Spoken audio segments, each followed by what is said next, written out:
Good morning, everybody. We're back, and we're ready to get there. Guess I'll say it that way. A lot of fatigue. Not feeling super great. The good news is the sailing has really leveled out. We still have good wind. Did I hear you say we were there? Yeah, right. I wish. Woo, we are there! Yeah! Oh. Yeah. 718. I mean, that's not bad. Yeah, we're getting there. We're getting there. But I mean, the nice thing is the wind is still really good. We got 21 knots of true wind, and you know, so we're sailing right now at 6.5 knots. Downwind. I'm sure I'll pull the Jinniker or Screecher out in a little bit, get some more speed. But the sailing is good. It's not nearly as mixing bowl as it was. The highlight of yesterday was coming within, what were they, like a 1 nautical mile? Less than that, I think. One of the most beautiful, rare sailboats. Yeah. Exclusive, all of the things. That thing's gorgeous, man. So sleek. So beautiful. The lines are just beautiful. They have an ice maker. It's a Gunboat is the name of the manufacturer. Gunboat 80. Yeah. It's the second to ever be made by the manufacturer, and it's a French custom performance. So our boat is fiberglass and heavy and, you know, sails like a dog. And this is a aluminum hull, lightweight, dagger boards, flies at 18 knots. Yeah, it's some. But they don't have Captain Steve, so that's all that really matters here. We spotted him 15 nautical miles behind us, and we were so excited. We're like, oh wow! And we haven't seen her. I need to go back and look at how many days. It's been at least 9 days since we've seen another. It's been boat. 23 days for me since I've seen another boat. Yeah, well, you saw some tankers and stuff in the lanes coming out, but yeah. But that was 23 days ago. Yeah. You know, but 24 days, we're doing this. But I do feel like we're in the home stretch, and especially since totally. I woke up this morning and it wasn't like freaking being in a shopping. It's reasonably smooth now, especially for having 21 knots of wind. I mean, it's great. All downwind sailing. I'm hoping the sun, you know, it's a little cloudy right now. We need some more sun. Our battery bank is down to 38%. Solar situation. So we need some solar. That's our solar situation. Yeah. Overall, I'm feeling okay. I mean, not the best. I took a big fall yesterday morning and hit my neck and crunched it. It's stiff today. My glutes are hurting. My lower back. I mean, I'm just, you know, I'm ready for the boat to not be moving. Yeah. I think once the boat's not moving and I can get a good proper massage and soak in a hot tub, I will be a new gal. Yeah, I am too. I mean, I don't have the spine issues, but man, I am just banged up. I hurt everywhere. Right? I hurt everywhere. It's like, the best way to describe it is like if you did Pilates on a reformer nonstop that wouldn't stop moving, and you had to like balance every single activity you do in life on a Pilates reformer. That's what I would compare. It's a great workout. I mean, sailing is an amazing workout. Or you're in a rugby game 24 hours a day. Or things are beating the shit out of you. And you're like dodging everything coming at you. Yeah. Yeah, But Steve, I did post on Instagram today that there's no other place I'd rather be right now. Oh, that's nice, babe. Even though that the ocean has tested my mind and body to places that I never knew existed. Yeah, it has. There's not any other place I'd rather be than helping Steve live out his dream, which is now my dream. And also the pugs dream. This is the pugs dream now. I love that. So, we watched the sunrise. Oh, beautiful. Gosh. I mean, see, that's I keep watching the angle. We're going to need to get to wing on wing in a little bit, I think. Alright, what about flying the spinnaker? Oh, maybe. I mean, I don't know if I have the energy for it. Alright, well, if that's the The answer Screecher for sure. If that's the answer I got, then we are not flying the spinnaker. I'm so, like, I'm just beat up. You should take some more sleep, Steve. I know, I need more sleep. I want to clean the boat a little bit again today. and get it organized. The boat's a disaster. It looks like a tornado ran through it. We've got things that don't belong in other places. And it's hard to keep it clean. Like, I'm a clean freak on the boat, and it's hard to keep it clean and maintained when you deal with that. It's very hard, right, Mr. Pickle? I think my body's just feeling the cumulative effects of all the physical work, but also 24 solid 24 days man. of never sleeping more than 3 hours at a single time. Yeah. Yeah, it's catching up to me today. Well, you can just take some sleep, Steve, and I'll Thank you. I think I will. Captain Meg. Yeah. Captain Meg on duty. Right? And look. Look at it. First Officer Pickles. Yeah. Right, Bubba? Hugs. First Officer Pickles. Oh. I know. I know. Are you okay? I don't feel great. Oh. Alright, well, anywho. Here we are. Day 24.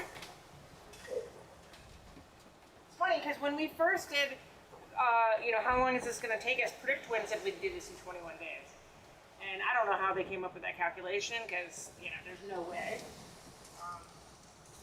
But here we are. We're doing it. Right, Pugs? We're doing it. The first pugs to ever cross the ocean, the Pacific Ocean.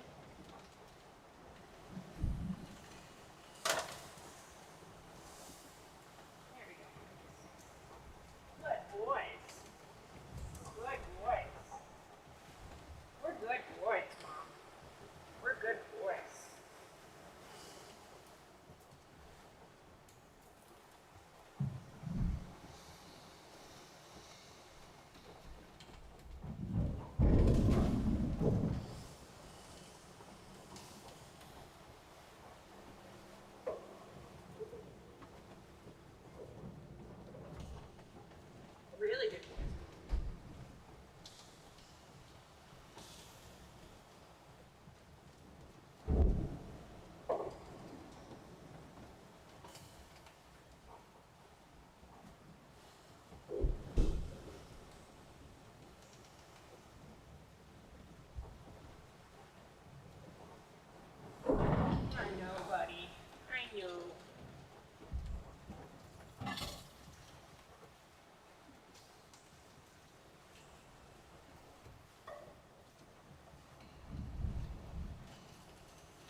Look on the OBS, and if you see water moving and stuff, then they're unfrozen.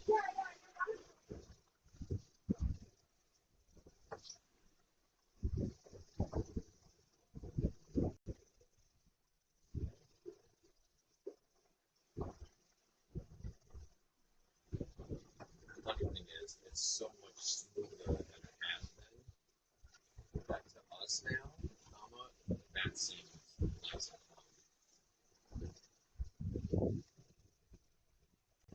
Yeah, so I mean, if you want to invite me, and then I can keep a watch here. Yeah. And just sleep as hard as you need to. I think I want to roll these up though, so I can get some air in here. That'll be nice.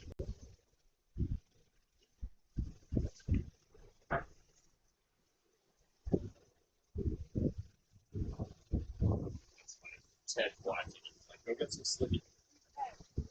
Ted his friend. He's been in here a lot. He's been in media, MII. Hi, Ted. Yeah. Hi, Ted. Yeah, Captain C needs some sleep, like big time. I want you to put those away, and then go put the water.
I looked at one of the cans and it's like, oh wow, it's a lot smoother than I thought.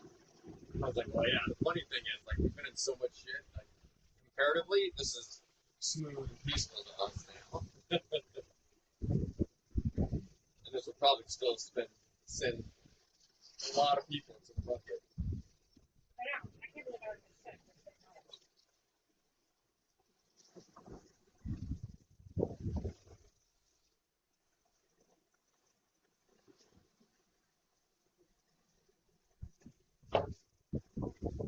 All right, roll that thing up. Hang the vacuum.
Yeah, it's funny. Looking at these conditions, you know, like a month ago, we would have been like, whoa, this is crazy. And now we're like, oh, this is so comfortable. Oh, wait for my Gabe. Right? Yeah. Just little pups.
There's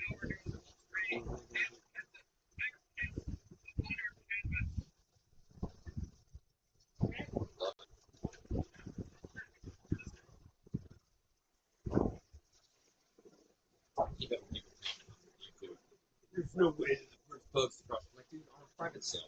Okay. That's what we're talking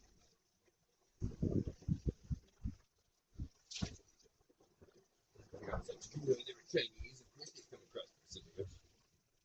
Okay.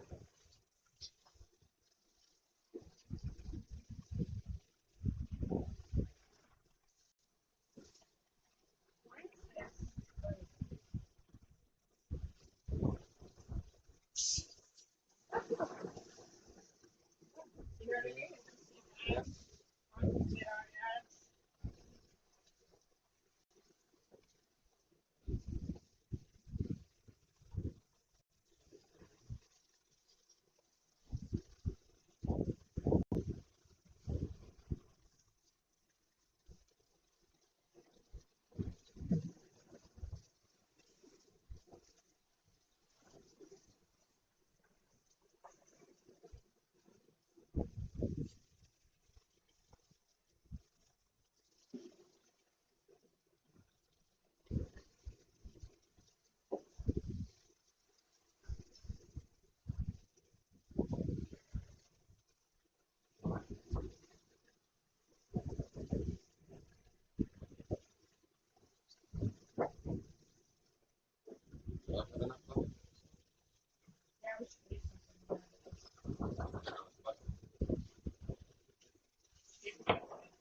Go to sleep. Go to sleep. Enough. Let's put this thing up.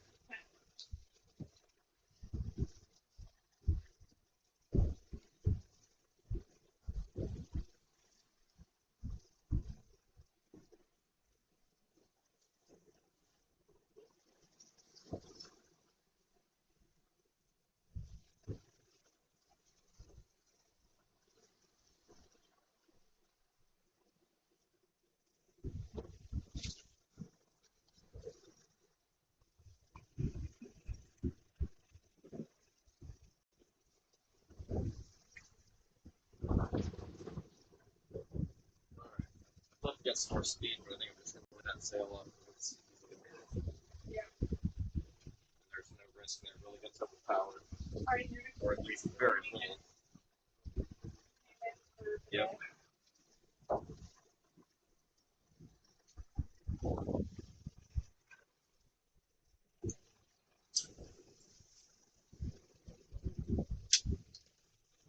Pugs. What do you think about it?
Sleep.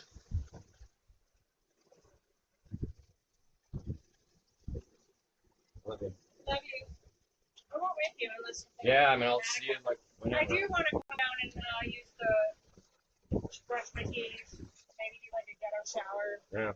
I'll be quiet though.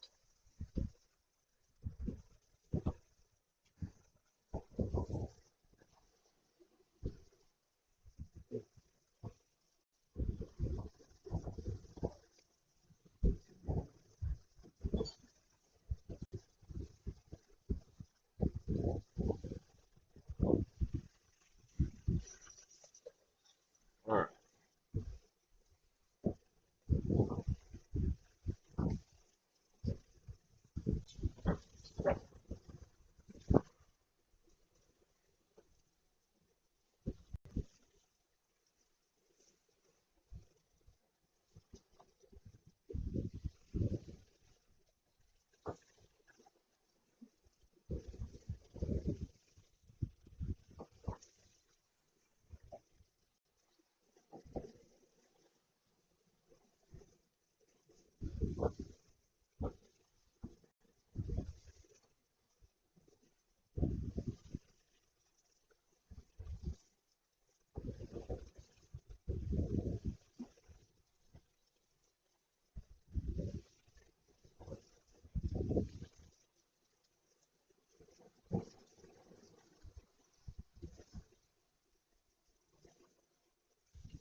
All right, you should be able to hear me now. Can you hear me now? You should be able to hear me now.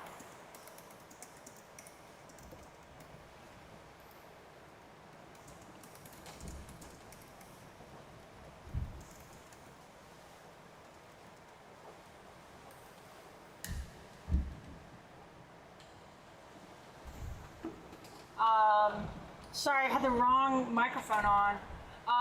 Yay! So as I was saying, we are are 700, well now 711 miles to go.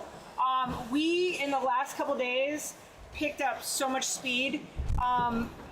With all this crazy roll, you can see it from the mast camera, because like the bow of the boat is just up and down, and you'll see the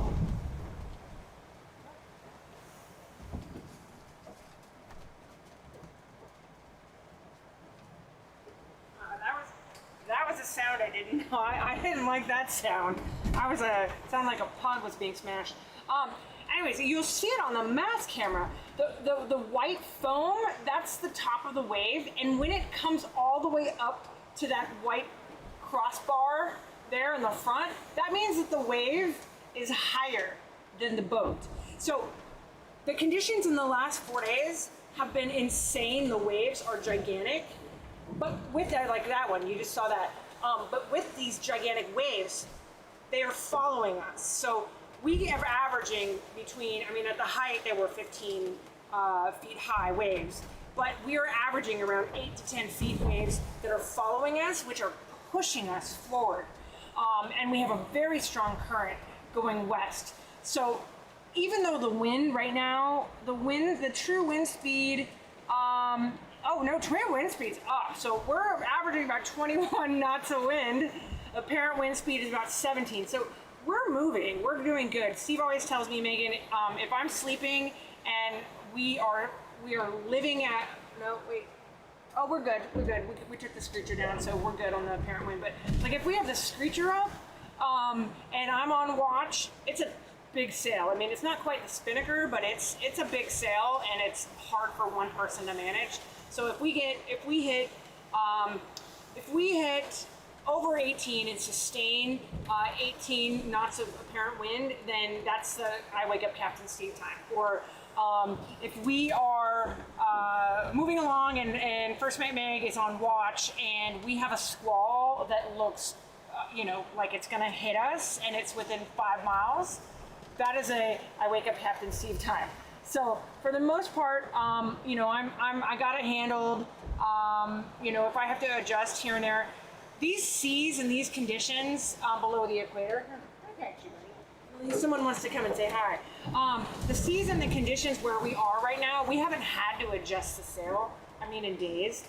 And normally, if we're sailing, we have to either, depending on if we're going upwind, downwind, tack, or jibe. But this has just been straight shot, and so that is really luxurious. Is that we haven't had to touch the sail in days. It just is going.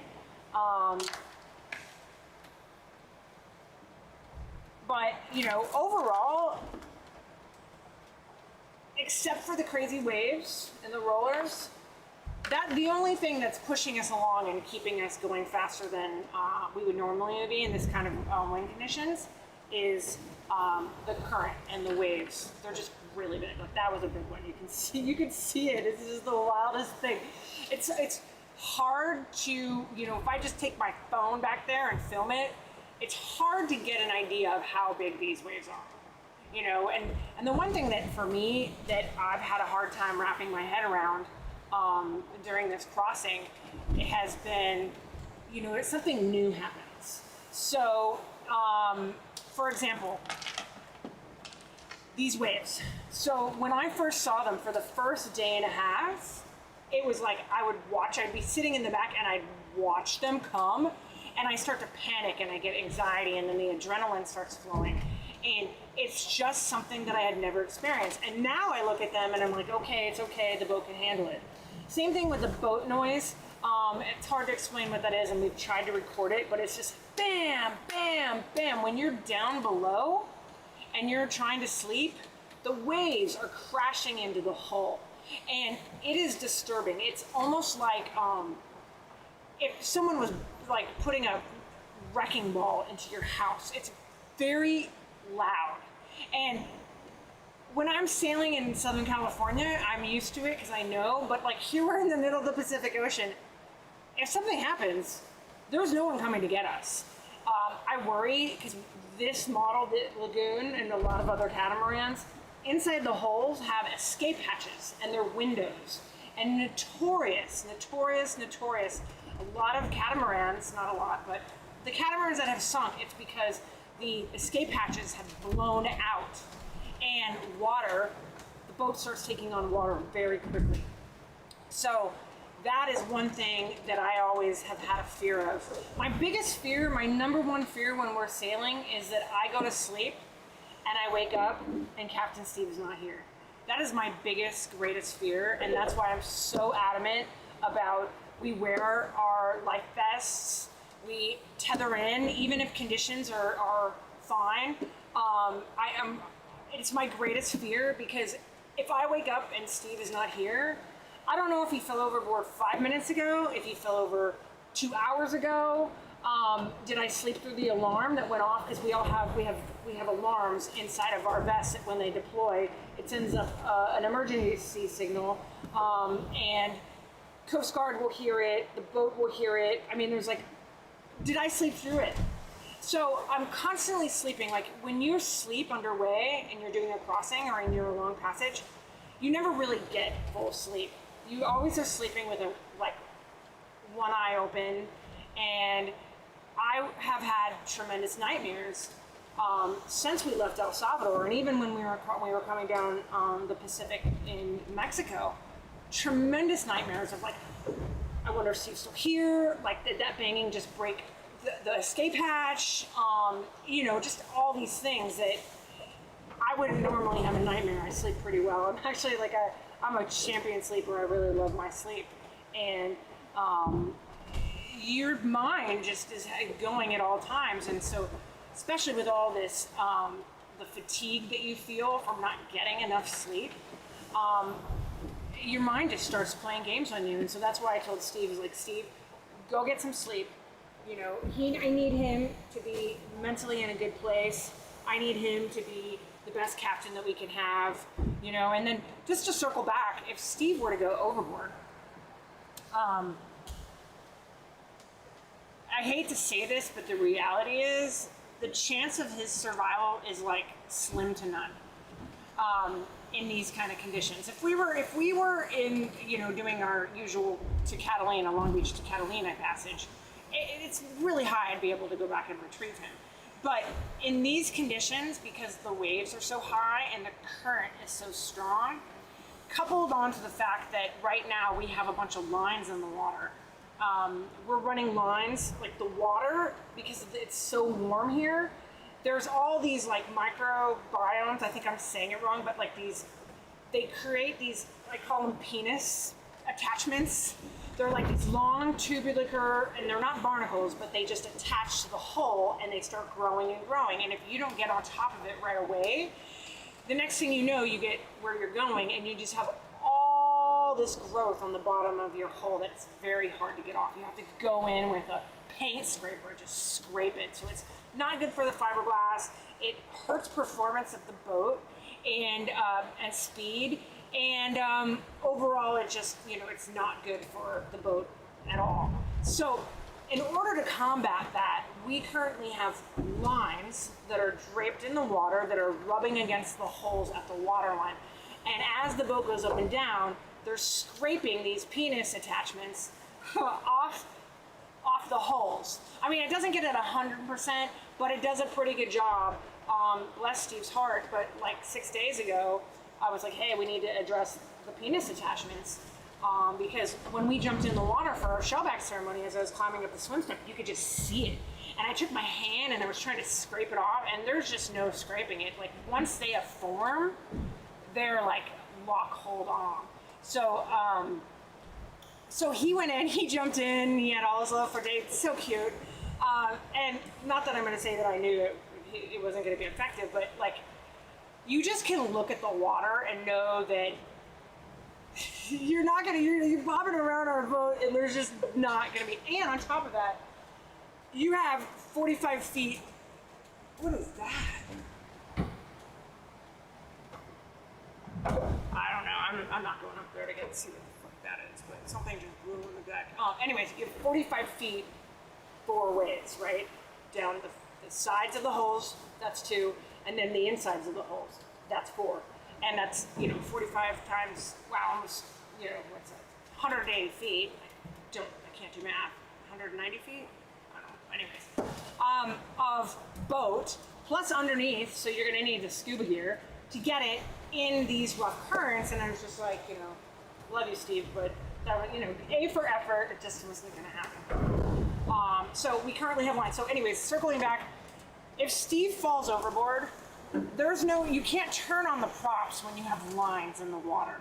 Because if the lines get caught in the prop, which is very likely to happen, it'll damage the prop, and then there's no going back. So if Steve fell in the water right now, I would have to somehow, with my back, go to 4 pull up.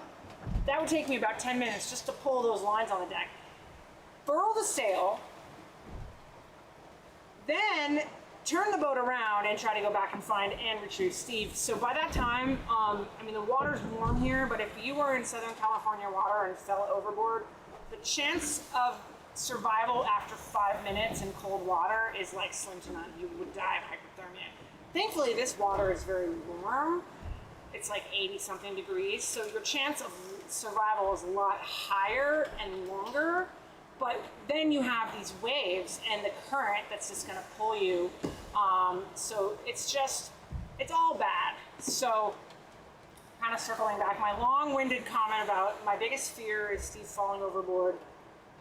Chance of me going and getting him is very, very slim. And so I don't sleep very well at night. Then you got the banging, the waves, and it's been a long 24 days. And a lot of people have asked us, like, why didn't you bring more crew? Why didn't you have, we could have done that. And Steve and I spent long conversations discussing, having another person in our home for 4 to 5 weeks. Pickles, come here, buddy. Let me get my other pug.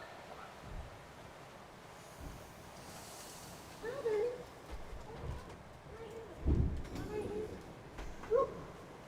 I'm right here. Say hi to everybody.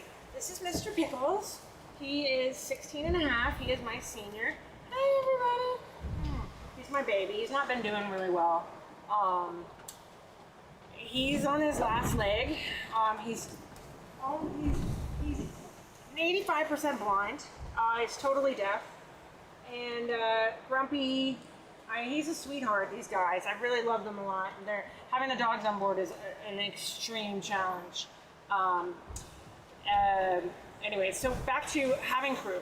Why is it just Steve and I and the pugs? Why didn't you bring crew for such a long passage? That seems like the obvious thing to do. You have space, you have cabins, you have heads, you can have extra sleep. Like, why didn't you do that? We had a lot of people asking us why we wouldn't have extra crew. And the reality is Steve and I Steve's been sailing this boat for 8.5 years, and I have been sailing it for 7.5. He and I met almost 8 years ago. And so we both feel very competent together as a team. I'm not physically, I'm not in a place where I can be doing a lot of things that I used to be able to do, but Steve is so competent as a captain and as a sailor that he can single-handedly sail this boat himself. So, he and I both have our own tasks and our own jobs, and I think when it came down to it, Steve was 100% competent. Excuse me for a minute.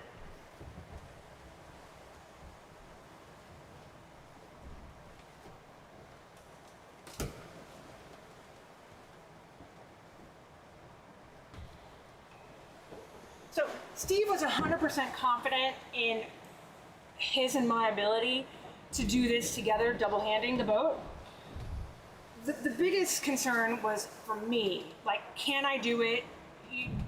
What if that we had an emergency? What if we had something happen, which we did within the first couple days of this crossing? Steve hurt his arm, his elbow, and wasn't able to do a lot of things. So, here I am recovering some spine surgery, and there was a couple moments where we both looked at each other like, did we make the wrong decision? Should we have brought crew?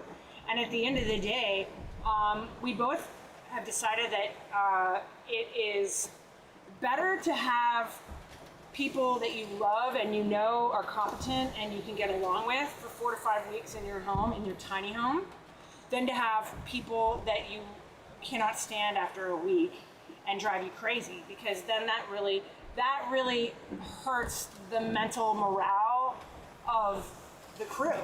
And you know, we have a lot of friends that are competent sailors that could have come along with us, and we decided that just for our own mental sake, it would be better to put in the extra watch hours, have a little bit less sleep, and adjust our own selves than to bring on people that we might end up wanting to throw overboard.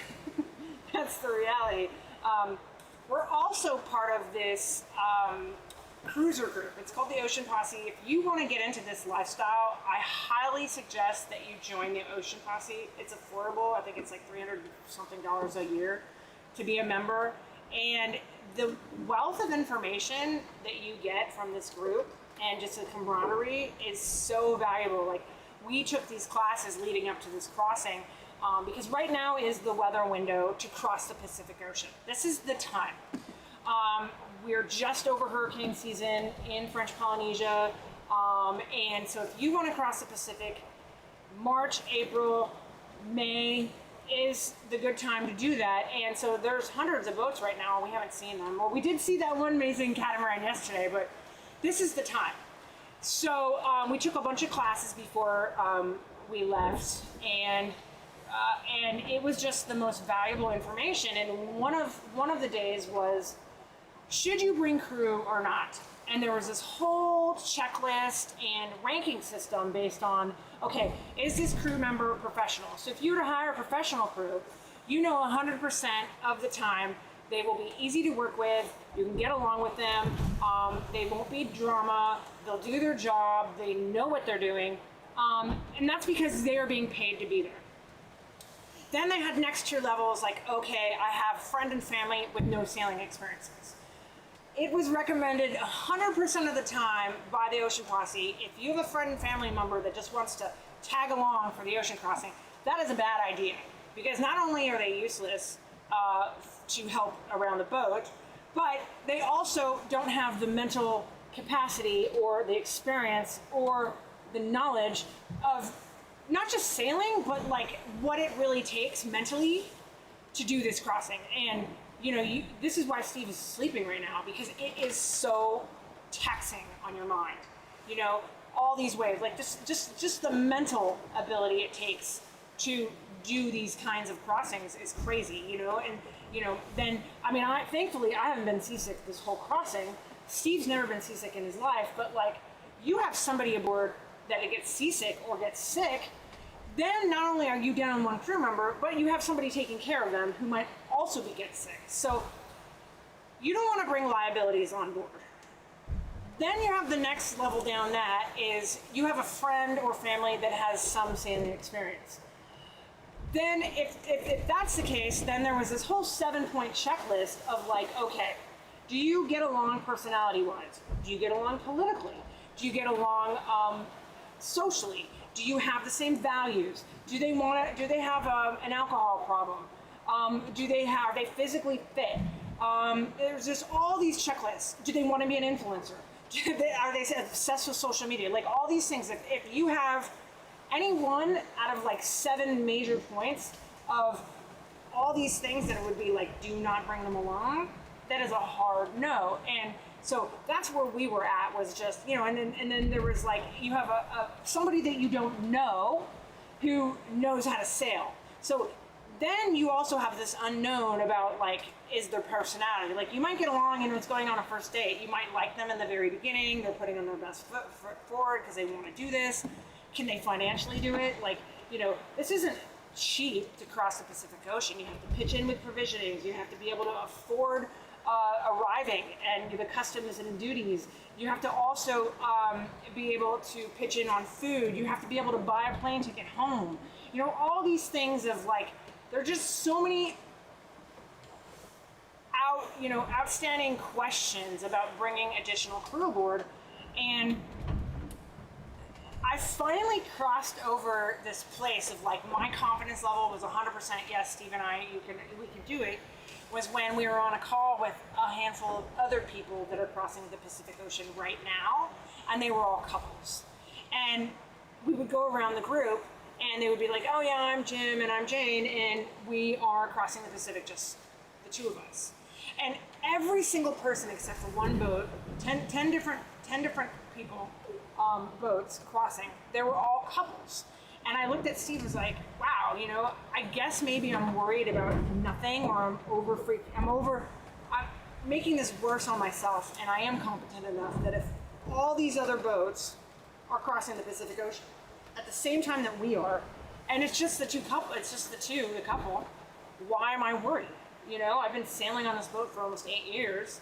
Steve is the most competent captain, than I know, and it just came to this, like, okay, I feel comfortable doing it. And once I was able to feel comfortable on doing this crossing, it just changed the game, you know, and it was like, yeah, no brainer. I'm not gonna have some rando in my house for 4 or 5 weeks that now all of a sudden we hate each other. Like we've heard horror stories about, like, the owner of the boat and or the captain and the people that own the boat. They end up just not even, like, coming out of their cabin, or they sit at different ends of the boat because the person that they hired or they brought aboard because they had competent sailing experience just freaking was a nightmare to be around. And Steve and I, at the end of the day, both of our mental health is, Steve most importantly, because he's the captain, our mental health is the most important, and we need to be in a good headspace to be able to do this. So it's a long-winded, why, you know, what's your biggest fear, Megan? Why don't you have crew? How are the pugs doing? The pugs are doing great. I actually had the first on this crossing online shaming from a lady who was like, how dare you bring those animals, those dogs don't deserve this, that's torture, that's animal abuse, you know, they deserve to be on land. And it was like, oh my God, you know, the internet's this place where anybody can troll you, and you know, that's kind of what you sign up for. But I guess I have a hard time with the people that make these just ignorant, dumb comments where they don't really know all the facts. And the reality is that Mr. Pickles is 16 and a half, and the Colonel is 13 and a half. Both of them, you know, pugs usually live about to be 14 years, if that. They have a lot of health problems. And so the fact that Mr. Pickles has exceeded 2.5 years beyond his expiration date is a miracle. And these pugs I rescued them from a Korean dog meat restaurant. The Korean pug, the rescues from Korea, picked them up, Air Korea Cargo at LAX airport. It's actually a real thing. And they have been with me since the day that they arrived. Like, they came to work with me every day, always with me. And the thought of leaving them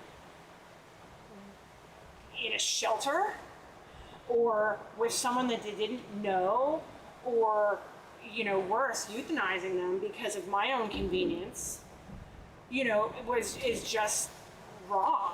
They deserve to have the same type of life that they've been accustomed to since I adopted them. And the reality is that since I've been sailing almost 8 years, they've been sailing almost every 8 years, and they love the boat. Pugs sleep 21, maybe 22 hours. My pugs sleep 22 hours a day. You can see them right now. Look at them. Look at these little guys sleeping. And you know, it's just that is the pug life. So it's like the thought of me leaving them behind because of convenience, or, you know, these poor dogs. Colonel has been seasick before. Thankfully, he's not been seasick on this passage, which you would think, like, oh my gosh, this is the most crazy passage, the hardest passage, it's so long. You know, and the reality is, I mean, and it breaks my heart a little bit, but they both will probably never, well, maybe the Colonel, but Mr. Pickles will never step on land again. He's so old, and I fear that I only have a few months left with him, which, you know, breaks my heart, and because I can see it. You know, I'm now on this place with him where he is on pain meds just to keep him comfortable, and his eyes, I mean, I wish I could have had his eyes removed,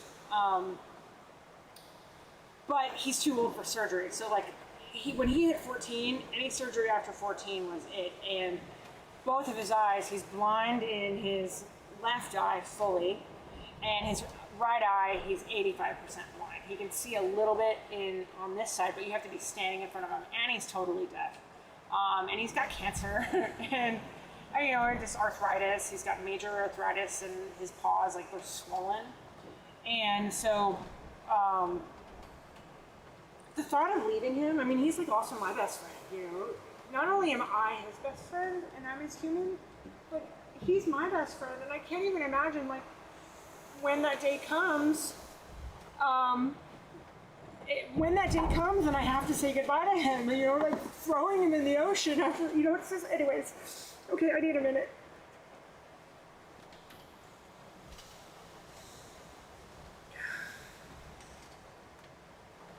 Okay. Sorry, you can see I get very emotional because they're like my children, and I want them to be around forever. And it really breaks my heart every day that, I wake up and he's sad and he's in pain and, like, I wish I had the luxury that I could, put him down peacefully at this point, but I know French Polynesia and all of the South Pacific is extremely strict on importing dogs and plants. I think I'm probably going to have to throw all my plants overboard. We're just trying to get down to the bottom of that now. We might be able to. Steve just hired a broker to help us clear customs swiftly.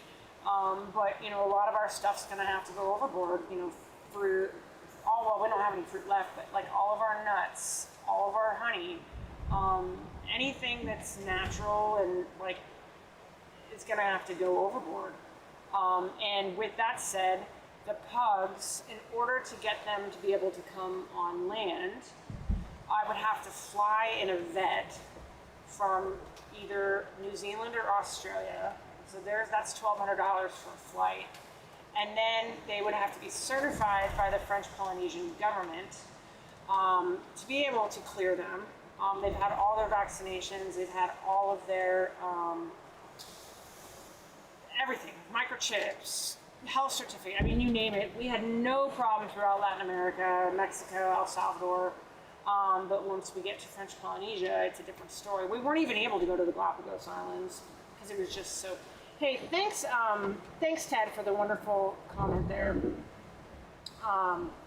That's really nice, and I'm glad that, coming from my perspective, everybody hears from Captain Steve, and the reality is up until recently I haven't had the energy to sit and talk about a lot of things because I've been mentally drained, and but I feel good today. I mean, physically I feel like shit because of my back and my neck, but that's an ongoing thing. But yeah, the pugs, it's a long thing. Like if there's if there's somebody else that is going to be arriving at the same time as we are and they have already arranged for the vet, yeah, it's a no-brainer.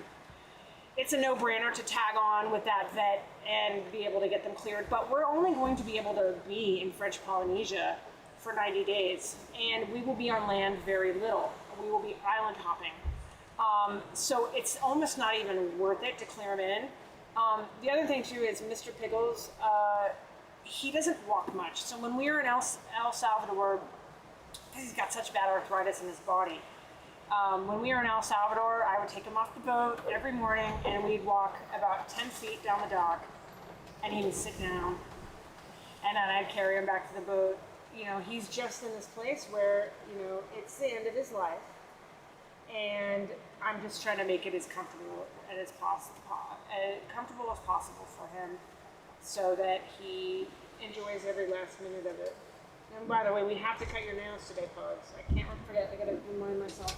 I keep on telling Steve, Steve, we gotta cut the pug's nails. There we go.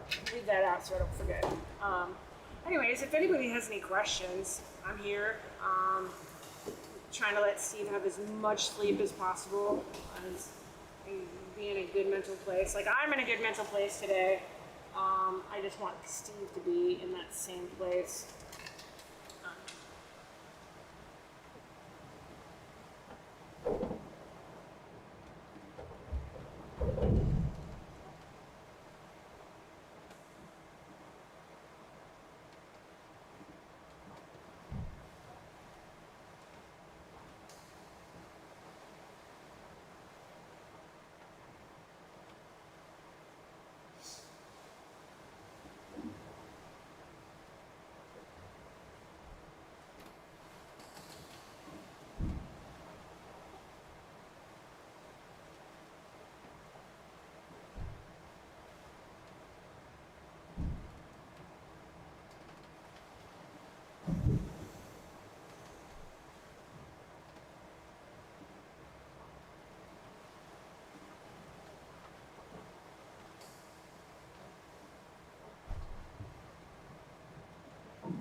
after FP, are you basing your plans on clearing customs or just going where you want and figuring it out as you go?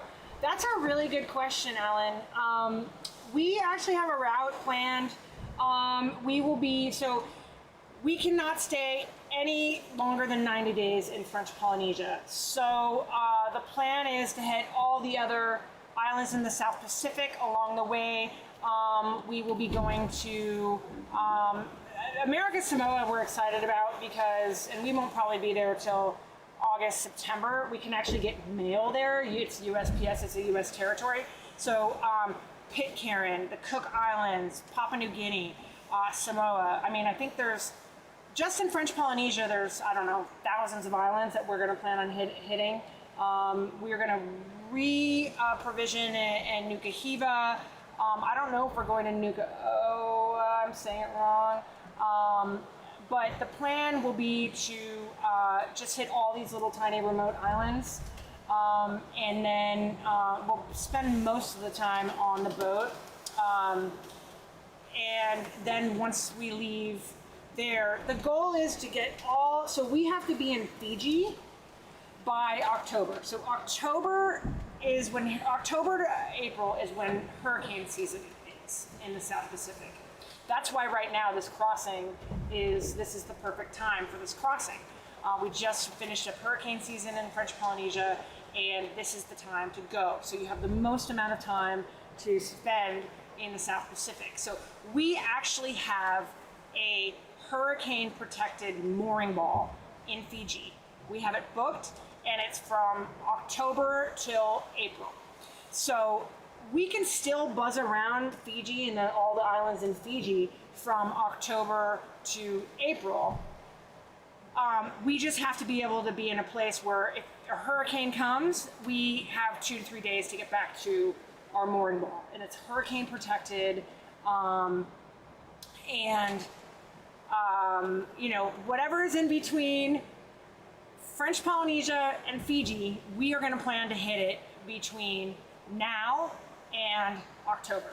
So if that answers your question, once we get to Fiji, Fiji is extremely strict on their animal policy. No animals whatsoever are allowed on land unless you put them in a 2-week quarantine. So God willing, Mr. Pickles is still alive by that time.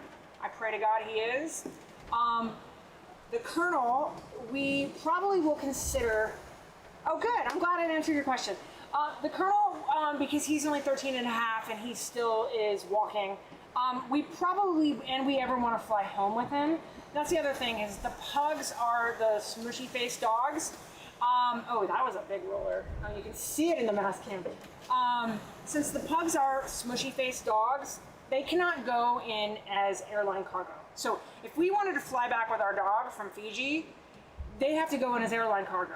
If we want to actually take them on the plane and they have to go through the airport, then we have to put them in a 2-week quarantine, which at the end of the day, 2-week quarantine to go where we're going if we wanted to fly home for Christmas. And then once we come back, it's even more strict because they might be in a month-long quarantine, or he might be in a month-long quarantine in Fiji, and we don't know what those conditions were to be. And if Fiji found for any reason that he had some kind of disease, rabies, Fiji prides itself, and most countries in French Polynesia pride themselves on being rabies-free. Like, Steve and I joke around that, the fact that a cruising yacht would be coming in with rabid animals, like means that we have rabies too. It's totally ridiculous, but we got to respect their policy. Maybe hire a dog boat. Yes, I've thought about hiring a dog sitter. More than likely what's going to happen is if one of us, like if I need to come home for another spine procedure, which will probably be likely, we will not both be able to fly home at the same time. So Steve and I have discussed the possibility of over Christmas, he flies home to be with his kids, and I stay with the dog in the boat in Fiji. And if I need to go home for some reason for some spinal procedure, he stays with the boat and the dog. So the dogs do bring a level of complexity that you know, it's hard to find out all this information online. And thankfully, once we joined the Ocean Posse, we were able to get this information. But we were already like on our way. Everything had happened. We had a really great experience in Latin America, because in Latin America, they don't consider dogs as family. They consider it as property. So dog sitter is definitely a possibility, but that dog sitter would have to be in our home. And the idea of having some stranger on our boat for weeks, maybe even a month at a time, is a little unsettling for the both of us. So everything's all up in the air, really. I mean, I love these little guys. Again, let me show you. They're just like my little pride and joys. You know, they sleep most of the time. Can you see them? They sleep most of the time. And, you know, the dogs definitely bring a lot of complexity. Oh, wow, Matt, you lived in Mexico. Where in Mexico did you live, Alan? Steve's brother lives in Puerto Vallarta, and loves it there. He's actually like becoming a Mexican, so he's changed his name from Matt to Mateo. I think that's awesome. He's very embraced the culture, and yeah, it's brought my 14-year-old chocolate lab with me. He enjoyed the beaches. Well, yeah, dogs are, I mean, they're a real joy. They bring so much love and light to your life. Like, I always say, and I don't want to start crying again, but Mr. Pickles came into my life at a time when I needed something to really need me. I'm a crier. You'll see if you watch all of our old videos, I'm a big crier. I cry over like happiness. I cry when I'm sad.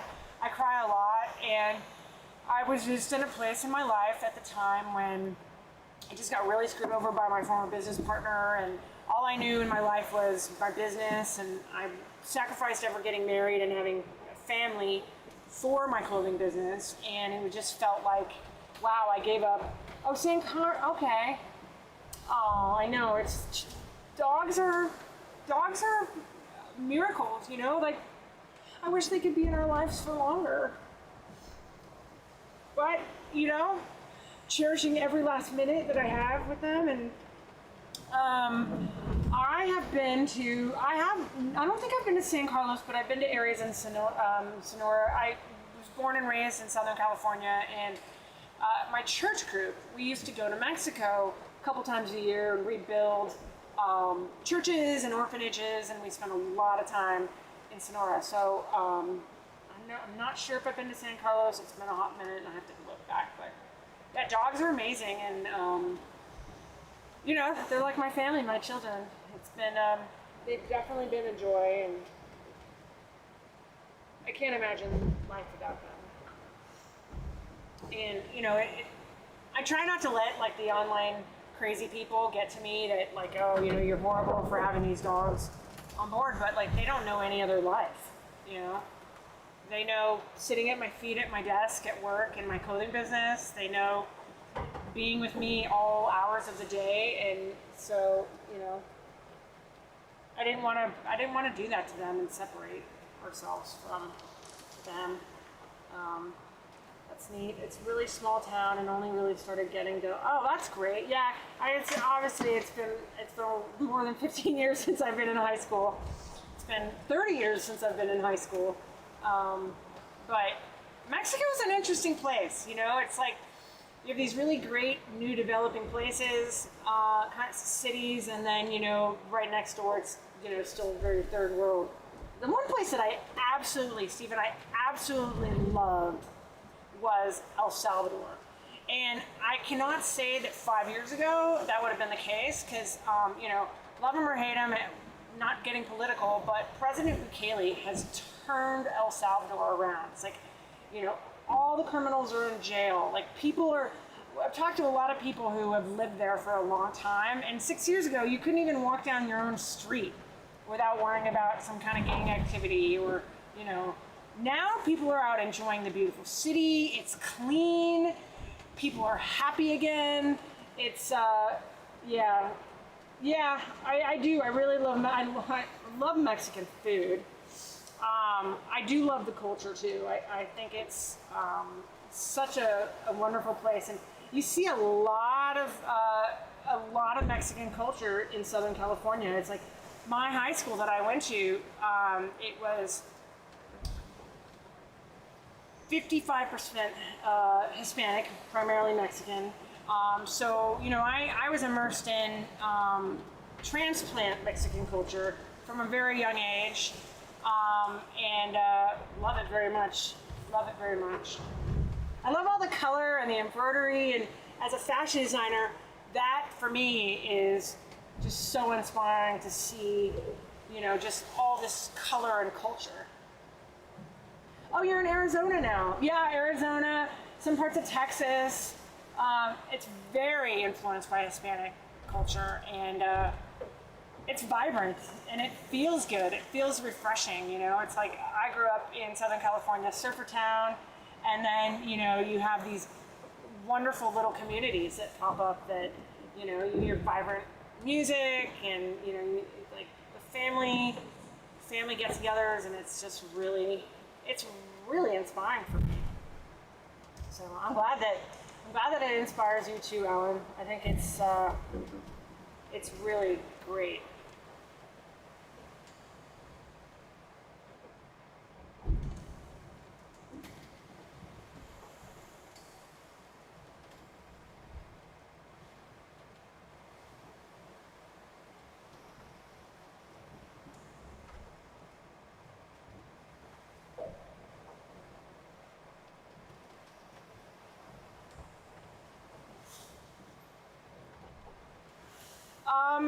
Question from Alan. This is a good one, and this is a really good question, Alan. Does a catamaran ever feel too big for two, or is the space nice to have? I'm torn between a monohull and trying to get the cheapest cat I can.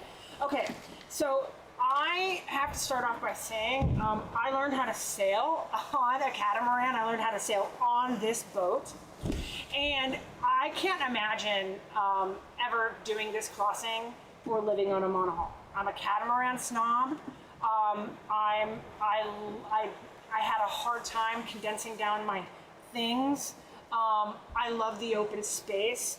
And if you've ever sailed on a monohull in ocean waters, the comfort level is just not, it doesn't even compare. The space. We can have guests comfortably, we can live comfortably. There's all different types of areas you can sit on the boat. Like if you can see in this mast, we have this beautiful forward cockpit area that Steve and I sit on all the time. We lay on the trampoline. You don't see it right now, but on the other side of that helm camera, there is an amazing sun pad that you can lay on. This kitchen, the galley area, the back table, there's a day bed back there. You know, our cabin that we sleep in is the whole entire one hull. The other hull is two cabins, one which we turned into a storage cabin. The port forward cabin has been turned into storage, and the aft is for our guests, which right now it's full of eggs and boat spare parts because we needed all the space that we could get doing this crossing. I can't imagine doing this lifestyle and being comfortable on a monohull. Now, monohull people will say, "Oh, a catamaran, you know, like catamarans, that's for pussies. That's not real sailing." We've had 11 knots on this big freaking condo on these seas. I mean, right now we're cruising at between 7 and 8 knots. You know, this boat, I mean, it's not the Gunboat that we saw yesterday, but that boat is lighter, it's built for performance, it's built for speed. This boat is built for comfort. I mean, Lagoon is notorious as being a charter boat company builder, but it is a comfortable way to live, and I feel like, and I've told Steve many times, if he would have said, "Hey, let's go sail around the world with me on a monohull," if you go down below, you're down below. Like right now, if you look around, it's light, it's airy. You can see the horizon.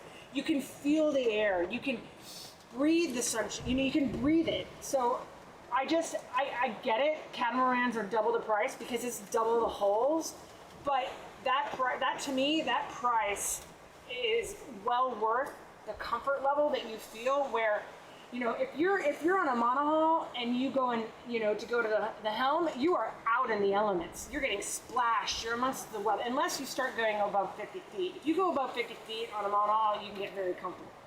But if you go on a monohull that's below 50 feet, it is not a comfortable way to sail. But that is a lot of people. There's a lot of people that sail that love that lifestyle. And that is the way that they like to feel. They like to be out in the environment. They like to feel the ocean. They want to be splashed. They want to get, you know, wet. I don't want to do that. I want to live comfortably, and I love sailing, and we love this lifestyle, but I want to do it comfortably. So you had, I've done some very limited coastal cruising, but never ever set foot on a cat, unfortunately. The overall stability on anchor and the massive space is a big upsell. More room for solar. Yes, all the things you just said. So I hate to say it, but like once you step on a catamaran, you'll never go back. You won't. I mean, some people, like there's monohull people that are watching this right now going, who is this bitch? She is crazy. I love my monohull. But the reality is, and I've talked to a lot of monohull people, that it's just more expensive, and that is the budget that they have. And you know, people that, you know, are going to talk shit about people that drive a Rolls Royce when they're driving, you know, no shame on anything. Like you afford a car, whatever. But like if you have something less than Rolls Royce, it's only natural you're going to talk shit about somebody that has something nicer than you. So it's just natural, but the reality is the comfort and the space is unparalleled unless you go above 50 feet on a monohull. Yeah, the entire motivation is bring your home and your crap wherever you want. Yes, if you could, I have 148 pairs of sunglasses on board. No, those sunglasses take up very little space, but for me, I'm a fashion designer.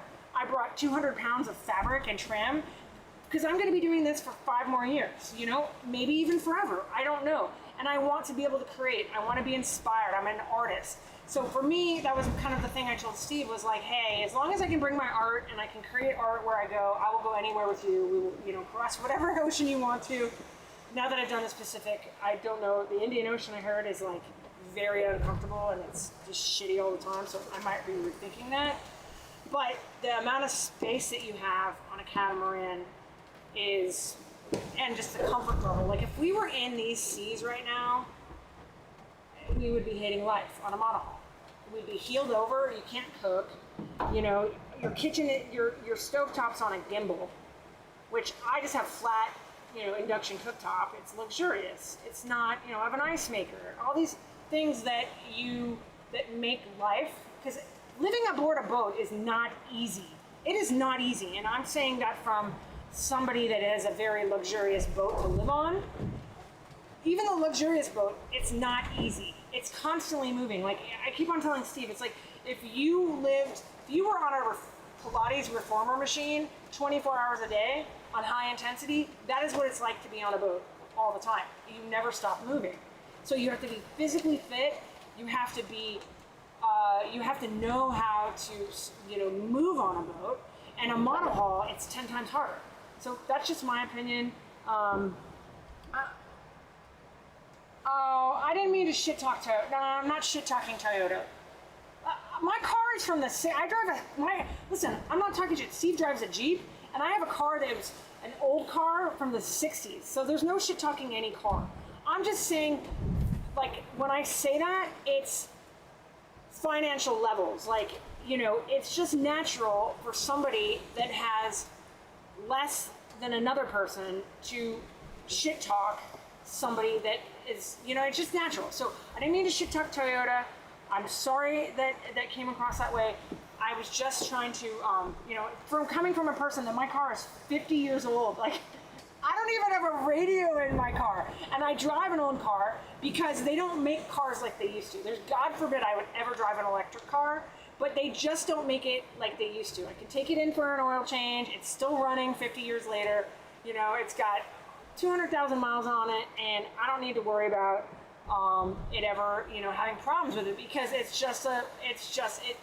the mechanics of an old car run well. So I'm not that, come off as a snob, and I'm not. I'm really like down to earth. And anyways. Okay, well, thank you for not being offended, Alan. I was just trying to do some kind of comparison. I don't know. Didn't come off. Yeah, thank you. This is actually didn't start off as my dream. This has been Steve's childhood dream to sail around the world and be an adventurer. I have traveled extensively. I've been to before this trip I had been to 27 countries, and I love to travel. And up until I met Steve almost 8 years ago, I didn't even know that this was a way of life. I didn't even know, we compare it to people that are RV people and that live on an RV. It's very much the same thing, but instead of being on land, you're on the ocean. And you can go to places that you never knew existed. I mean, except for the entry level of buying the boat, that's the most expensive thing, is buying the boat and maintenance on the boat. Other than that, this lifestyle is extremely affordable. And you can do it at so many different levels. Like you were saying, it's like, you don't have to buy the fancy catamaran. I'm just lucky enough that this is Steve's retirement, and so he splurged on the expensive catamaran. But it didn't start off as my dream, and I had no idea that this life even existed until I met Steve. And then he broke it to me probably like 5 years into, 5 years into our relationship. It's like, hey, you like sailing, you love the boat, we love going to Catalina, what are your thoughts on sailing around the world? And at the time I was like, yeah, that sounds great, whatever.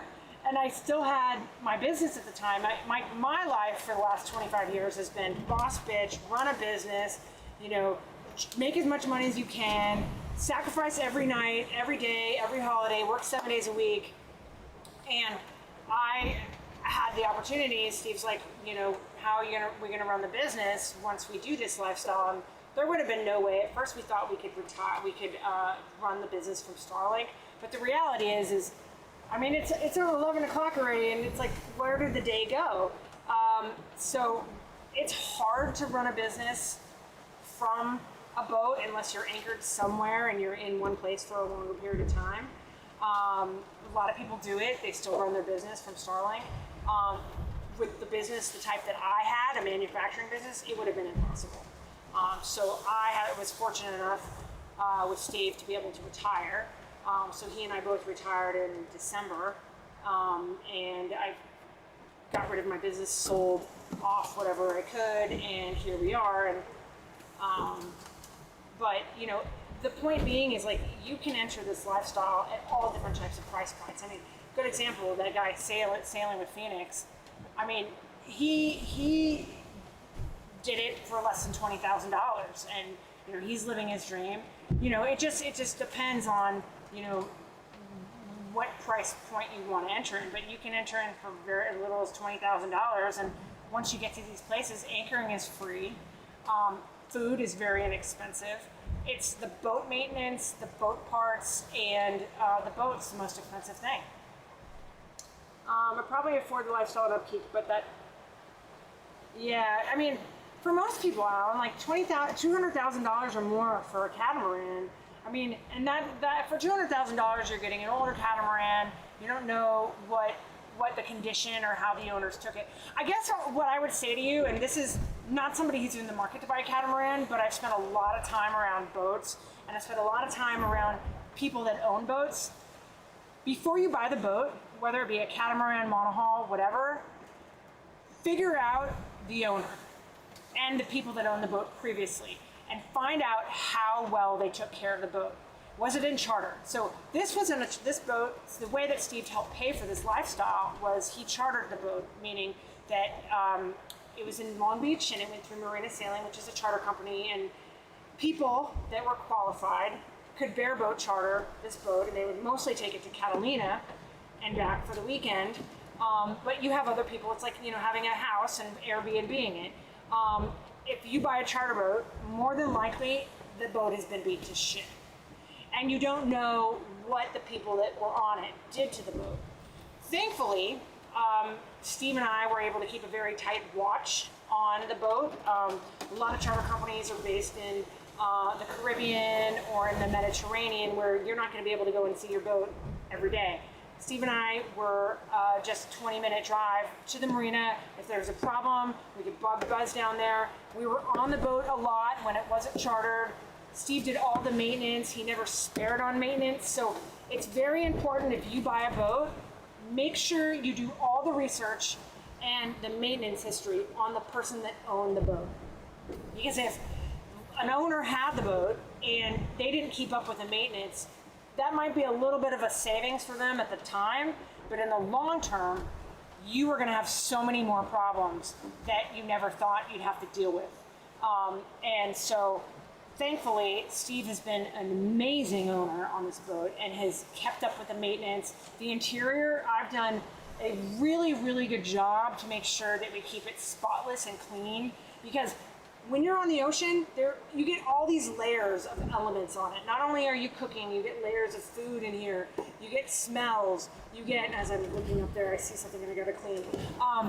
But then you get the salt, and salt is corrosive. So the salt eats at everything. It eats at the fiberglass, it eats at the fabric. So if you're not on it and you don't maintain the boat and clean it all the time, you're gonna have, and mildew, oh my God, mildew is the other thing. It's like, mildew is destructive, and so you just get all these problems, leaks, everything you can imagine. Like, boat ownership, maintenance is expensive, and we've been told, you can factor in anywhere from 10% to 40% of whatever the cost is annually on maintenance alone, depending on what type of boat that you own. Getting the boat ocean ready has been extremely expensive. Adding solar, reinforcing the escape hatches, unstepping the mast and making sure that the rigging is proper for ocean crossings. There's just so many things that you have to be aware of when you take it. If you, for instance, like I use Catalina, Southern California Sailing, as a good example. If you just go back and forth to an area or you sit in the marina for a long time, you don't need to, obviously you need to do maintenance, but you don't need to do all these rigorous things of keeping the boat. But if you want to cross oceans or you want to sail somewhere where you have to go through tremendous weather and conditions to get there, you have to make sure that the boat is properly maintained and it's fit for conditions. Let's see. You always have to consider a watch with just two. You almost have to consider a watch and with just two that gets rough fast.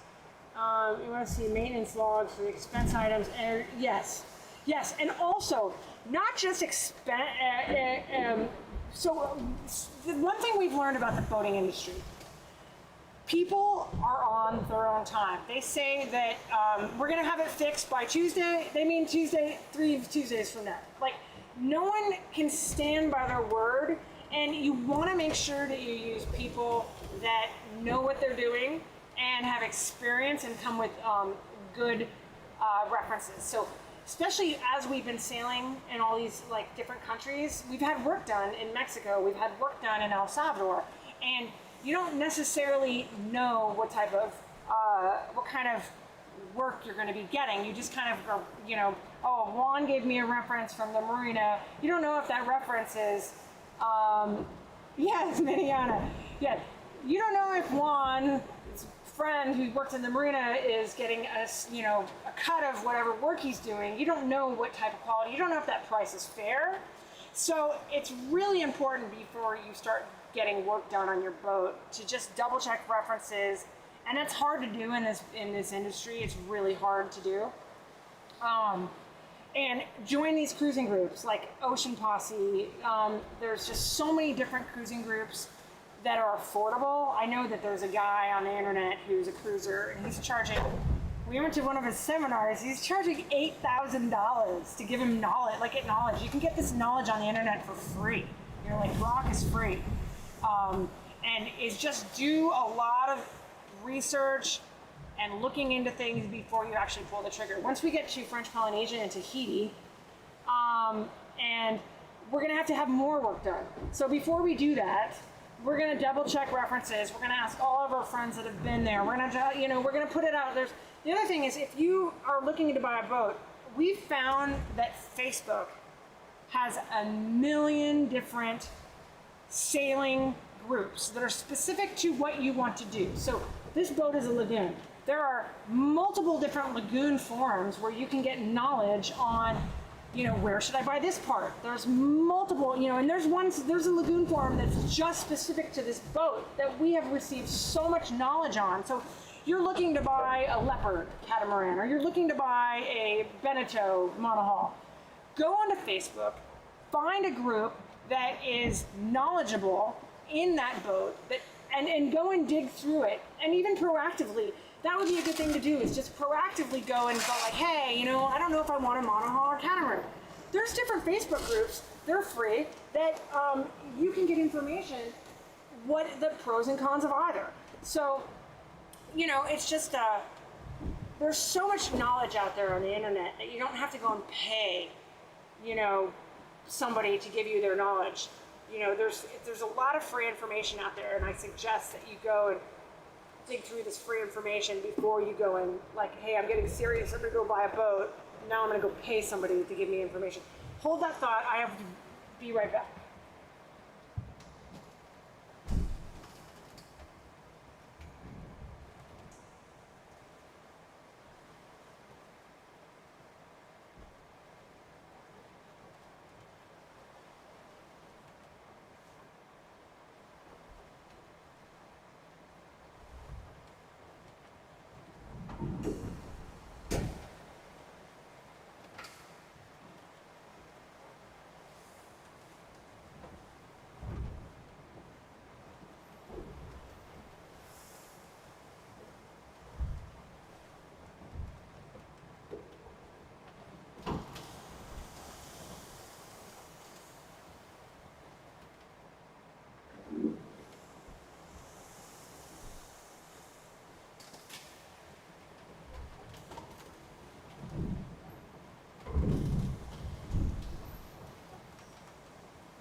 Okay, I'm back. Sorry to, I want to finish my thought. Hold on a second, let me wash my hands.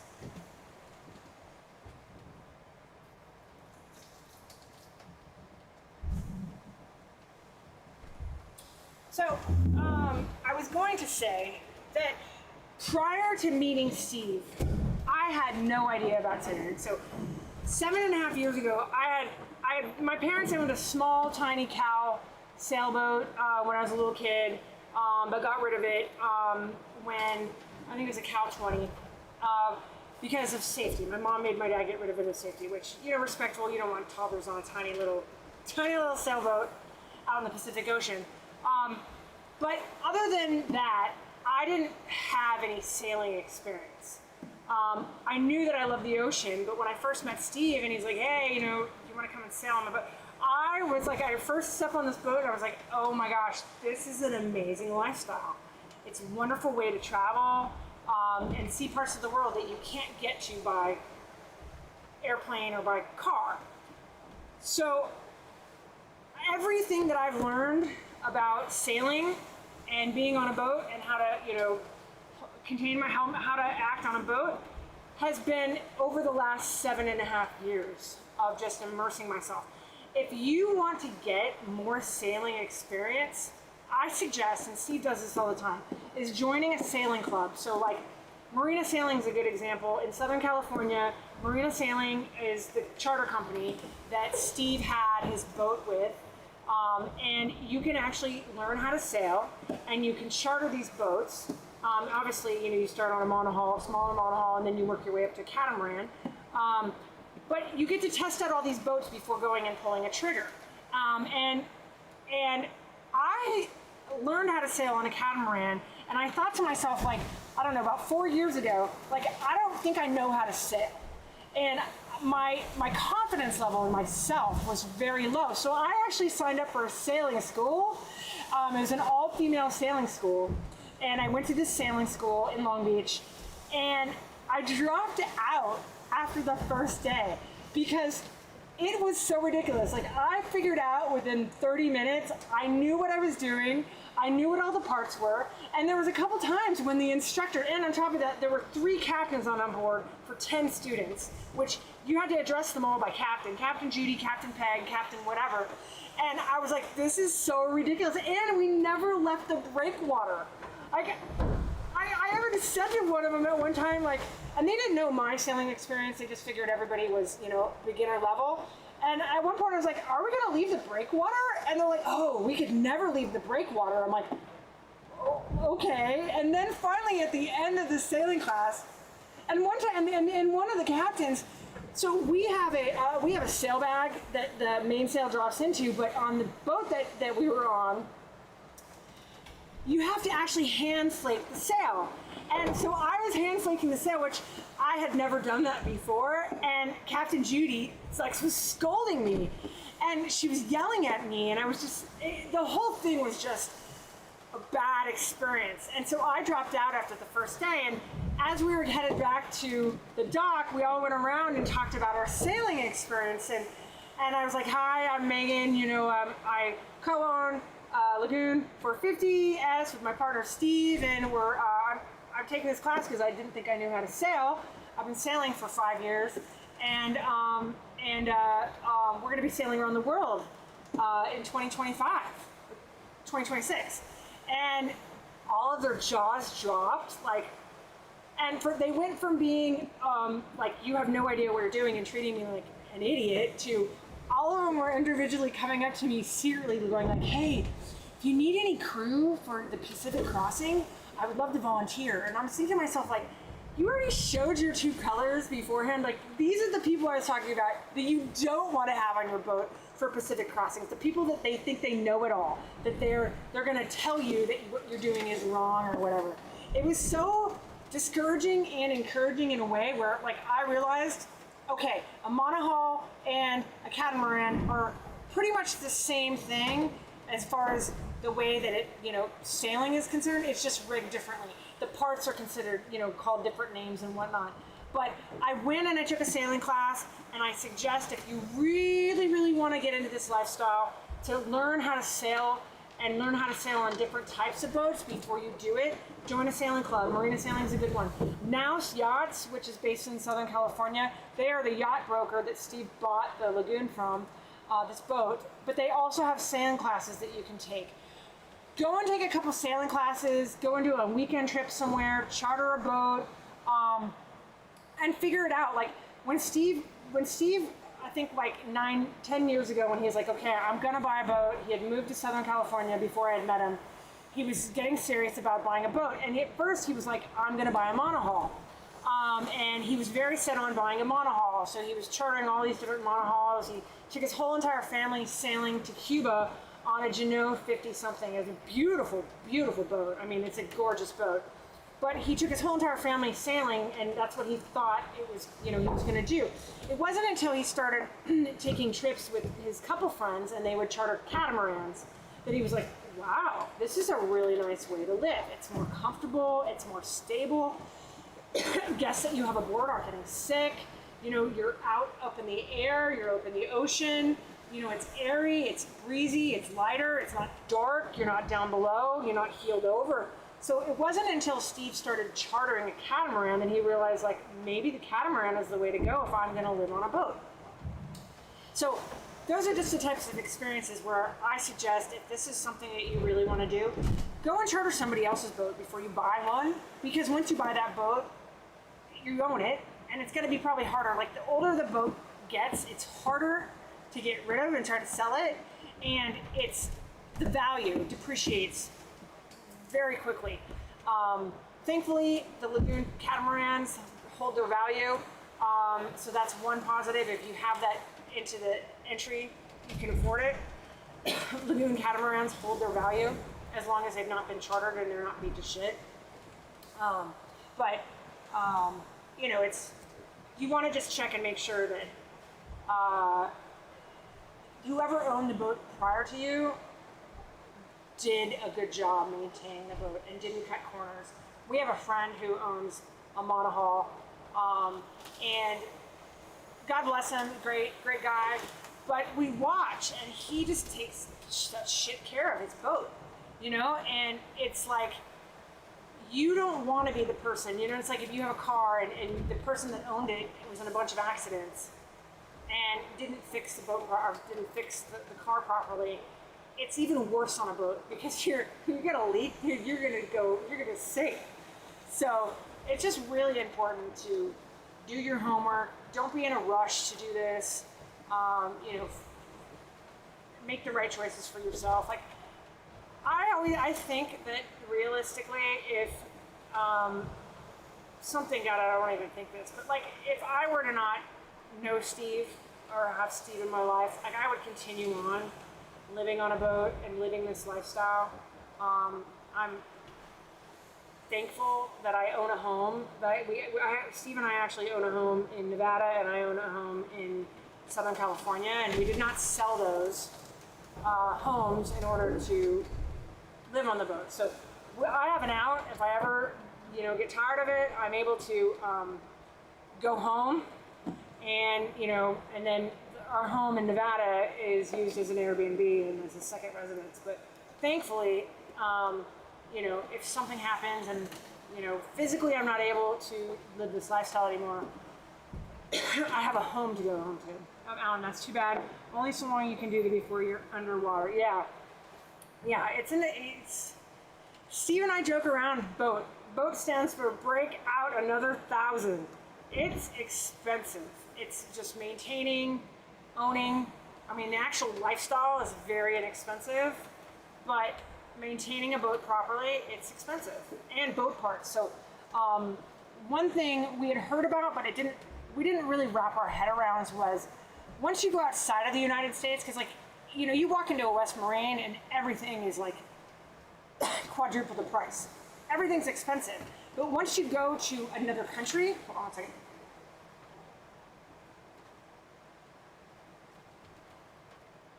Those boat parts, let's say, you know, a $10 oil filter, good example, $10 oil filter at West Marine or on Amazon in the United States is going to cost you $10.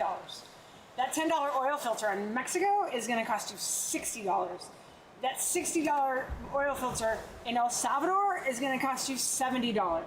So thankfully, I mean, not thankfully, but I had to go home to Los Angeles back at the end of February for spine surgery.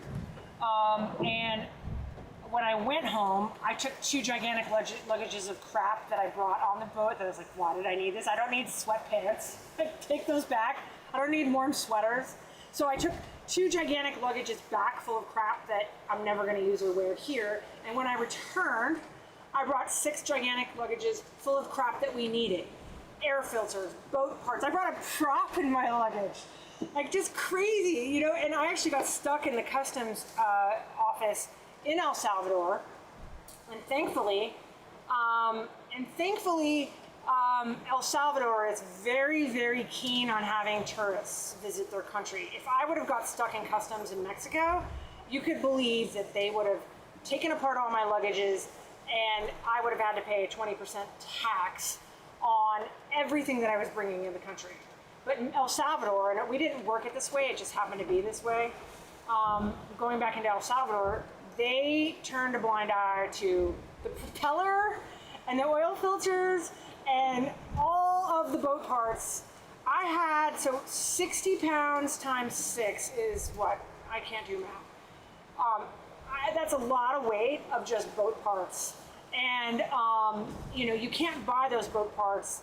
And in these some of the boat parts, you can't even buy them. And there's no Amazon that's arriving in Mexico or El Salvador. It's like, originally when I was in Mexico, we traveled to Mexico not knowing. I had a bunch of stuff shipped. I'm a twin, and my bunch of things that like didn't arrive in time to, you know, before we left. So I had it just all shipped to my sister in Washington. And I was like, okay, just consolidate it all. I'll have you ship it to me once I get to Puerto Vallarta where Steve's brother lives. Not gonna happen. Like, you can't ship beauty products. You can't ship all these certain things that like I need. Dog treats. Not only can you not buy dog treats in Mexico, you can't ship them. So my sister was sitting on all this stuff that I was supposed to receive, but thankfully, that's why I'm talking so much, that my throat's hurting. Thankfully, it was a family affair, and Steve's sister Trisha and her husband Kenny were also flying to Puerto Vallarta to stay with us for a week, and his brother. So my sister shipped all of the dog treats and beauty products from Washington to Virginia, and they hand carried it in luggage to Mexico, so I was able to get it. But like, that's the crazy nonsense that you go through when you're trying to get things in other countries. Like, that's why we're excited to get to America Samoa, is because it's a U.S. territory and you can get USPS and we can get anything we want shipped there and not have to pay tariffs and duties or have all this red tape. And these are just all the little things that we're learning along the way. Like, Steve and I joke around that, you know, we've gained so much knowledge that he wants to write a book about it, but there's already a lot of cruisers that are doing that, and they're charging astronomical amounts of money to do so.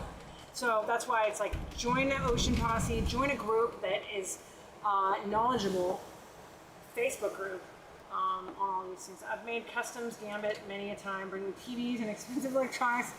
Yeah, it's crazy. You have to just can carry all these things. You don't, and you know, the things that we are spoiled with in the United States, they don't have them in any other countries. Like, I was just showing the other day on my Instagram stories, I have a 1.5 year supply of face cream and beauty products stored underneath where the pugs are sleeping right now. Because I don't know when I'll be home next. I don't know when I'll be able to buy it, and you just have to stockpile everything and take it with you before you leave, because you just never know. And you know, I'm not a I am a wash and go gal, but like, I'm older now, and so my skin needs, you know, better things. Like, yeah, I haven't heard of Beth Leonard's Voyager, but I will definitely look into that. That sounds like, oh, sorry, Alien Bee. I didn't have my glasses on. I didn't read that right. Sorry, you're Alien. Wait, is it Alan right? Oh, Alien. I'm sorry. I didn't mean to call you by the wrong name. I couldn't see. I had perfect vision my whole entire life up until like a year ago. My distance, thankfully for sailing, my distance vision is perfect. I can see boats from, you know, depending on what type of boat, you know, 15 miles away. My close-up reading vision is now, I don't care. Oh, okay. Oh, sorry. Okay, you're cool. We're good. But now my reading is, I have to have old lady readers, and it's been something. It's just, you know, switching into old lady mode. Wow, where is it? This is boat life. Like, where did the day go? Where did the morning go? You're like constantly, you know.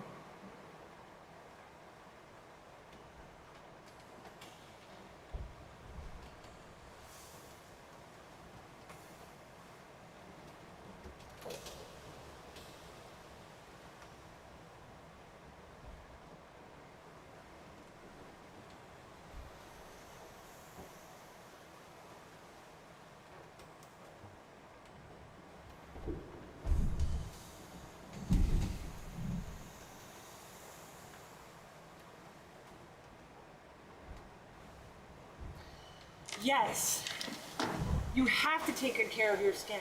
I've talked a lot about my spine problems, but I've had, and actually one of the biggest things like I've had a challenge with has been skin cancer. And if you check my Instagram, my personal Instagram, it's Megan_fabulous, Megan with an H. You'll see on my Instagram how much skin cancer bullshit that I've had to deal with. Like this. And I'm not going to pull my chest down, but I am just cut up, like, cut up. I've had 8 Mohs surgeries in the last Mohs. I've had 8 Mohs surgeries in the last 4 years because I was a tanning bed whore in my 20s. I looked amazing. I was super skinny, fit, tan. It looked amazing, but I was so hard on my body. And oh my God. Ooh. Waves are getting a little bit. I can see them forward, and they're like gigantic. And I didn't take care of myself because when you're in your 20s, it's never going to happen to me. And it's never going to happen to you. And there was a bunch of things that I sat on, and I waited too long. Like this one's a good example. I've had it lasered so many times to make it look normal, but I have to show you, like, just the crap that I've dealt with. So for a long period there, the question wasn't, hey, can my spine handle sailing? The question was, oh my gosh. The question was, can my skin handle it? Have I done way too much damage on my skin that that I cannot be living on the equator on a sailboat? And thankfully, I have the most amazing dermatologist based in Hermosa Beach, California. Her name is Chelsea Fadai. Who? This is a good one. This is.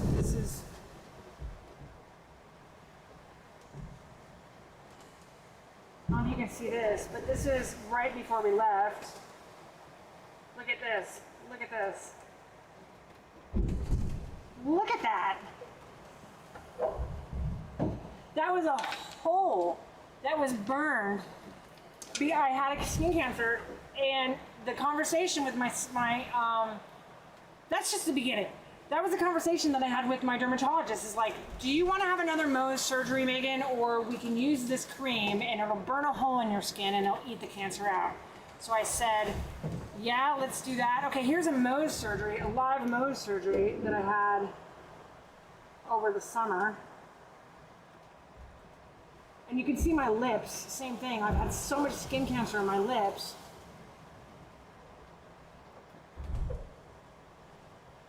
So much skin cancer. Wait for it. People are like, why didn't you warn us that you're just gonna do Mohs on your arm? But this was a whole conversation because a lot of people think that my lips were fucked up like this from lip filler, and it wasn't. It's not lip filler. I stopped doing lip filler about 3 years ago. Come on, show the surgery. Wait, here we go. There we go. Yeah, so that's another Mohs surgery that I have. And then here's my lips. So my lips were like this, and this is sun damage. So for a long, like, they were just so fucked up, like crazy what I've done to my body. And it was just a lot of sun damage that had accumulated over time that now is, so if I stay in the sun or I don't cover my lips, I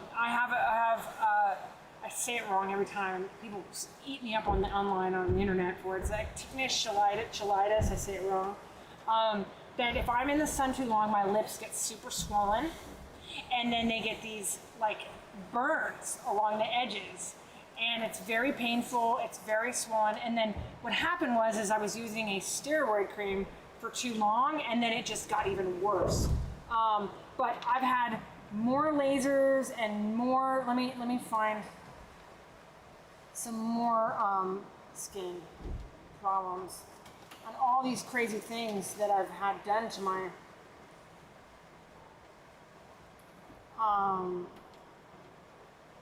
body. Oops.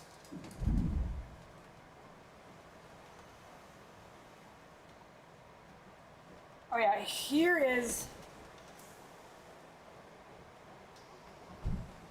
That was over the summer. That was the chest. That was the chest.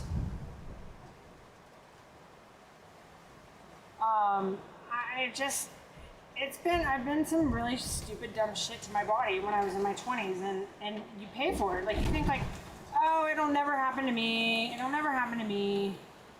But no, it's, you know, it does. It does. It catches up with you regardless if your genes are pre-wired to, you know, have more melatonin. I'm saying it wrong, but let me go get that pug. He just jumped. I don't want him running around the hole. Hey, buddy.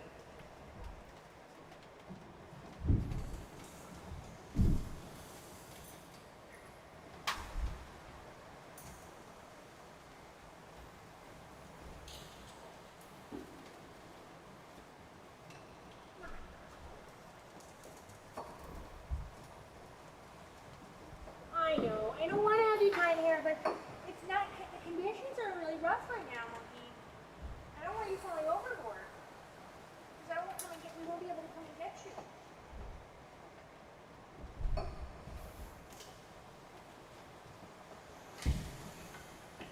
Yeah, so,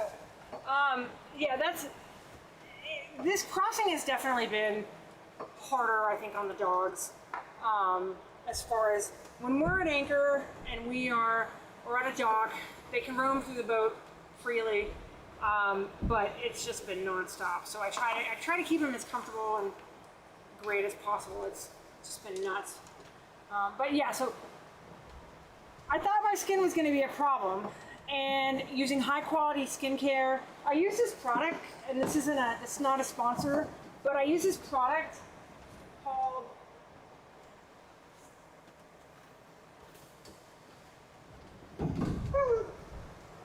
called oh my god. I use this product, it's called sun powder. Jeez, what? It's called sun powder. And it's got a chemical or a vitamin in it called nicotinamide. And nicotinamide, it's not new on the scene, but it's new on the scene because it helps your skin regrow new cells that eat away skin cancer. So not only do I take sun powder every day, but I also take nicotinamide tablets every day because it's been proven to help eat away skin cancer. So I'm constantly putting on high quality zinc-based sunblock is key. Yeah, these big waves are ridiculous. Can people see this, or just me rolling around the boat like an idiot? Like, key for good skin, like hat, gotta wear a dang hat. I mean, I'm fair skinned, freckled, and good hat, really good skin, sunscreen. I think most sunscreens are extremely toxic and you should not put them on your body. And you should not be putting toxic chemicals on your body. Like, I think all these not new, but the chemicals that are in most sunblocks are just so bad for you. And you gotta find one that's zinc-based, that's reef safe. If it's not gonna harm the reef, it's not gonna harm your body. And you're not pumping chemicals in your body. I think that is one thing. Also, keeping parasites out of your body. I do think that skin cancer is a combination of sun exposure mixed with having parasites in your body. It's way less visible than it is for you with the wide-angle cameras, but you can see the effects in the boat pretty well. Oh, well, that's good to know, because like Steve and I have been saying this whole time, like, people must think we're just sitting here, you know, on this nice catamaran, trolling along at 7 knots, and it's, yeah, like that. Can you see that? I guess with the forward camera, how it's, you know, constantly rocking, but it's just crazy.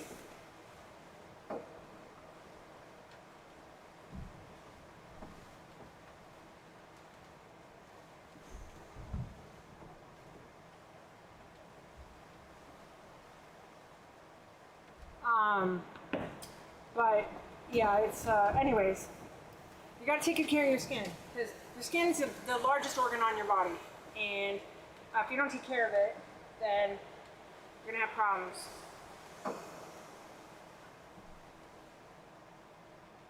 But I'm being vigilant about putting on sunblock, vigilant about staying out of the sun while I'm on the boat, because it's super intense here at the equator. It's so intense. Super vigilant about wearing my sunblock every day. I give Steve a hard time because he looks tan right now, but he never wears sunblock, and he's got a bunch of skin cancer too. And Jimmy Buffett died of skin cancer. You know, it's the real thing.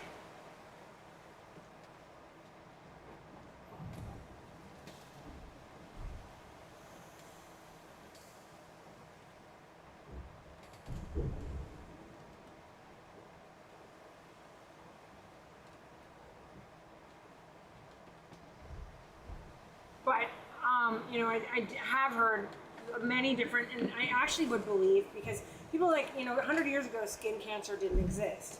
But 100 years ago, like, there's just all these theories about, like, is skin cancer and certain cancers are parasites in your body, which I do think there might be some kind of truth to that. But also, we didn't have the same knowledge that we have nowadays. So if someone died or young, did he really die of polio, or did he die? I don't know. There's so many different debates, and without going down some kind of conspiracy theorist rabbit hole, it just is. It's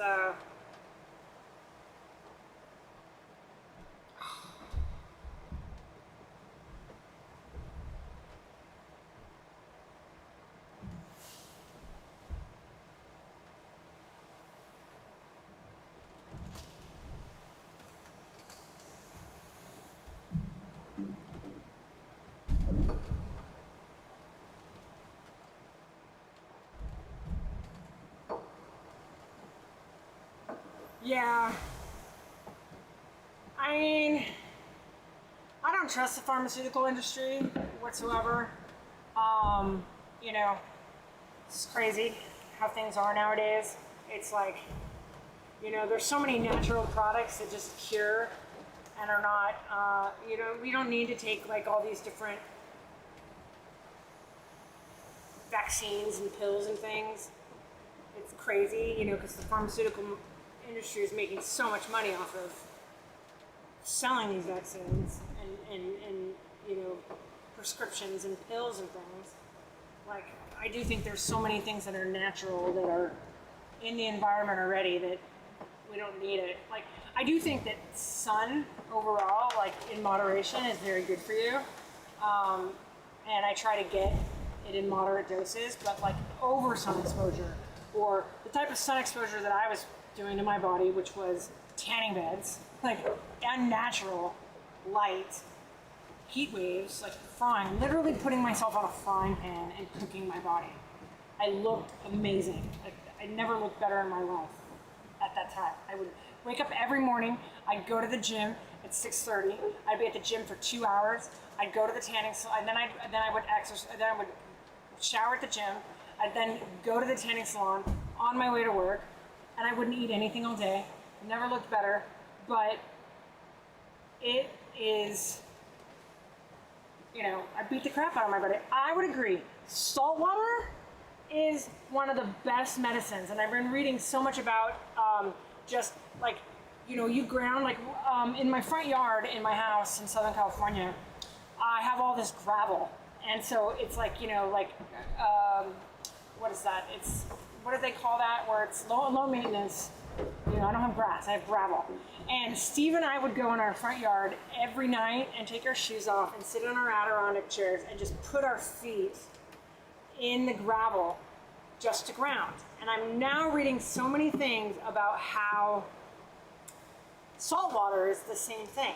And it's a good example of, like, I have, when I was in El Salvador, I have all these bug bites. Like, I have a blood type that the bug bites just, it's like, you know, candy for kids. They love my blood.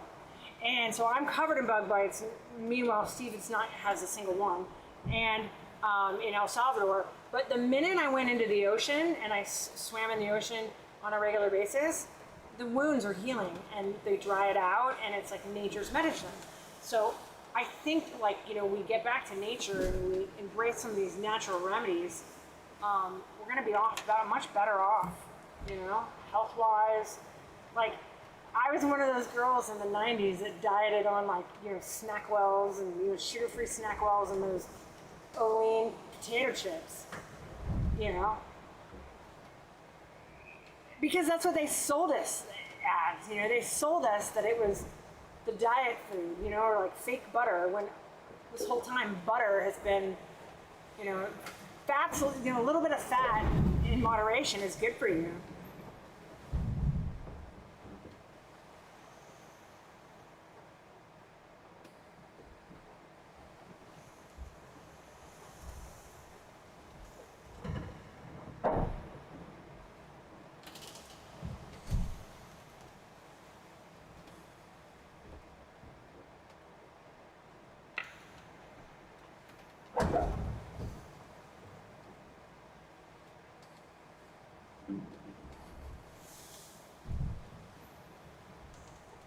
yeah.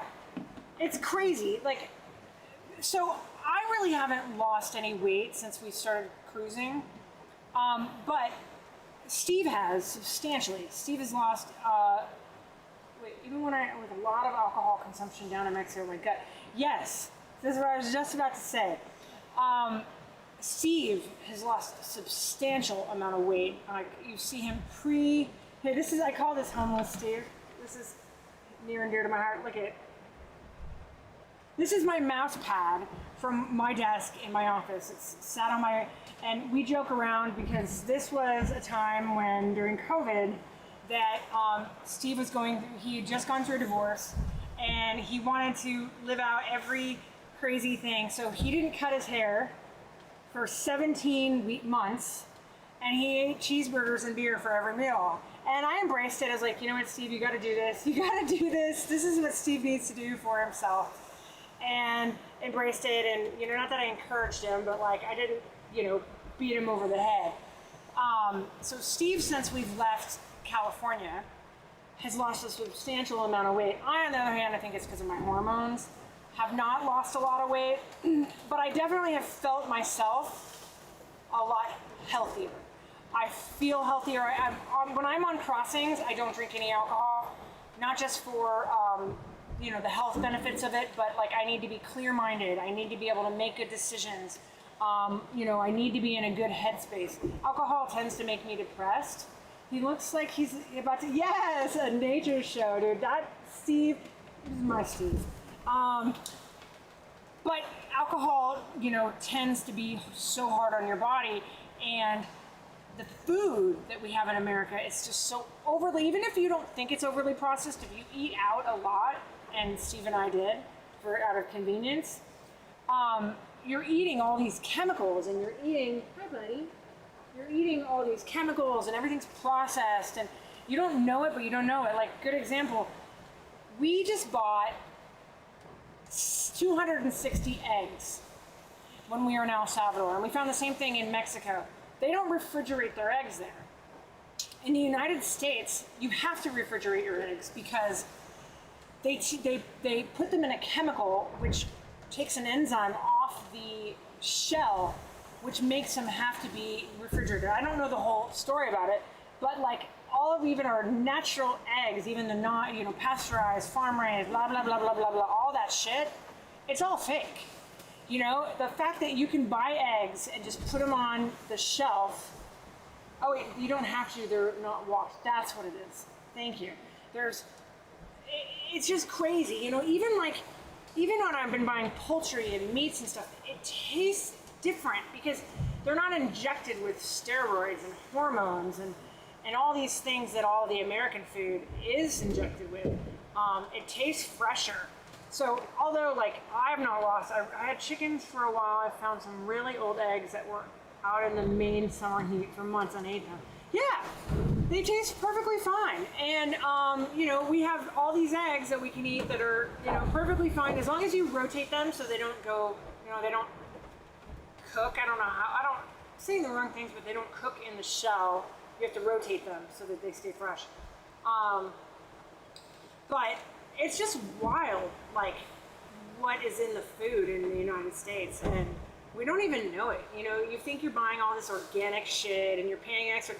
You're paying extra to not have them put pesticides on your fucking food and your vegetables. It's crazy. I just, and here, and when you get out of the United States, I just physically feel more healthy. And I have more energy, even though, my spine's an issue, but I physically feel better, and it's great. Just need to crack them one at a time so one bag does not. Yeah, 100%. It's I've had a couple break because they are definitely more fragile, and not only fragile, but the yolk inside I've found is not as firm as American eggs, and I don't know if that's if that's because that is from all the hormones, But you watch these videos of them making, growing chickens, and those little rotisserie chickens that you buy, those chickens have been alive for like 2 weeks. They inject them with so many growth hormones and steroids and shit that like it's just wild. You like never want to eat food again. You know? It's crazy. Yes, I'm sure you're not fat, but we eat up until like a couple of days ago, because Steve and I have been like trying to eat a little bit later during the day so that it's less work for me standing in the kitchen on these rough seas. I love breakfast. Breakfast is my favorite meal, and I love eggs. And he and I have each been eating 4 to 5 eggs a day, just because it's great protein, it's healthy, it's nutritious, and and it's cheap. It's cheap food.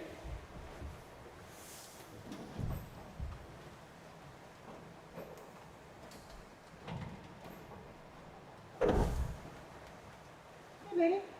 You're okay. You want to come inside, hey, baby? Let's say hi. Oh. Mr. Pickles, he's been sleeping next to me, and he's just gonna say hi. Hi, everybody. Hi. I'm Mr. Pickles. I'm super annoyed right now because my mommy wants to show me off, and I just want to go back and lay down. Oh.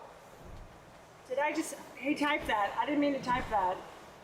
Pump typo.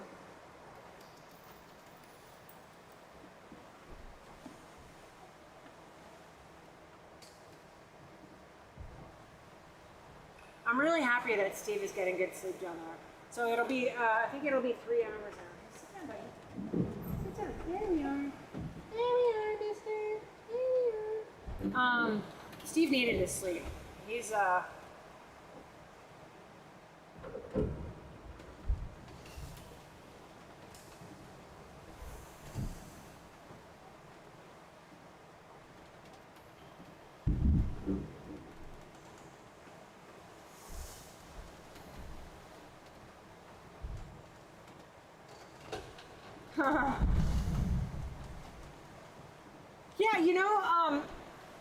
Steve and I first brought up this idea to Steve about doing a live stream because there was a couple other cruisers that are sailing across the Atlantic, I think, a couple of months ago, and they live streamed the whole thing.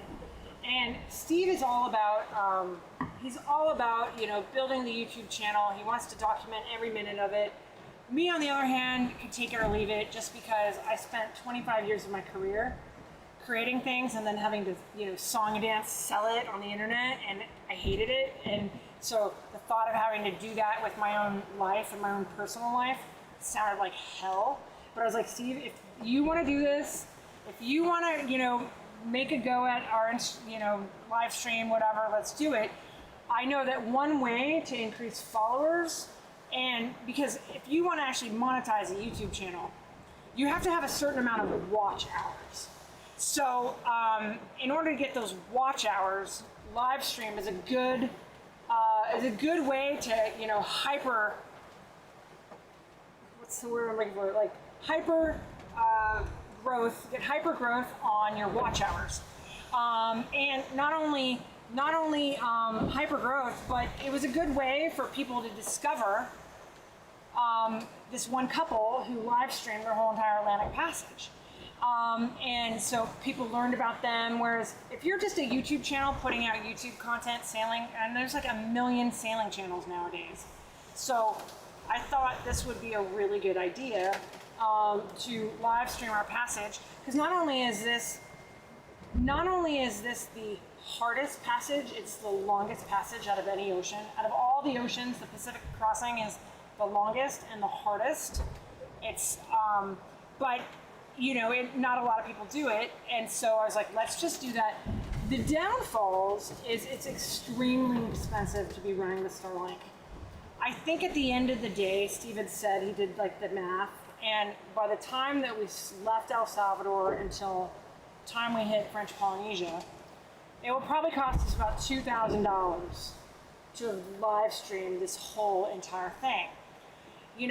I had the idea, and Steve's like, man, because when we're just crossing, it's just the two of us, we're not running the Starlink ocean mode all the time. If you just have a regular Starlink, I think it's like, I'm getting my numbers wrong. Regular Starlink, I think, is like $50 a month just to have it on land. But if you're on ocean mode, I think it's like $350 a month. My numbers would be off, but I'm just trying to show you the big difference. Ocean mode and running your Starlink on the ocean and how much data you pull down as opposed to running it on land. It's the price comparison is different. And we would just run regular Starlink because we weren't doing this crazy offshore sailing when we had regular Starlink. So it's 26 nautical miles to Catalina. And so we would, if you were at least 12 miles or under offshore, you can run a regular Starlink up to 12 miles offshore. Once you pass 12 miles, then you got to turn it on ocean mode. So up until we did this crossing, we never had our Starlink on ocean mode. It was all just regular mode because for the most part in Mexico, we were never more than 20 miles offshore. And if we hit more than that, we were just like, okay, we don't have internet, no big deal. You know what I mean? We don't need to be staring at our phones. So the conversation was pretty much like, okay, we turn on ocean mode, it's gonna cost X, but like in order to grow your YouTube channel, you need to do a certain amount of whatever. You look at like how people are growing it and they're buying ads, they're buying followers, they're buying this. If you do the math on how much growth we've had on our YouTube channel from the time that we started the passage, I think we had 300, 400 followers. Let me look now. We now have, let's look at our, hold on, let me look.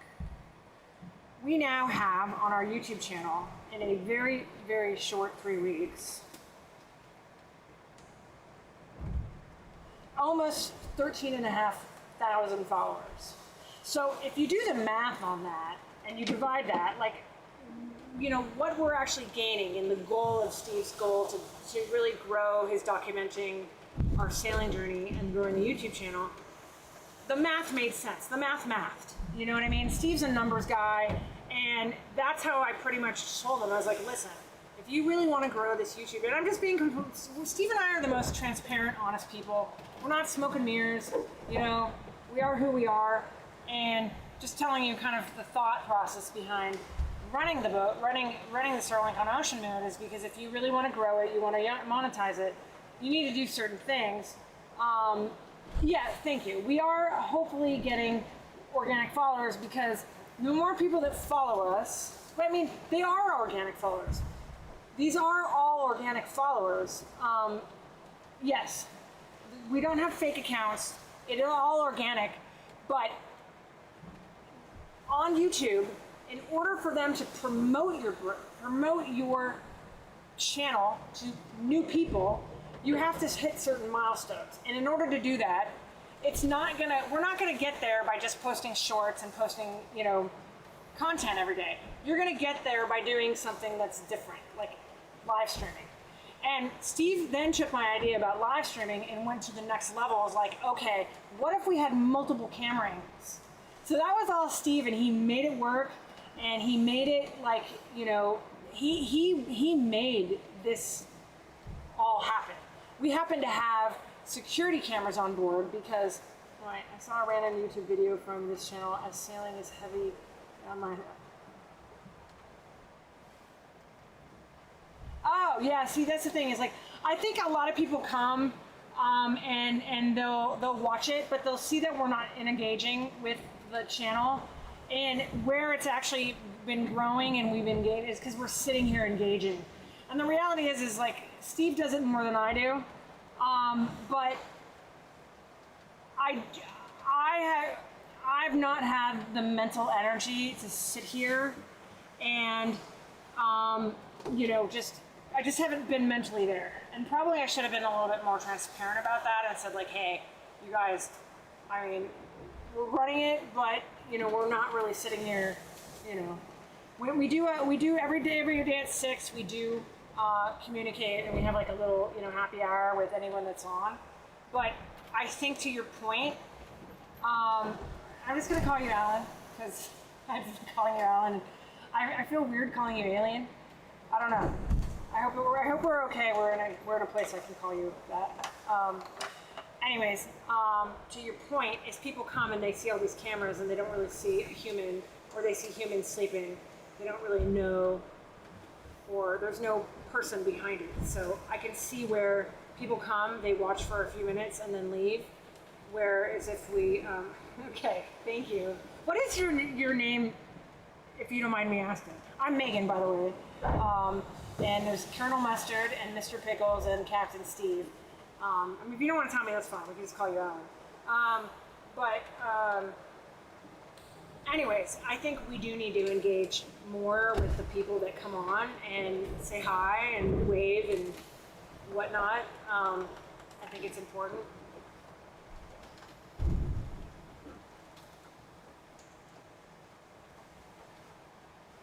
Yeah, so I mean, like right now, oh, it's Ben. Okay, I'm gonna call you Ben from here on out. I mean, right now we have 7 people live. You know, but like I guess the whole thing about live streaming it's because we have multiple camera angles and multiple things going on. It's I guess we need to do a little bit more face to face and engaging with people, and that might be a little bit more success. It's important. But it's actually nice to put a name to the handle, Ben. Does that sound weird to say? Sounds weird, but I keep on telling Steve, I cannot wait. I'm gonna show you these paddle boards right here. When I'm on that, look how beautiful the weather is. Like, it's just gorgeous. But I cannot wait to put those paddle boards. I can't wait to put those paddle boards into the water. Like that's gonna be my happy place. Just get those. Like I'm gonna be another human being when I'm floating on my paddleboard. We actually have a pool too, which is really cool.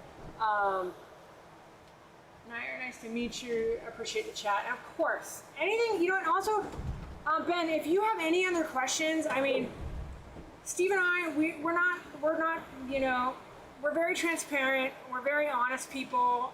There's no smoke and mirrors here. If you have real questions about what this lifestyle is all about, we've only been doing it for 5 months, so we're total newbies. There's a lot of crusty, saltier people, but they're not going to sit there and tell you what the reality of this lifestyle is, and we will. Steve loves to give his knowledge. He loves giving people his knowledge. So if you ever have any questions, feel free to drop it in the chat and ask us questions. But TikTok, Twitch, and gosh, the other thing is I can chat with Steve when he's alive. Oh yeah, so we have not been able to figure out TikTok. I feel like TikTok, I'm almost 50, Steve's almost 60. TikTok I feel is like for like a younger generation. And it's just like dumb videos. And I'm just not like someone that can just sit there and dance and be like, to fake music. Oh, thank you. I'm so glad that you found us. And that we're here for you, man. We're here. Like, right now I got 6 more days to kill of, crossing the Pacific Ocean. Okay, so, and Twitch, I have no idea what Twitch is. We're not on Threads. Like, it's kind of this place now where there's so many social media channels, and I don't want to be everything to everybody. I'd much rather choose a few and be good at those few. Steve has just been diving into YouTube and is becoming a YouTube expert. TikTok, I couldn't figure it out. Like, the people that blow up are like, hot chicks that are dancing around and their tits are bouncing around and they're dancing around to trending music and, doing these cool wardrobe changes where it's like, okay, I've got an almost 50-year-old body. I try my best to be healthy, but like, there's no Megan dancing around on the internet. I don't know. But I mean, TikTok, if you could put the same thing on TikTok and it not be, a challenge, I'm sure that Steve would be all about it because he's so all about like technology Steve comes from comes from finance and technology background. I come from an art and fashion, primarily a gaming platform, but there's a lot of everything on there these days. People are far, far more likely to donate on that platform. Honestly, we're not looking for donations. We were looking at another sailing channel that they're live streaming, and they have a donation Venmo. They have in the screen. It's like sitting in the screen, like in the corner. Send money here. We're not doing that. We will never have a donation cup. You know, we will never promote a product that we don't really truly believe in or would use. We would like to grow this channel, but there's no like, hey, Venmo me money, because, you know, it's clear that, you know, listen, if we were on a tiny tiny boat floating around, bobbing around, having to, you know, didn't have food on board and had to fish for all of our meals and legitimately, you know, hoboing our way through this, that's one thing. But to go and beg for money when you're on a beautiful boat, and you don't need to beg for money. Like, Steve worked his ass off to get to this place where he could retire and live his dream. So for him to go and beg for money, it seems just, I don't even like know the word for it. And I hope I'm not speaking for, like, I hope he's not offended by what I'm saying right now, but he would agree with me. I just hope I'm not saying it in the wrong way. It's like, just seems schlocky. It seems tacky. It seems like something that, you know what I mean? Like, it just seems schlocky. And I would much rather go get a job and work and be, you know, and work for this lifestyle than go and get ahead of myself and get to this lifestyle and then be like, okay, now somebody else pay for it while I dance around in my bikini. I don't know. It just, for me, we are authentic people, we're real, and the reality is this is Steve's dream, this is his retirement, and he worked his ass off and is a good man, and I can appreciate people being like, oh, you know, donate. That's someone else's thing. I'm not gonna shame you for that. If that's how you live your life, I'm not gonna shame you. It's just not how I'm gonna live mine. There's that. Yeah, give me $5. I'm on, it's just, it's so tacky. Sorry. You know, it's just so tacky. I can't even imagine. You know? And, you know, if Steve and I are doing that, shit has hit the fan.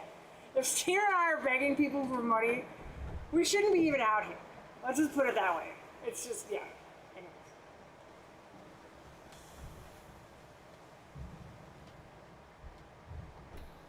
I don't know. We want to be real. We want to be authentic. We're not going to charge you for our knowledge. Now, if you have a business and you ask me for business advice in the fashion industry, you better believe that I grinded and worked my ass off for that fashion knowledge. That knowledge is not free. Let's pay for that. Same thing, I think Steve would say the same thing for his knowledge in the financial space. But if it comes to sailing, and this is what we're doing as our retirement and our hobby, ask away. Any question you have, we will tell you anything that we can tell you gladly.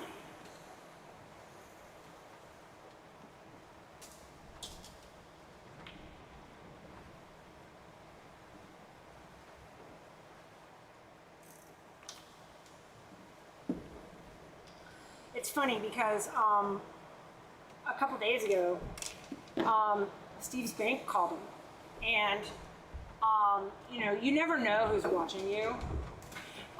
But Steve's bank called him and said that somebody clearly with not an American accent called impersonating him and wanted to transfer money out of his checking account.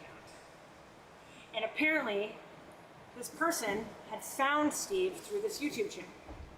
And the thought that someone would ever do that they would go and search people sailing in a nice boat and try to go and steal money out of their checking accounts and impersonate them blows my mind. You know, I mean, this person messaged us on Instagram and wanted more information about, in order to live this lifestyle, did you have to get offshore accounts? And, you know, what kind of bank account did you have? Like, they were using this as an excuse to try to find out more information about, you know, our banking, primarily Steve's banking. And it's just insane. Like,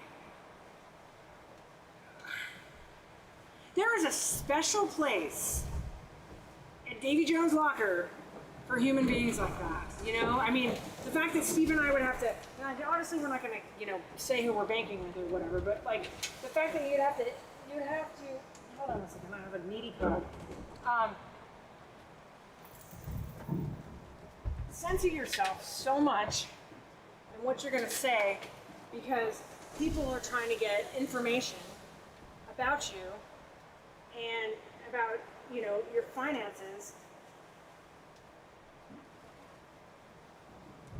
Hold on a second.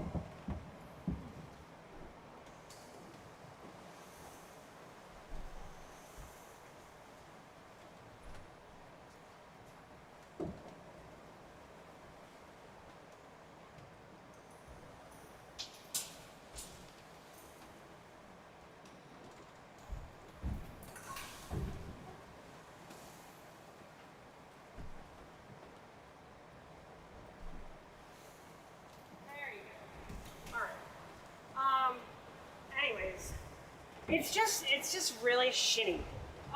You know, it's just really shitty. And the reality is this is Steve's retirement. We're not rich. We really are not rich people. We're not. It's Steve made some good decisions in his life and saved like crazy. And this is his dream, and he's living his dream, and it's very attainable at all different levels. And this is Steve's dream.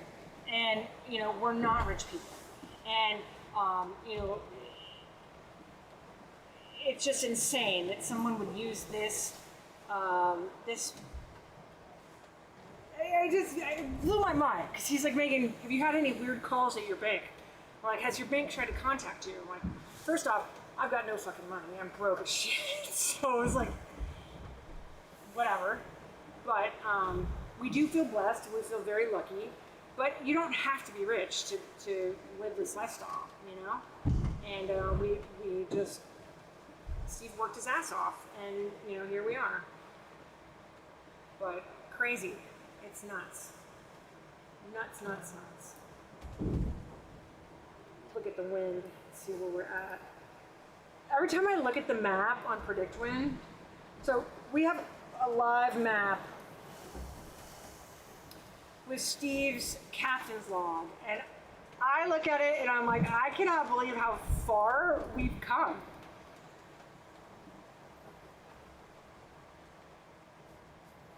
I don't know what ROFL means, Ben. I'm not sure. I'm not sure what ROFL means. I'm sorry, you have to spell that out, or I just might not know. I'm not hit with the jive talk.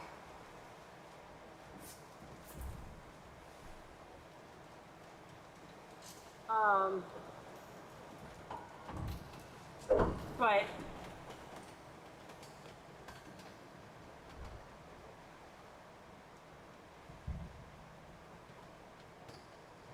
yeah, I wish I could, oh, so you're a veteran? Oh, thank you for your service, Ben. I come from a military family, and Steve came from a military family, so my family was Coast Guard and Navy, and Steve's family was Navy. And so as you can see, where we get our love for the ocean. But thank you for your service. And you know, I wish you rolling on the floor laughing. Oh, sorry. Yeah, no worries.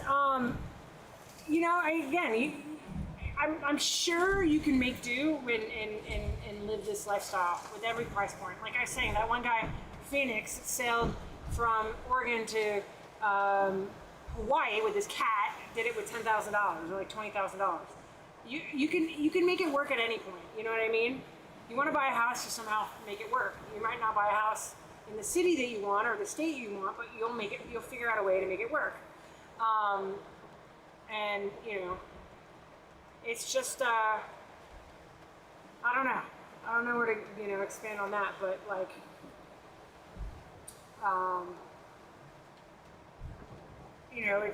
it's a wonderful lifestyle. Like I said earlier, I didn't even know this existed until I met Steve, and we would take these wonderful weekend trips to Catalina. Yeah, you know what? You can get an amazing monohull for $50K. You can totally, you know what I mean? It's like, obviously, when I was saying earlier, you buy something used, you're obviously, you're going to be buying some problems. But you can get a great boat, a great boat. And, you just live a little bit more modestly. And that's perfectly fine. Perfectly fine. Like, honestly, I'd have more money if I didn't have a million pairs of shoes and designer handbags. That's been my biggest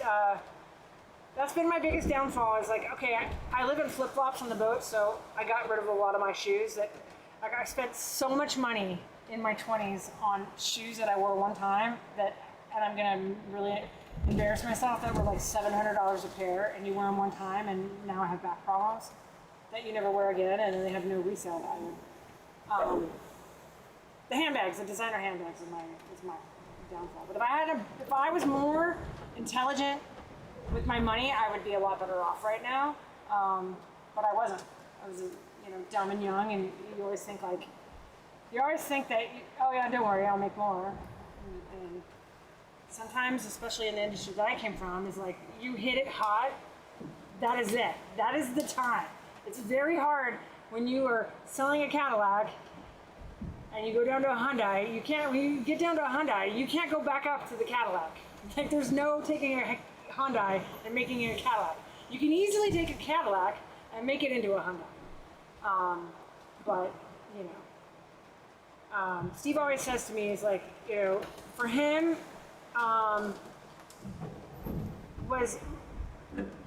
he knew that his dream had really come true, and he was able to live his dream when he found a partner that he was able to do it with, and then embraced what he wanted to do with his life. Like, I've always been a very independent, boss bitch, if you want to call it. I never had my own family. I was never married. And I loved that lifestyle. And it wasn't until I met Steve and realized that there's more to life than, living my own dream, is like being an amazing partner. Like, Steve, he won't admit it, but he's like this hopeless romantic when it comes to the perfect marriage, the perfect family. And he did it, man. He crushed that. He has 2 wonderful kids.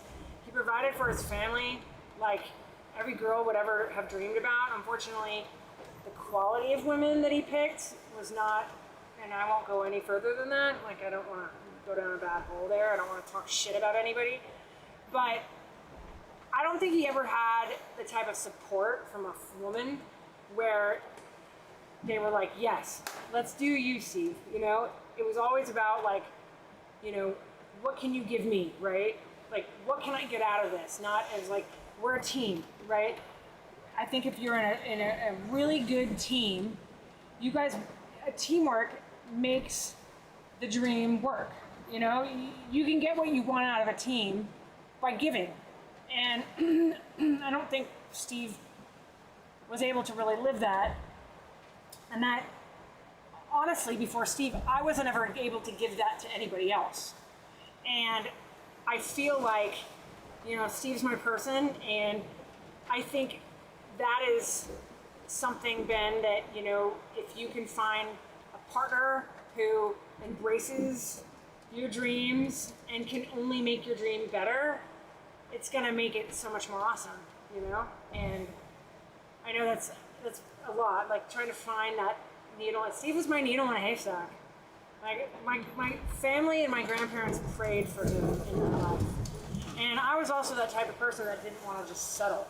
because I lived in LA, and there's so many horrible guys there. There's so many guys that are always looking over your shoulder for the bigger, better. Oh, wow. Did you just see that wave? Wow. That was a good one. I can feel that one.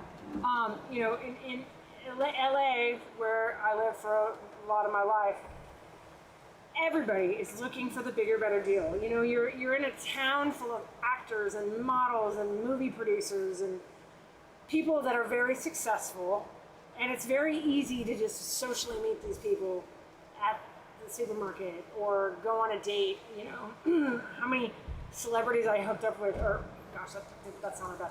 How many celebrities that you match with on Tinder? It's insane. Like, really, it's them. It's really that celebrity.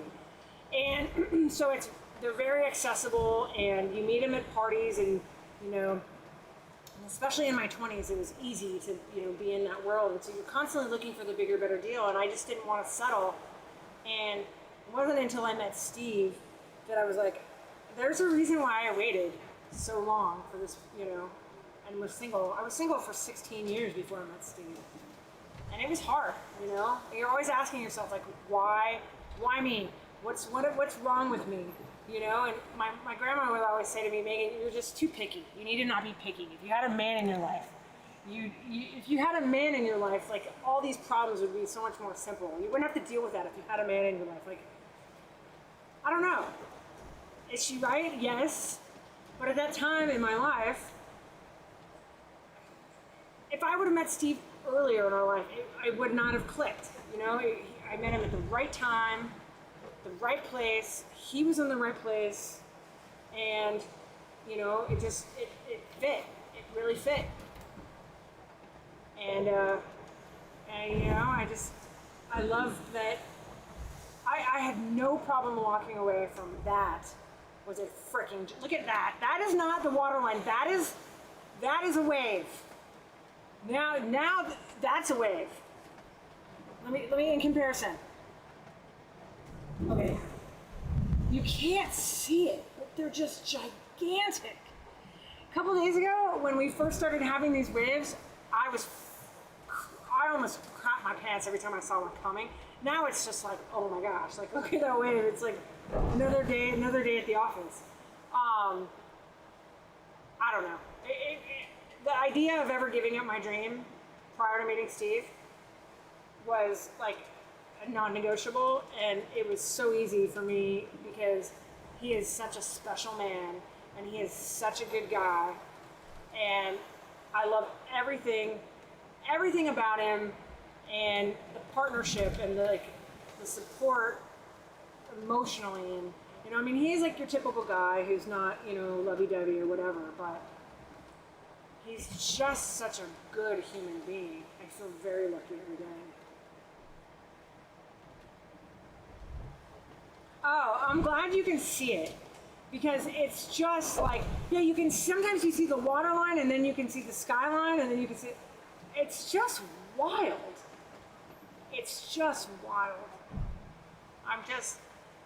This ocean is something else. It's really, I sit here and I have no words at times. No words.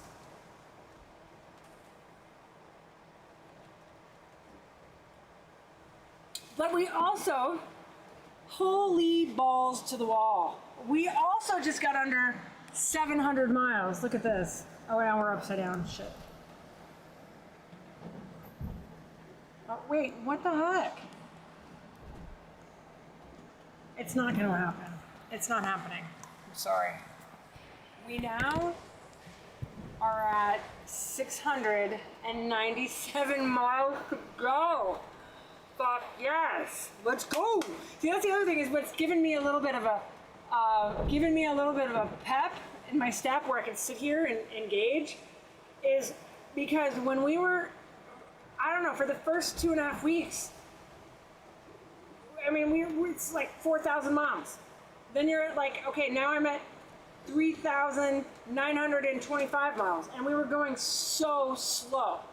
Like, up until we passed the equator, we were getting like 4 maybe if we're lucky, 5 knots. Right now, actually the wind has died down a little bit. No, it's not. It's still there, but I feel like Steve needs to come up in a minute because the sail is luffing. You can see it, right? We can see it in there. Yeah, you can see it. Yeah.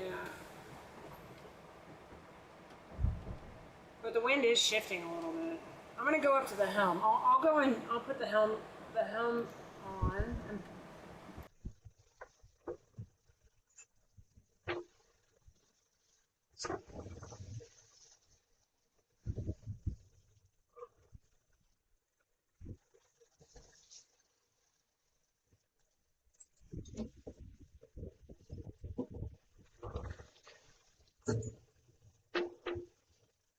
Yeah, so the wind has shifted a little bit.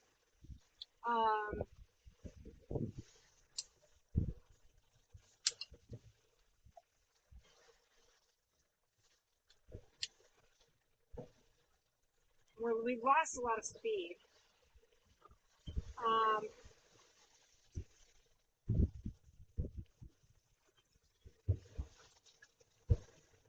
The first time we can see the destination on the chart bar. Like, that's just so awesome. I was so crying. This is the first time, I mean, that you're able to see it. Like, we've been so far for so long. And, like, the sense of accomplishment is just,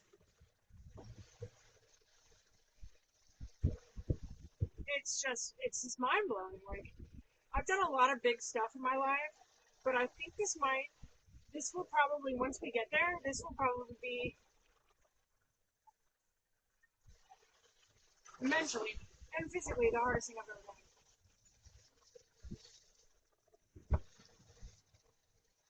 I feel like if I don't want to alter anything because I could really fuck up the sails with this wind. But hopefully Steve will wake up soon. What if it happens?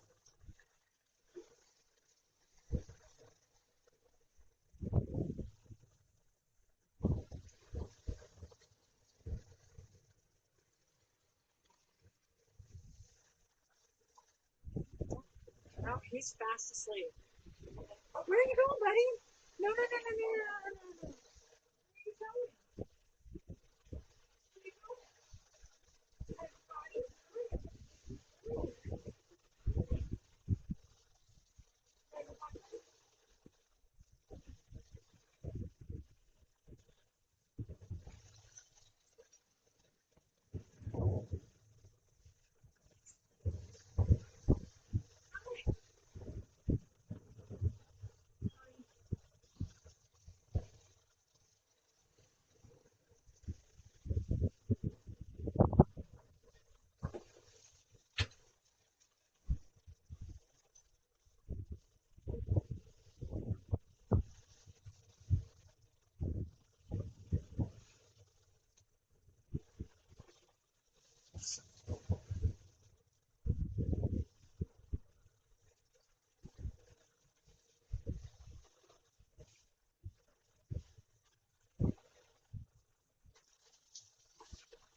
All right. Yeah, Steve is fast asleep, and I don't want to wake him. The wind has shifted. We're still getting really good wind speed. It just shifted a little bit, and we're almost dead down the wind, which I feel like we need to over coursing over it. I don't want to do that without Steve.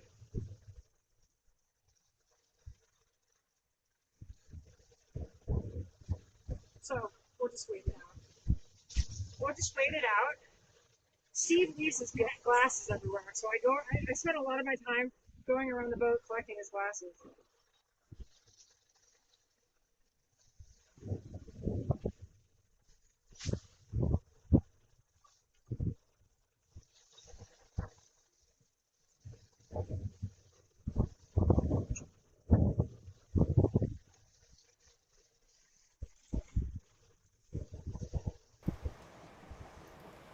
Okay, so the wind has shifted. I'm gonna wait for Captain Steve to get up before I go and make any calls, just because this is outside of my pay grade right now in this kind of conditions. If we were not so offshore and the waves weren't so big, I would make the call. But I wanted to show you. So you'll see around the boat, I have a lot of plants. And this plant just ate the dust. It's a cactus, and now it's all moldy. And what I do is, we have a lot of new people. Oh, hi, Jake Sully. Welcome aboard. I'm gonna just say hi to you. Copy.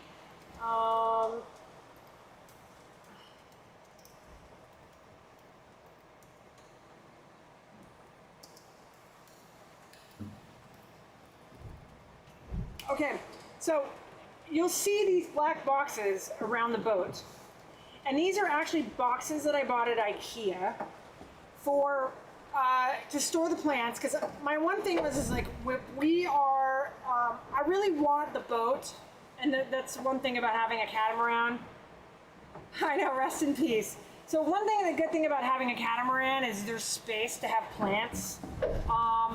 They might have to go overboard when we get to French Polynesia. I'm not sure, but so far, I've been able to keep them. We've probably lost half of what we started with. I have a big garden at home, and I love plants. It's been a therapy for me.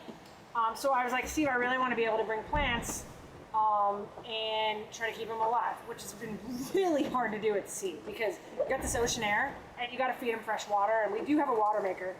A nice boat you have there. Congrats. Oh, thank you. Thank you. Sorry, I'm all caps. I didn't mean to be all caps. It just happened to be there. Hold on. Okay, copy. We love her. She's a good girl. Our catamaran is a good girl. She's crushing. She's crushing the Pacific Ocean. So anyways, but I just had another one bite the dust. And I've been able to keep them in these containers so they don't get knocked over when we're underway. And Water Maker removes almost all the TDS in the water of empty things plants need though. So yes, you're right, Ben. I do have plant food. Of course I have plant food. I have plant food, I have all different types of bug spray, depending on which place of the world we're in. We have an additional, so on top of the Water Maker, we have an RO filter on top of that. So it even takes out even more like toxic stuff out of the water. The problem is the Water Maker draws from the seawater, and salt kills the plants. So all the plants have been doing really well. I miss them. I give them hydration, but we have lost them based on change in climate. All these plants came from Southern California, so they're used to humidity, but not the heat. Once we got into Mexico and closer to the equator, now they're all just starting to like really. A lot of them have adjusted, like the indoor plants, but like. I'm so sad. I'm gonna go throw that one overboard real quick.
mister.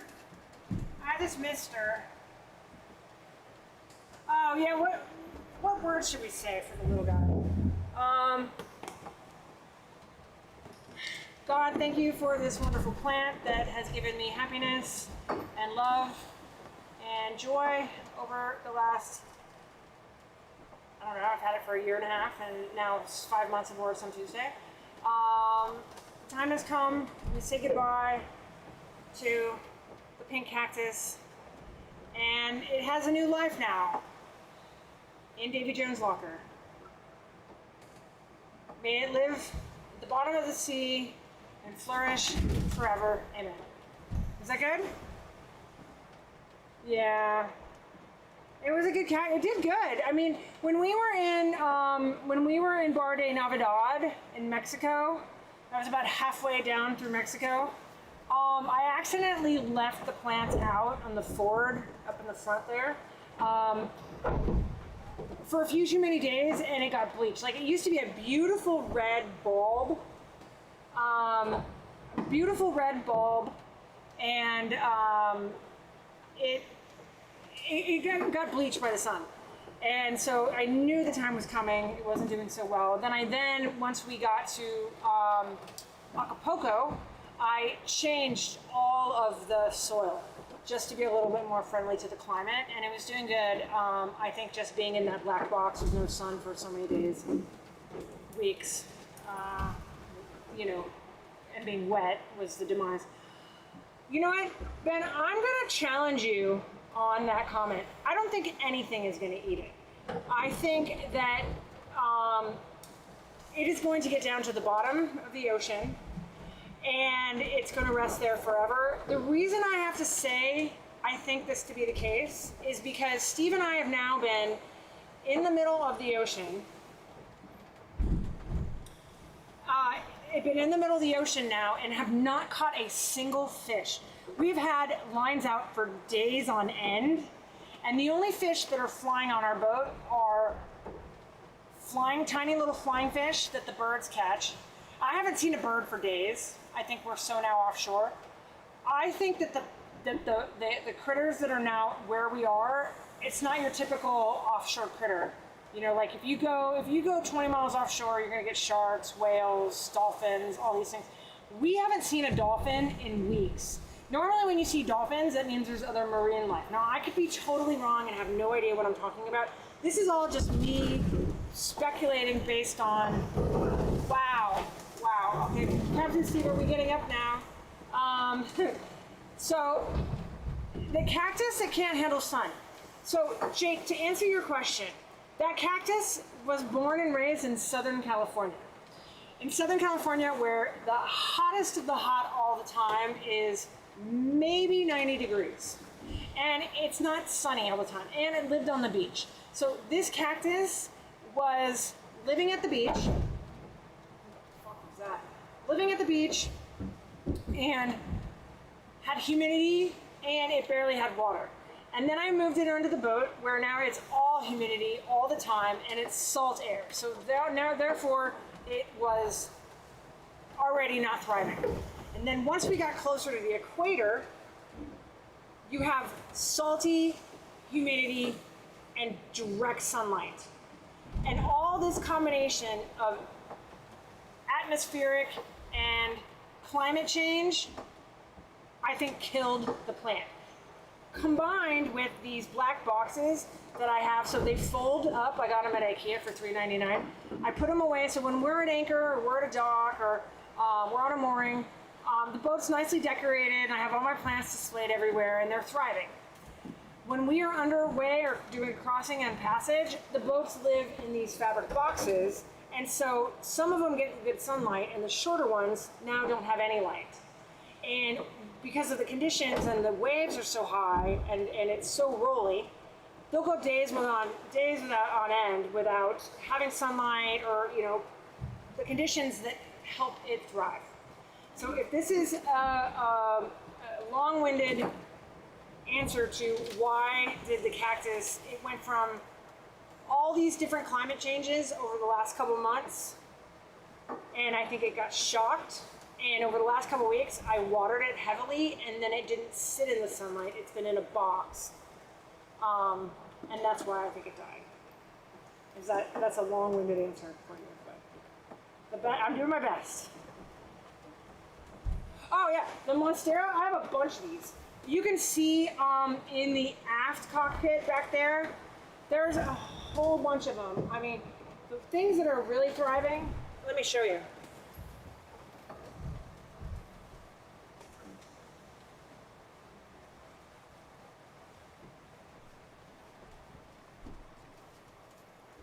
This jade plant is a cutting. Let me go get something else.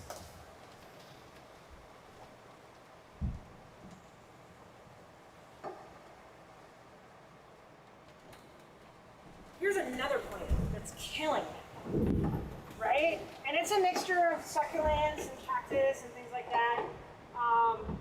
Succulents I found. So this was a cutting from my backyard in Manhattan Beach, and I potted this when we were in Mazatlan. No, in Acapulco. And I planted it, and it was small, and it's really enjoyed the place that I have it. I have it on that table back there. We cleared off the table because we've had a lot of rain, and I didn't want to ruin anything, but this jade plant is crushing it. Super crushing it. So I was actually getting up to show you, and then that's when we had our ceremony. So this mister has been awesome to keep like the humidity going. So I spray them once a day. Spray myself because it's fucking hot as balls. I'm going through menopause. But it has nutrients in it. It's like water that I put nutrition and plant food and things in it to help keep everything thriving.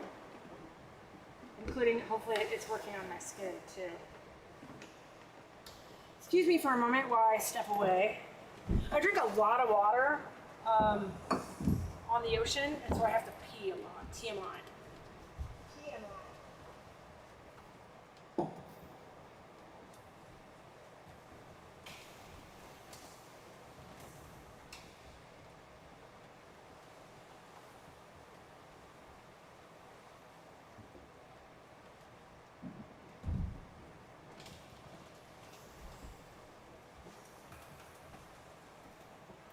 Captain Steve has now been asleep for 3.5 hours, and I'm so happy for it. I mean, probably should get up and change the sails and probably change our direction, but I don't want to wake him. I was like, okay, it's fine to go a little bit slower so that Captain Steve can get some sleep.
Some lunch. I'm getting kind of hungry.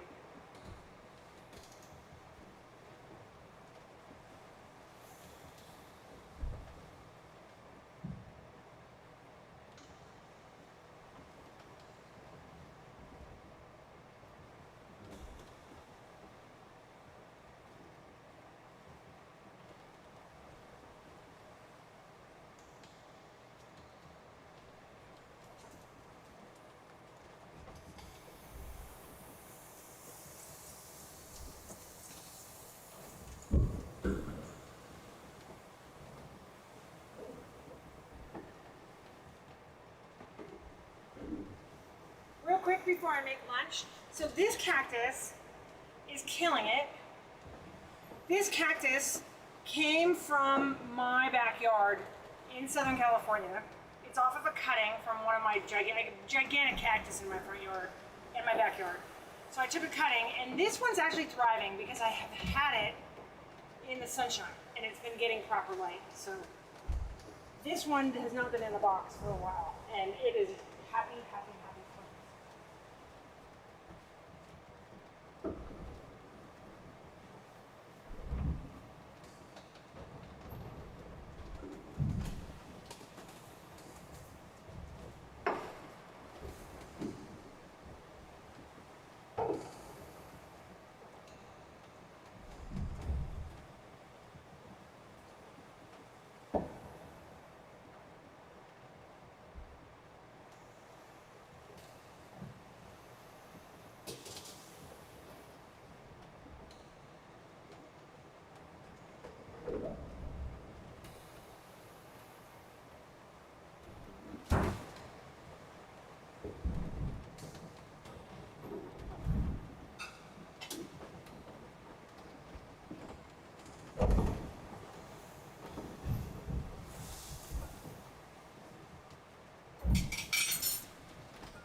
you guys think I'm rude if I eat on camera? Is that rude? Yeah, I won't be offended if someone says yes. But I don't know if anyone has any questions, so. And I'm really enjoying this. I'm enjoying talking to you, Ben, and it's been nice.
Okay, so Jake, question.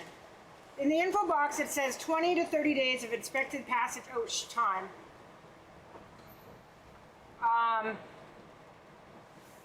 Okay, expected passage time, but soon it's 30 days already, and you're far from crossing the Pacific. Actually, so we only have 695 miles to go. We are currently 24. This is day 24 of this crossing. And we expect, if we're going at the same speed that we're going, we will be there in 6 days.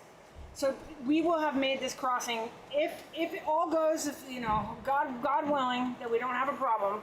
And hopefully, you know, wind picks up. We will have done this passage in 29 days for a total of 4,000 nautical miles. So if you look at a map, typically what they consider as a Pacific crossing is from one body of land to another. So Marquesas Islands is the closest body of land once you, so that is a whole Pacific crossing. Some people consider a Pacific crossing from the United States proper to Hawaii. That's only, I mean, it's not the same amount of miles, but you can consider that a Pacific crossing. The crossing that we are doing across the Pacific is the biggest crossing that you can do out of any continent, any ocean. Pacific crossing it's major. It's been major. So we have now gone, okay, so let's do the math, because I can't do math. 4,000 miles minus, so we have now gone 3,100 miles and change. We've already sailed in 24 days with 694 miles to go. The first couple weeks until we crossed the equator were ridiculously horrible. No wind, we had lightning storms, we had squalls like crazy. If you go back, there's an episode on one of our live streams, freaking craziest squall, and we got it all on tape. Okay, I see, so no need to go to the mainland masses like Japan, New Zealand, etc. We will be going to New Zealand, but the Marquesas Islands is in French Polynesia, where most people that cruise, the cruising lifestyle, is where people stop, because the French Polynesia Islands are insanely ridiculous. You got Tahiti, you have all these other islands, the Cook Islands, you have Bora Bora, Moorea. I mean, like, there are tens of thousands of beautiful islands in the South Pacific that are untouched, tropical blue waters. You can swim with like whales. It's just, the South Pacific is one of the most beautiful places if you're a sailor to sail, and that is why when you say Pacific crossing, you don't, unless you like sporty, shitty cold weather, you're not going to sail to Japan. So the typical route that you take when you sail across the Pacific is along the equator, because the weather is warmer, the water is warmer, it's less sporty. Once you start going north and south of the equator, that is when you start getting cold, shitty weather. So the equator is pretty much just north or south, what they call the trade winds, is the perfect place to, if you're going to make a big ocean crossing, is where to cross. Does that answer any questions? New Zealand, we will probably, so our plan is to spend a year in the South Pacific. We will be in New Zealand probably next summer in 2027. So we can only spend, because of visa things, 90 days in French Polynesia. So that's Tahiti, that's Moorea, that's Bora Bora, that's all those really amazing islands in French Polynesia. From there, we will make our way to Fiji. So starting in October is hurricane season. And you have to be in a hurricane protected either marina, mooring. So we have a reservation from October till April in Fiji, where we will have the boat at anchor on a hurricane protected anchorage. We can leave and go around, but as long as we are within 2-3 days of, if we see a hurricane coming, to get back to our anchorage, we're fine. But if you're going to be in the South Pacific during the time of October through April, that is hurricane season. And so that is why right now is the time that most people cross the Pacific. They cross the Pacific now.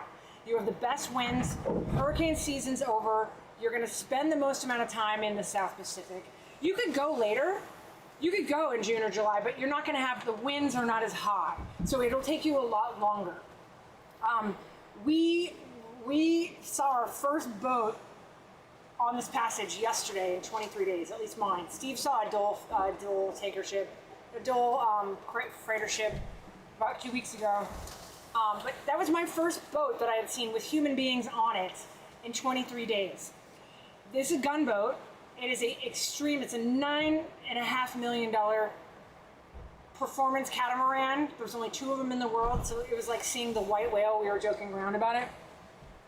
Especially this, they're also going to French Polynesia, and had a nice little chat with them on the radio.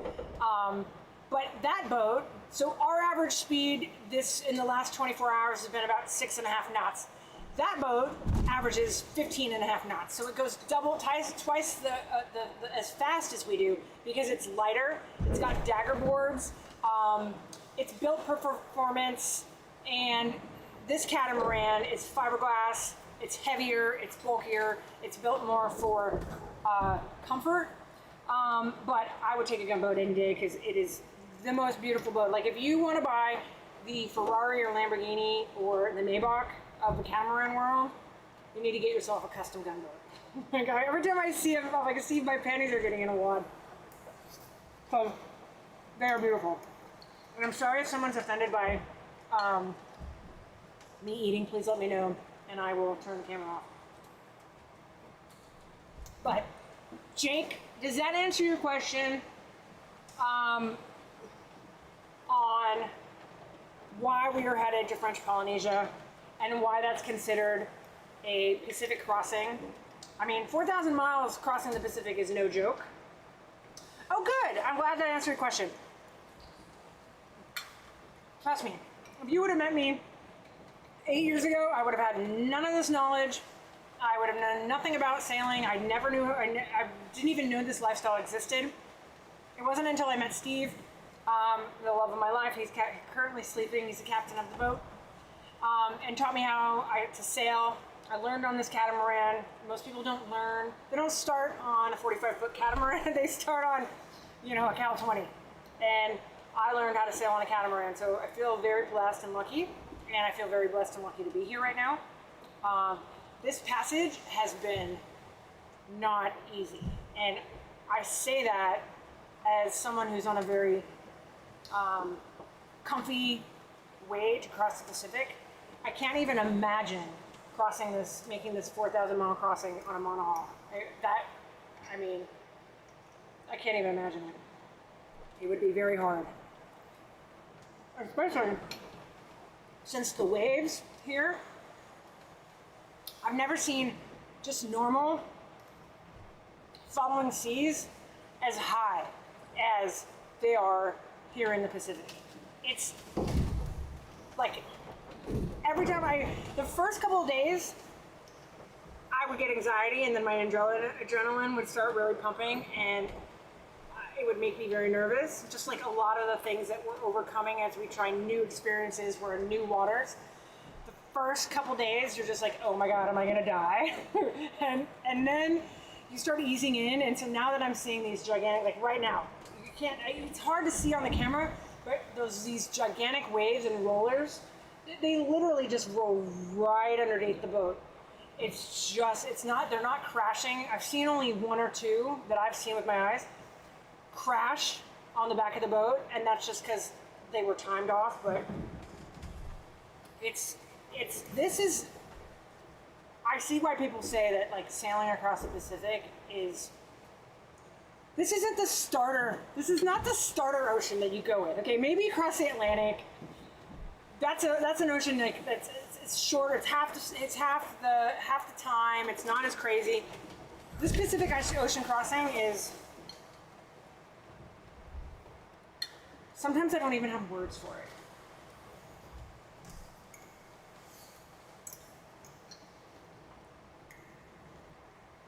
It's just intense.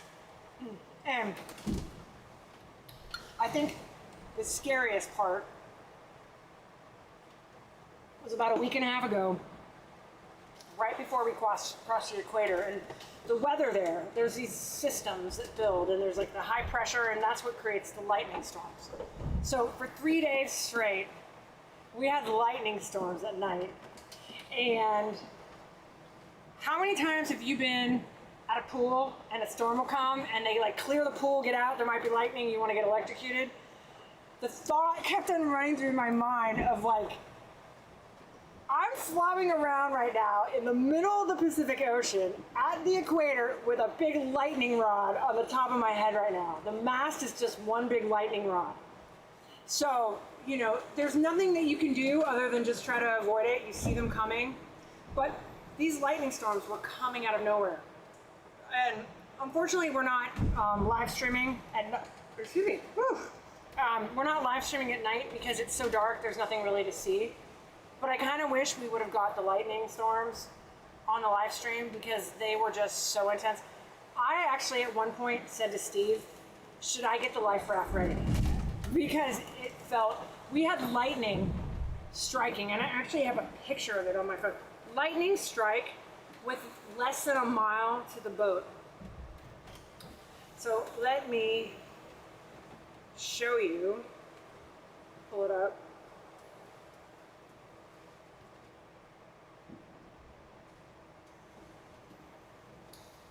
Of course I don't have that photo when I want it.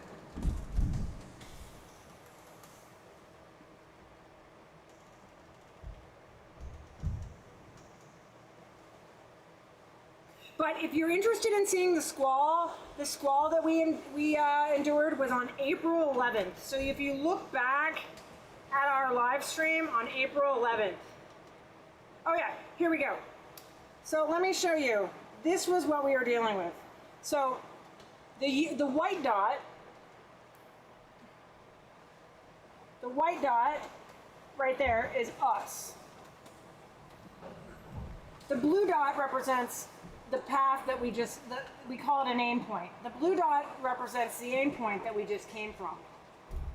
I don't know if you can see that, but there's a lightning strike like on us and all around us, you know, and those other ones are within 10 miles of where we're at. So it was hairy to say the least. And thankfully, so one thing that we do have in our corner is we have a meteorologist. It's called Ocean Tactics. I think Ocean Tactics is the name of his company. His name is John. He's amazing. And we check in with him every single day. And we give him our position. We give him the weather conditions, the conditions for the last 24 hours. And he looks at the weather and he gives us a route to take to cross the Pacific. And he's been instrumental in our success in avoiding squalls. If he sees that squalls are coming, because you know weather's going to change. You know, it can change in an instant. Sorry. And John, if you were considering, oh wow, that was a big one. You can see that one. Oh yeah, you can see that. Fuck, that's big. If you're considering and you want to do an ocean crossing, I highly recommend hiring a meteorologist. The price of admission for the security and the confidence that it's going to give you, it's like, it's worth every penny. Hiring a meteorologist that you have that communicates with you once a day. We can use him more than that. We just have to, oh wow, but we just have to pay for it. But he has years and years and years and years of experience of ocean crossing. He's done this many times. He's successfully helped other boats cross oceans.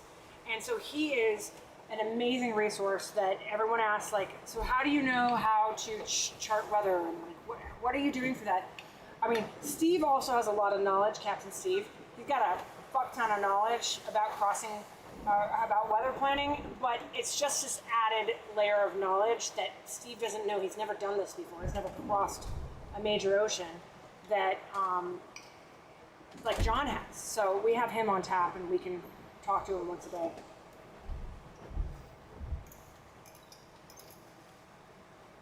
But there's just so much. There's so much to know. There's so much to learn.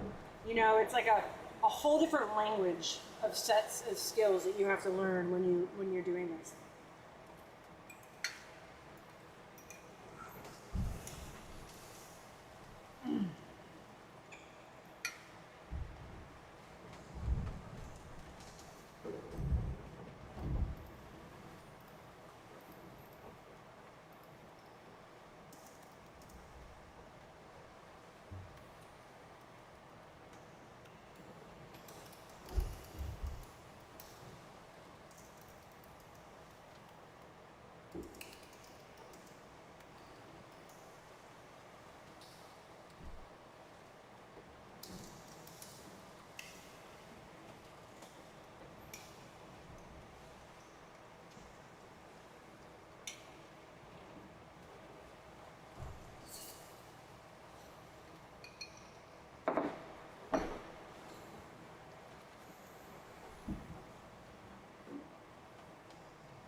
good, Ben.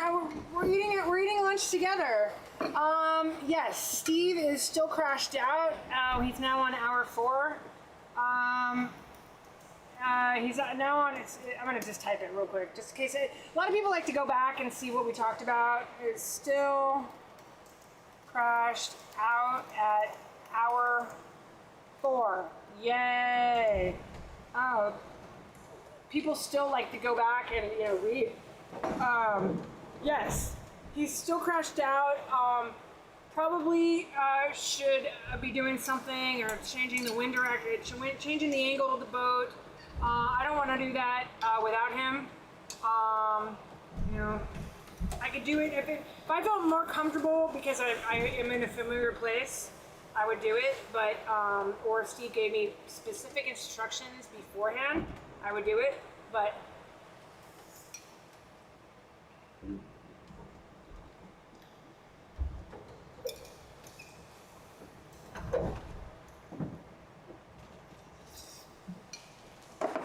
Jake, I hear you, and I think you have something to there. I mean, I've run it by Steve before about doing it 24 hours. I think because our situations are different. I mean, I think they're in a small monohull and there's only one camera view. The reality is when Steve and I are on night watch, we don't, yeah, still says here, yeah, predict when says we're not. Let me show you, Jake, the difference between their boat and some Tuesday. Hold on.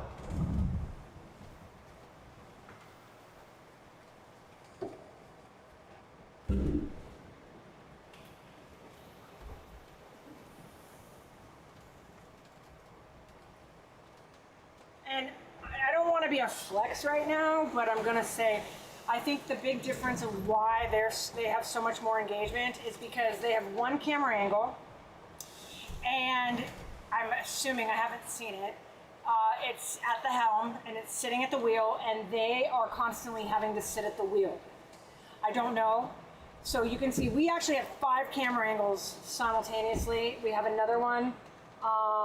If you look at, you're not seeing it right now, but we have the mainsail.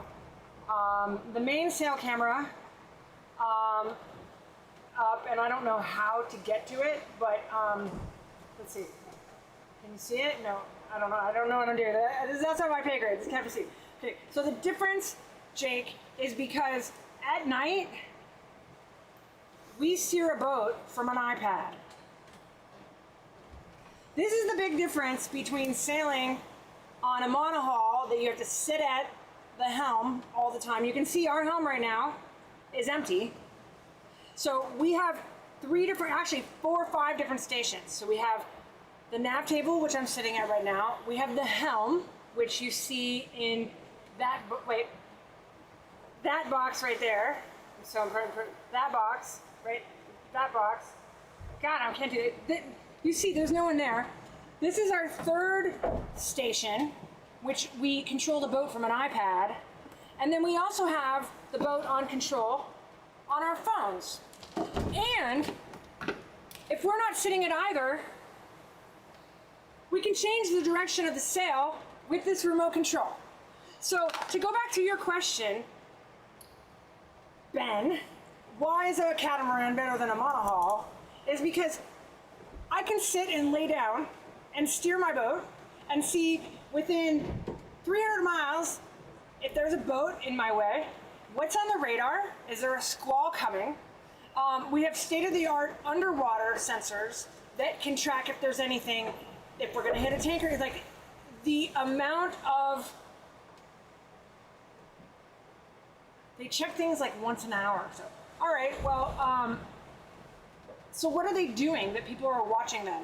Like, I'm just trying to understand, because I find it extremely boring at night to just watch me, laying there. Or like, I'm doing crafts while I have watch at night. I am making all these fun sunglasses. I'm making clothes. I have my sewing machine. I'm making pillows for the boat. Steve is not so exciting. He's staring at his phone. So They don't have to sit at the helm either. And do they sleep at night? I don't know. Good for them. I'm glad that they are gaining a lot of followers. For us, Steve and I talked about it, and he was like, I really don't want to have the cameras on the whole time. We're open to it. I mean, I'm open to it. I originally thought it was going to be 24 hours, and Steve was like, no. But once Captain Steve wakes, I'll run it by him again and let you know.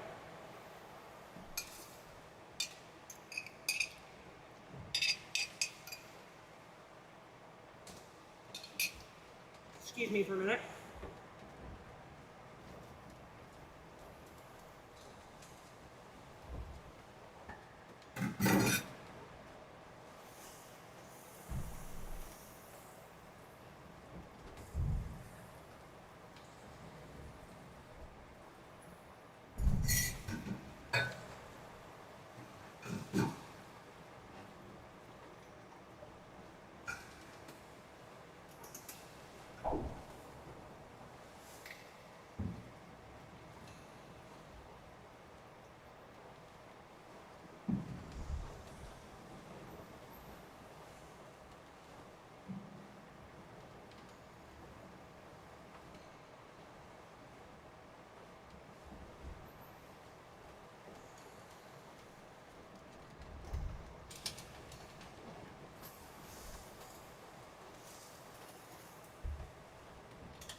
They don't have to sit at home. Oh, we're still, yeah. Jake, let me know, because, I mean, originally when Steve and I first thought about doing this, the idea was we would have the cameras 24/7. But he thought that, like, no one's gonna watch us in the middle of the night. So, I think people like to also just talk with each other while watching.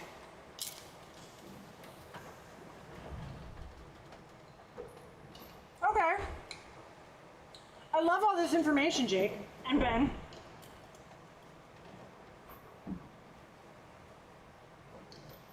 All right. You know, truth be told, for this whole crossing, we really just pop in on the camera every once in a while. We're not sitting here the whole time. I honestly don't find myself that interesting. But yeah, I think, all right, I like this. Steve is like way more outgoing than me. He's like all about answering things, talking to people.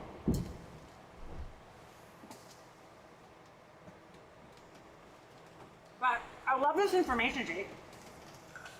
We had a couple people that were early on that were watching it all the time and then commenting. You know, they would answer other people's questions or whatnot. So we do have some of these people. Like, I don't even know how many people are online right now, but let's look.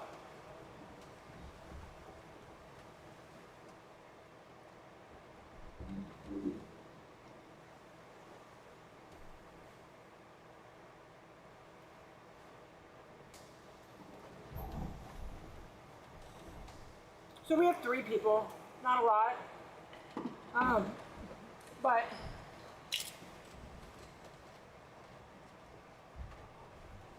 I mean, maybe if Steve and I had been sitting here the whole time, we might have been more successful. I don't know. That's good to know. It's all information. Jake, where are you located? And are you a sailor? Or are you aspiring to live this lifestyle? I I know that Ben is aspiring to live this life, so he's curious. But like, what brought you to come and tune in, if you're still there?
Jake, oh wait, Alan, we have that. Let me show you these mics we have.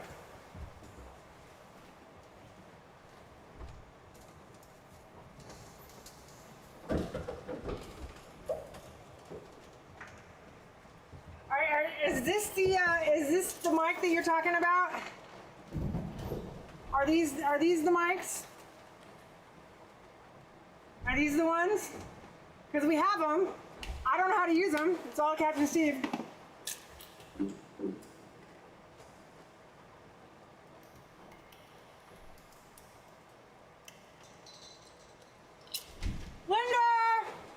Hi, Linda! I wish we could have, you guys could have live streamed it. We would have watched it.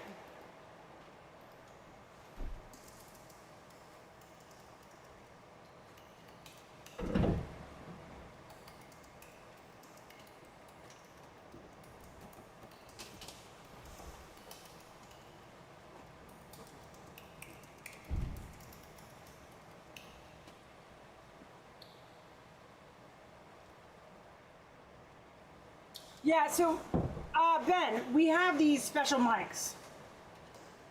I wouldn't know how to hook them up to the live stream. Steve has them hooked up whenever we're doing something like a video-wise or whatever. But I think, yeah, right. We have this. We have all the state-of-the-art video equipment. We got this little whatever, I don't know, GoPro. This. We have a drone. I mean. Of course, you can imagine. We have it.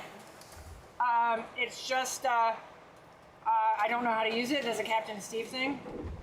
So, just one night vision camera shows ocean and the mast would be enough during the night time, pretty much like on that other boat. Maybe the current one showing the mast already has night vision. Okay, so Jake, we actually have 5 cameras. You can only see 4 at a time. The other one, and I would show you how to, I don't know how to do that camera, but there's another camera. I think it does have night vision, but I don't know the reason why. When Captain Steve gets up, let's ask him all these burning questions. Like, I kind of want to wake him, but this poor guy is not, he's been running on 3 hours of sleep a night, where he's letting me sleep a lot more because of all my spine problems. And I'm recovering from spine surgery. So, but I love all this information, Jake and Ben. You know, it's,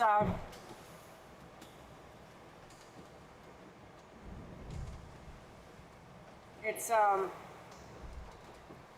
Steve never takes naps, so the fact that he's asleep right now is, you better sleep when you can. I know. This is the thing, is Steve never takes naps. I am the queen of the nap. I love my naps. I like my sleep. Every night, even at home, land home, I go to bed at 8 o'clock. I love my sleep. And I sleep a good 10 hours a night. Now, here, we have a schedule where I take naps, Steve will take a maybe take a nap during the day, but he definitely can run on a lot less fuel than I can. So, I go to bed around 7, 8 o'clock while we're on passage. Then I get up at midnight, and I will take the watch from midnight until 3, 4, 5, depending on what Steve needs. Now, a lot of the time, at least on this crossing, because weather has been so freaking crazy, lightning storms, squalls, we blew out battens out of our mainsail. Right now, our mainsail is reefed in reef 2, and we have to do that because it's missing 2 battens that are broken.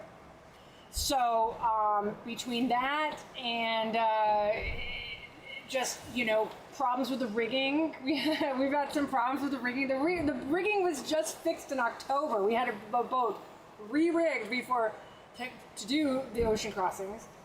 And so we've had a lot of problems with our sails and a lot of problems with some boat parts and things. But in the middle of the night, if there is a problem that I cannot handle or I feel like is outside of, when I say pay grade, I don't have the knowledge that Steve has.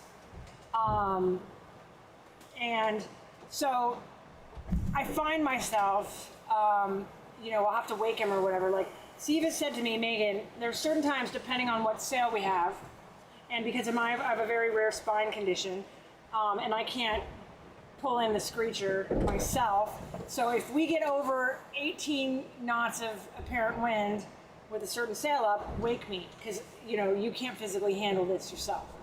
So just all depending on the conditions. Sometimes, like last night I had to wake him because we had a major squall within 3 miles of us. It appeared out of nowhere, so I woke him up, but it was only half an hour before his sleep schedule was going to end.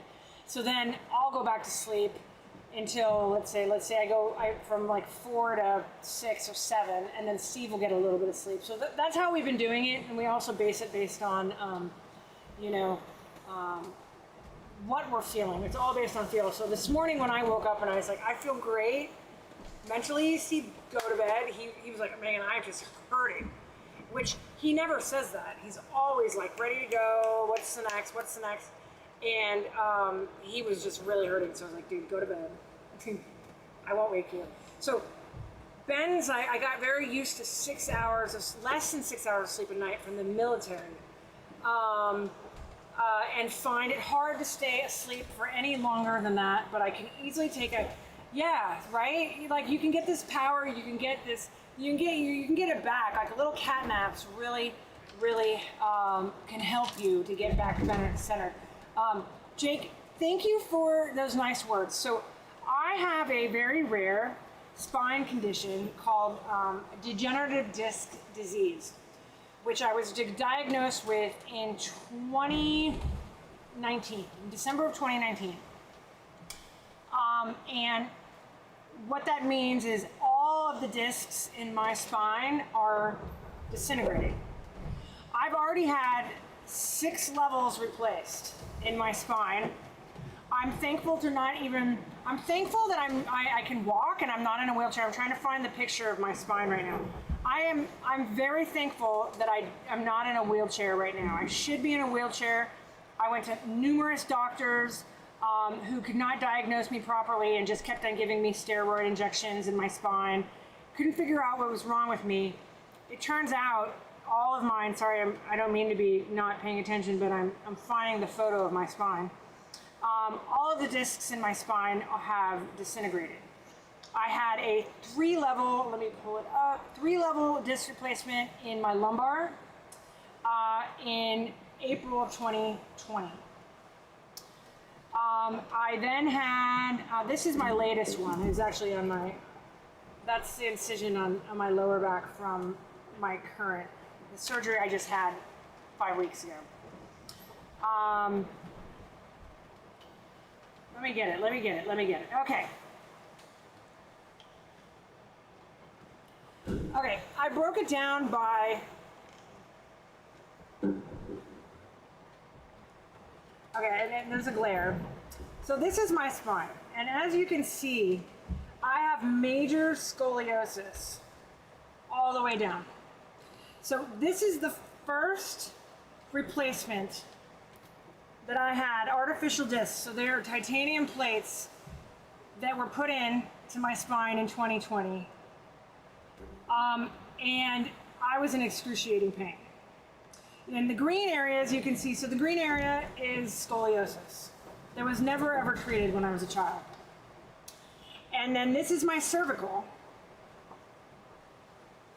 And I had those 3 levels replaced in January of 2023, and the green area below it is scoliosis.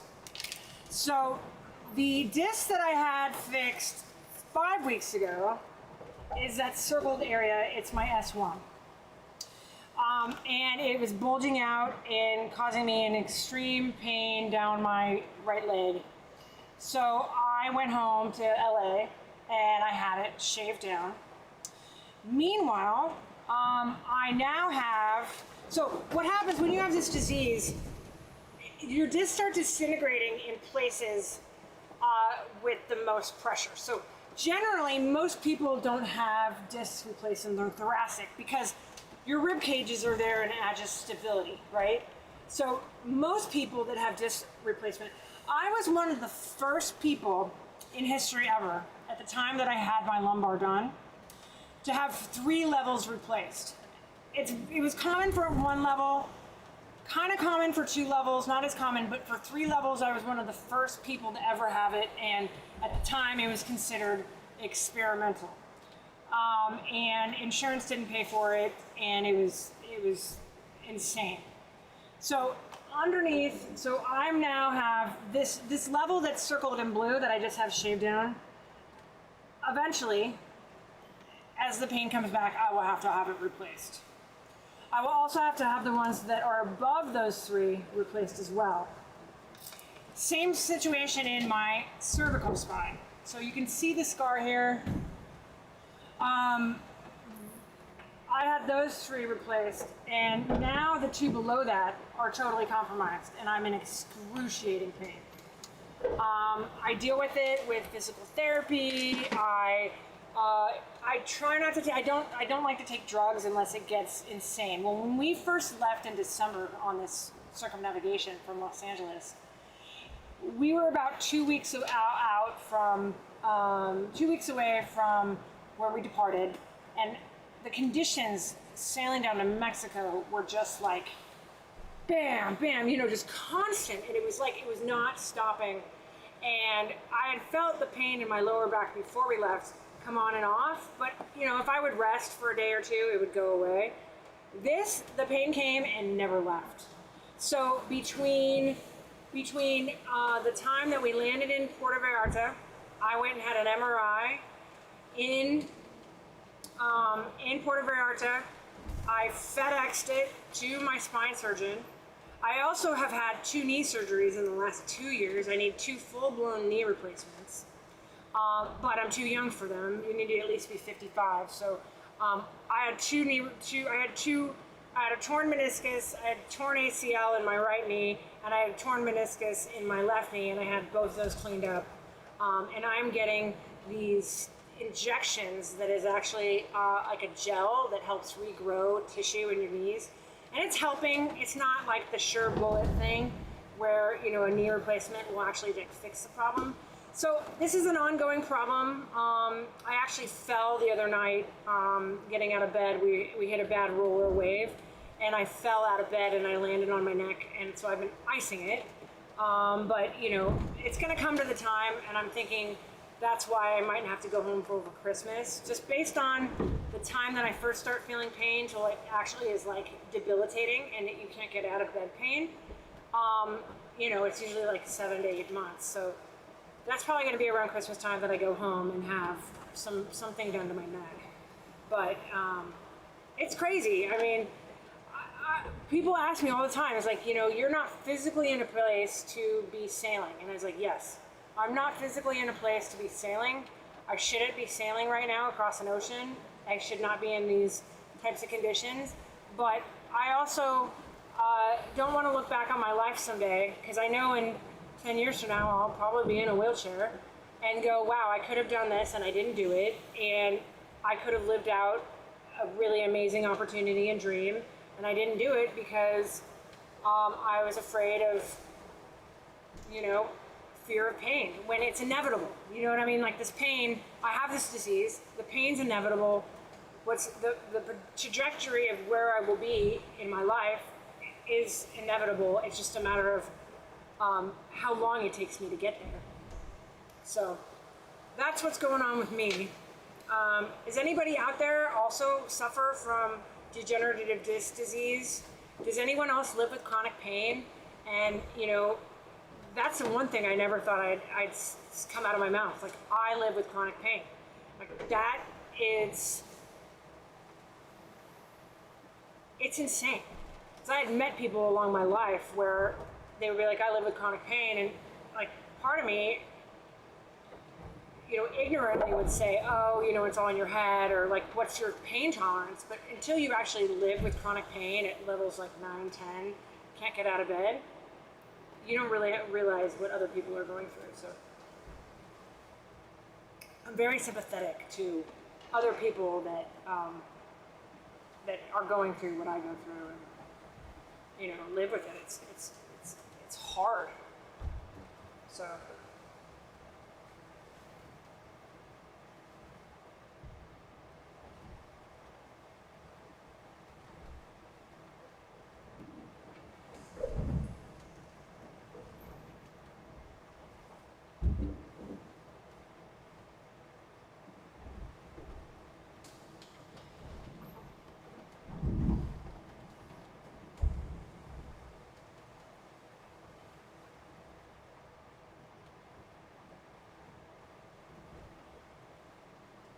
Also, Jake, I don't know if you know this, but we have 2 pugs on board.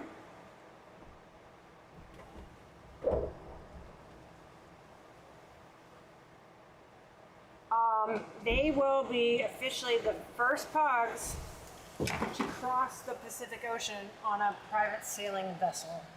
So I don't know if you can see. Am I in the way here? There's one. That's Mr. Pickles. And the other one is back there. You can't see him. He's the Colonel Mustard. They are old senior pugs. The thought of leaving them behind and never seeing me again, just for my own convenience, was just, yeah, you know what, Jake? I'm hopeful, because there is a treatment that has been developed that actually regrows artificial discs. I'm having the same treatment done in my knees right now. I mentioned that I need 2 knee replacements. They've developed the same gel that you can implant in your knees, and it regrows the tissue.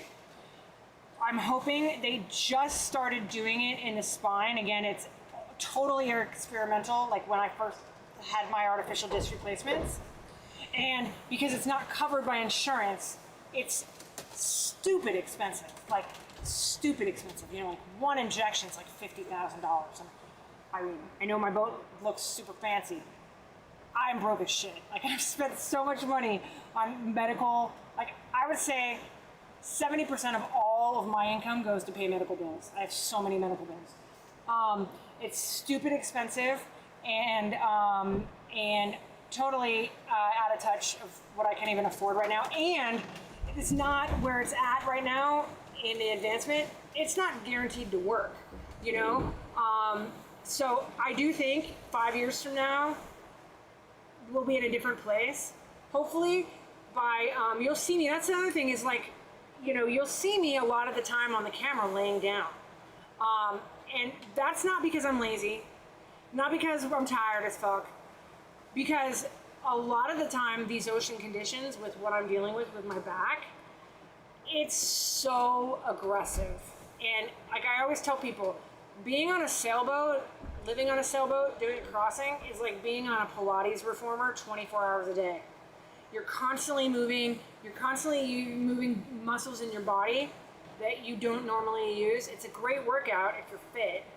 But for me, I used to run 5 miles a day. I used to do CrossFit. I was super fit before all of these spinal problems in 2019.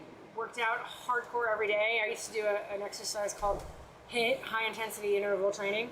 I loved it. It was great for my mental state. It was great for my physical state. I was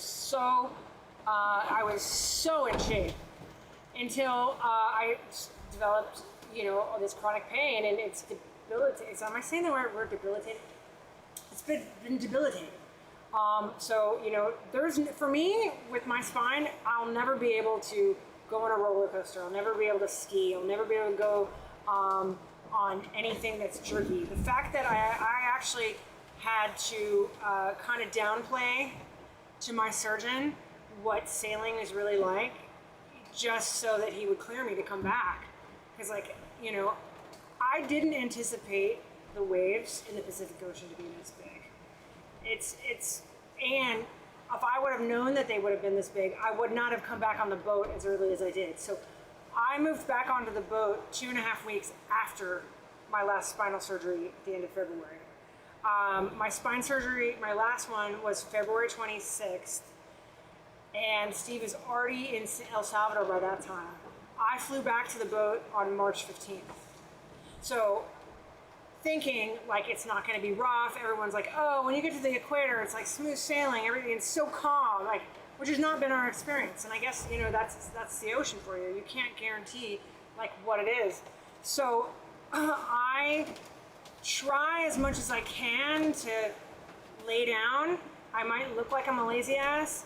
I don't pull crazy, I'm not out there. Steve, that's why the main reason why we're not flying the Spinnaker is because you need at least 2 very healthy, well-fit people to fly the Spinnaker, and Steve can't handle that. He can single hand with my help the Screecher. I'll ease out the line, but there's no line pulling for me with the state of my body. Now I'm hoping to be able to. I've been doing physical therapy as I can, but I'm hurting all the time.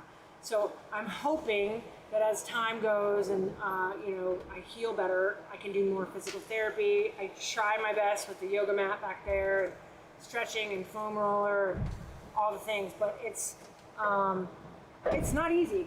Oh.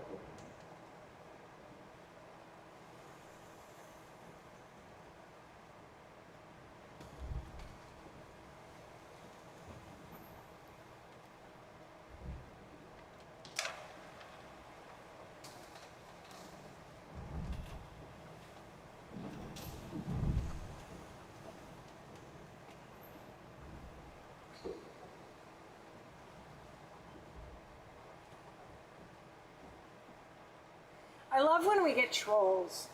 I love when people troll, and we went through hell the other night. We had the conditions were just crazy. We had 33 knot winds. We had and someone's like, wow, it looks pretty mellow, really. And then you go to their profile and they have 1 follower. They don't have a profile photo, but they're following 3,000 people. And they just troll.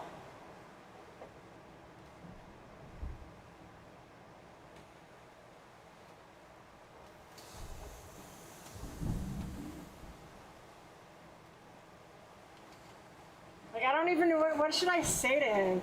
How should I respond? I try my best to not be a bitch, but come back with a witty response. What the fuck, dude? Do you even know what sailing across the Pacific is like? We had 15 knots of 15 feet of waves, following waves behind us, with 33 knots of wind. How is that calm? I know, it's I love the internet because it's like people that. Oh, there he is, you guys! Captain Steve has emerged from the depths of Davy Jones' locker. You guys, so Ben and Jake Sully have decided the reason we're not blowing up with those two Atlantic Crossing girls is because we have not put. We're not sitting here. We're not in bikinis. No, I don't think they're. Are these girls in bikinis? The girls that are Atlantic Crossing. I don't think they are actually. Okay, because they have decided that the reason we're not doing it is because we have not engaged enough. Like Ben said, I came to you guys a while ago and there was nothing going on and I left. And I just got suggested you guys again. I thought I'd pop in and you're sitting there. So that's how. All right. So he and I have been talking. Ben's amazing. He's a veteran. He's lived in Mexico. Cool. So I think that might be. And then also Ben suggested keeping an eye on the chat. And then Jake said what happens is, and so he gave us suggestions. And then Jake said, let's go back. He said, I think like also just want to. So then he said what happens is people like you once you get the momentum, then the viewers start talking with each other. And so then like it gains momentum. Makes sense. Yeah. Yeah. And then he's also said we need to have the cameras going 24/7. Oh, really? Okay. I know that's what they're doing.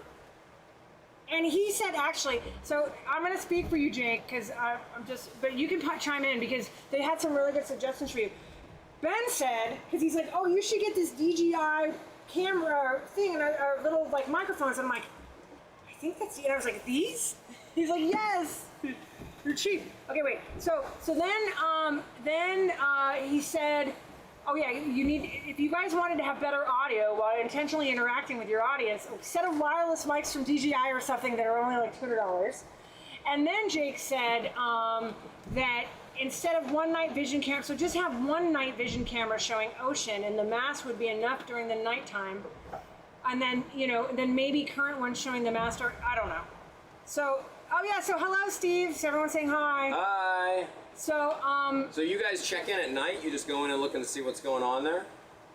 I don't know, they follow these girls and they said the reason they think that, because I think we're like the only ones, us and them, they have much more engagement because they got the ball rolling. Mm-hmm. Even though I think that we are much more exciting and way more cooler. I mean, if I need to get in my bikini and prance around, I really don't want to have to do that. But, I actually haven't seen them in bikinis. Like every time I've seen them, they're like fully dressed in jackets and stuff. So it must be colder there. Yeah, it's not fabulous. It's the Atlantic. Okay. Oh, and Alan says hi. You guys will love Steve. Dude, you got like 5 hours of sleep, Steve. I'm not feeling great. Still? I don't know what's going on. I don't know. I'm not feeling great. Like when you say you're not feeling great, like what? Talk to me. Just clammy and like sick. I caught. Yeah, like. So I don't know where the hell it came from. No one's here but you and me. You have food poisoning? I don't know. Like, yeah, but I don't feel great. Do you want to go back to bed? No, I mean I slept a long time. Maybe getting out and get some sunshine. Maybe. So getting some sunshine would be really helpful. Yeah. Oh. Yeah, sorry I'm not more fun, you guys. Like something bit me last night and I don't feel great right now. I don't know why. Maybe you got. I mean, probably not food poisoning. I have no idea. No idea. What does it say to it? I mean, you're warm. I thought so. What can I get you? Water? Sure. You want to sit here, Steve? Heat exhaustion, probably. So crossing is 24/7 thing. People are all over the place, so they can check at any time when stream is going 24 and so on. And then Ben said a heat exhaustion, a possibility. Could be. Yeah. Except for it's really not that hot. That's the funny thing. But I know that's not required for heat exhaustion, ironically. I was thinking we might need to change our wind angle or do something, but I didn't want to wake you. I actually thought that about an hour ago. We definitely... I need to go wing on wing. Yeah, I knew something needed to happen, but like... oh, actually, no, but now we're north of the rum line now. That's good. That's actually, I can probably come back to like 145 or something. I mean, we're sailing a very deep So angle. can you hook these up to the live stream and then like Ben said, we'll have better audio. Better audio would be better for like engagement. to research. I'm not sure how, because they hook up to a Bluetooth device. Maybe they would pair. Here, why don't you sit here? I'll get you some water. Maybe they would pair to the computer. So right now I pair them to the phone, which if we use the phone as a camera, then that would work.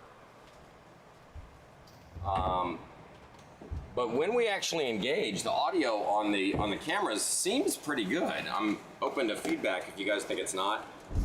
Our problem is most of the time, you know, we're busy doing stuff, and we'll go back and we'll see a chat in the This is the back in the brace comment. about my spine surgery. This is the back Yeah. brace that I have to wear.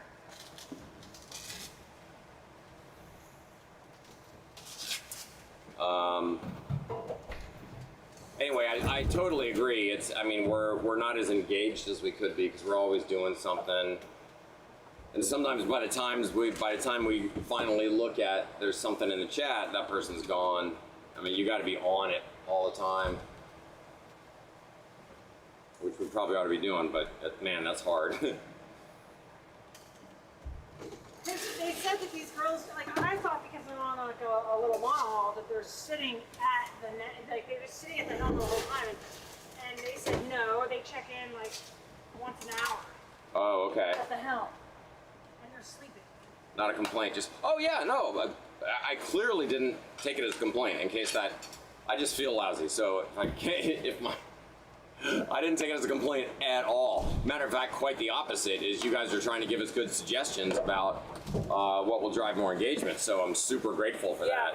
Super grateful. The other thing too, Ben's awesome. He aspires to have this lifestyle, and we were talking, and he was asking me a lot of questions about the difference between monohull, catamarans, and you know the entry level and whatnot, and like so I was giving him like our feedback and we're catamaran people.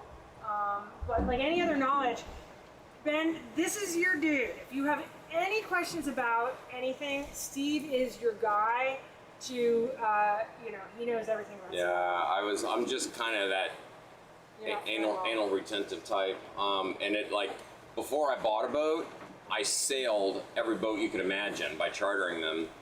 You know, I'd go to the BVI or, you know, different spots in the Caribbean, Nice, Greece.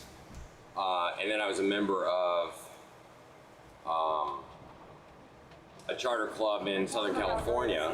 Yeah, so, you know, and I literally kept a spreadsheet of all the different features and capabilities and things boat do. And, you know, I had every single thing ranked as, you know, must have, nice to have. Like dual helms, was that a must have or a nice to have? That was a nice to have. So, like, you know, a lot of things like that. Oh, that's an interesting idea, a text-to-speech reader.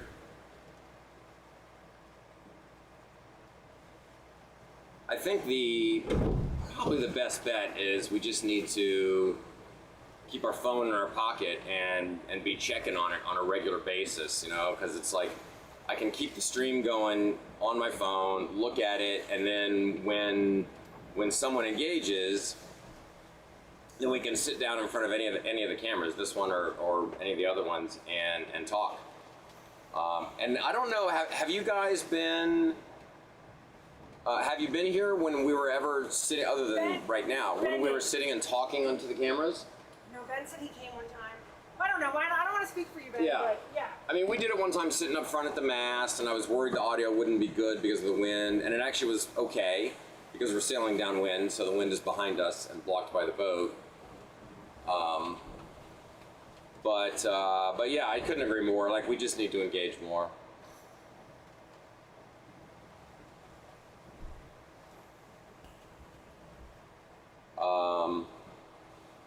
Sorry I'm so low energy right now. I don't know what is, I'm just not feeling great, and I just slept like 6 hours. I'm so happy you did, Steve. Yeah, I mean, part of it is just, I mean, I haven't slept more than 3 hours, 3 straight hours for 24 days now. Sooner or later, that's going to wear on you. I think that's the problem. So I'm hoping just more rest, and, you know, I'll feel better tomorrow. Do I have a pair of glasses laying there? Anyway, I can't. We were always talking about how I go around the boat and just click on it. Yeah, I can't read these.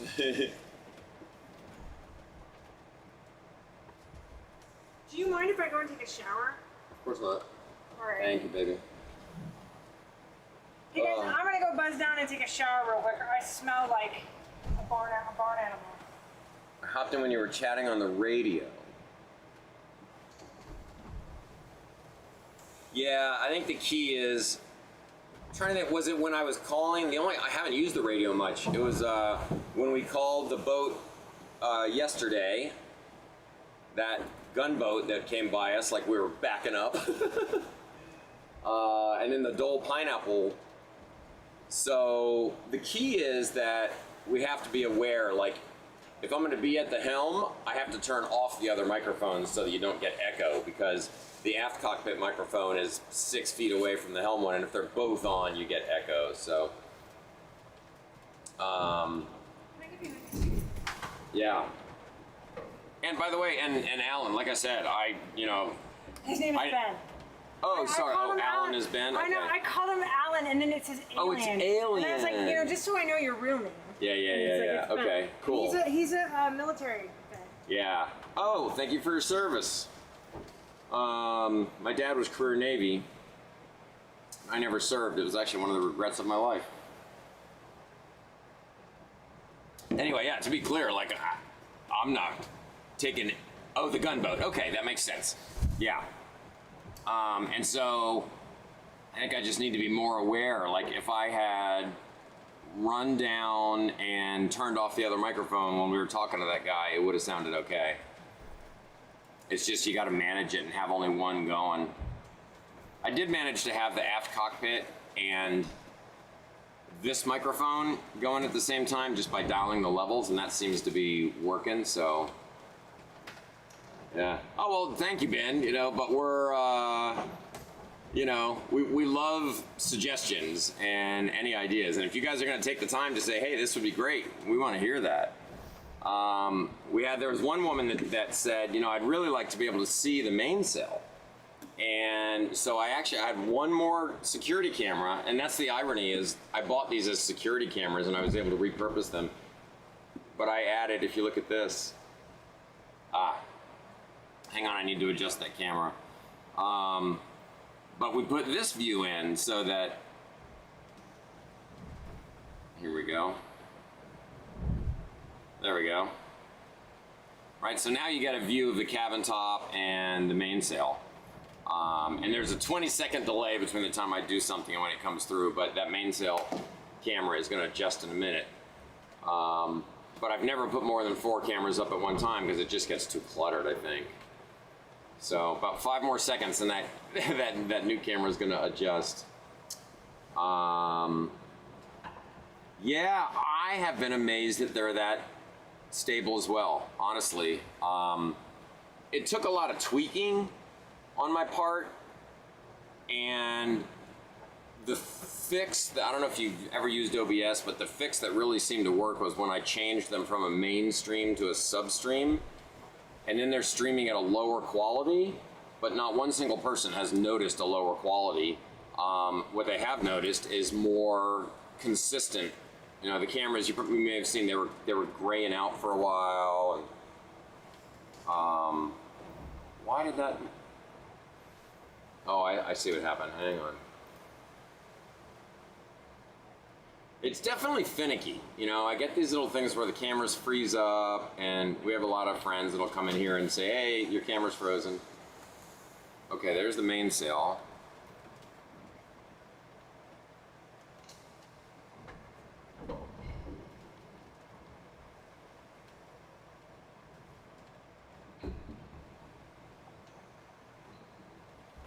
All right, there we go. Now it did it.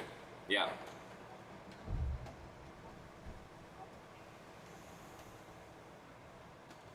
Yeah, so now you have a view of the sail, which is kind of cool. And so when I'm raising it and lowering it, people seem to really like that, so. Yeah, the slight drops in quality. We were getting, for a while there, like the whole screen would get this gray over the whole thing. It was really annoying. And by going to the substream, I was able to fix that, so that's been great.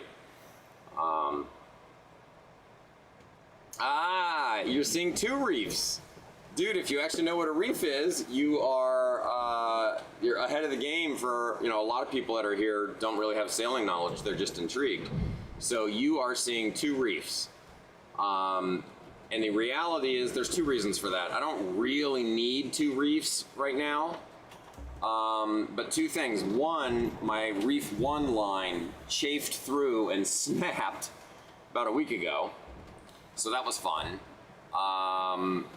And I actually go in and manually tie, you know, the reef points to the boom. So I can still reef 1.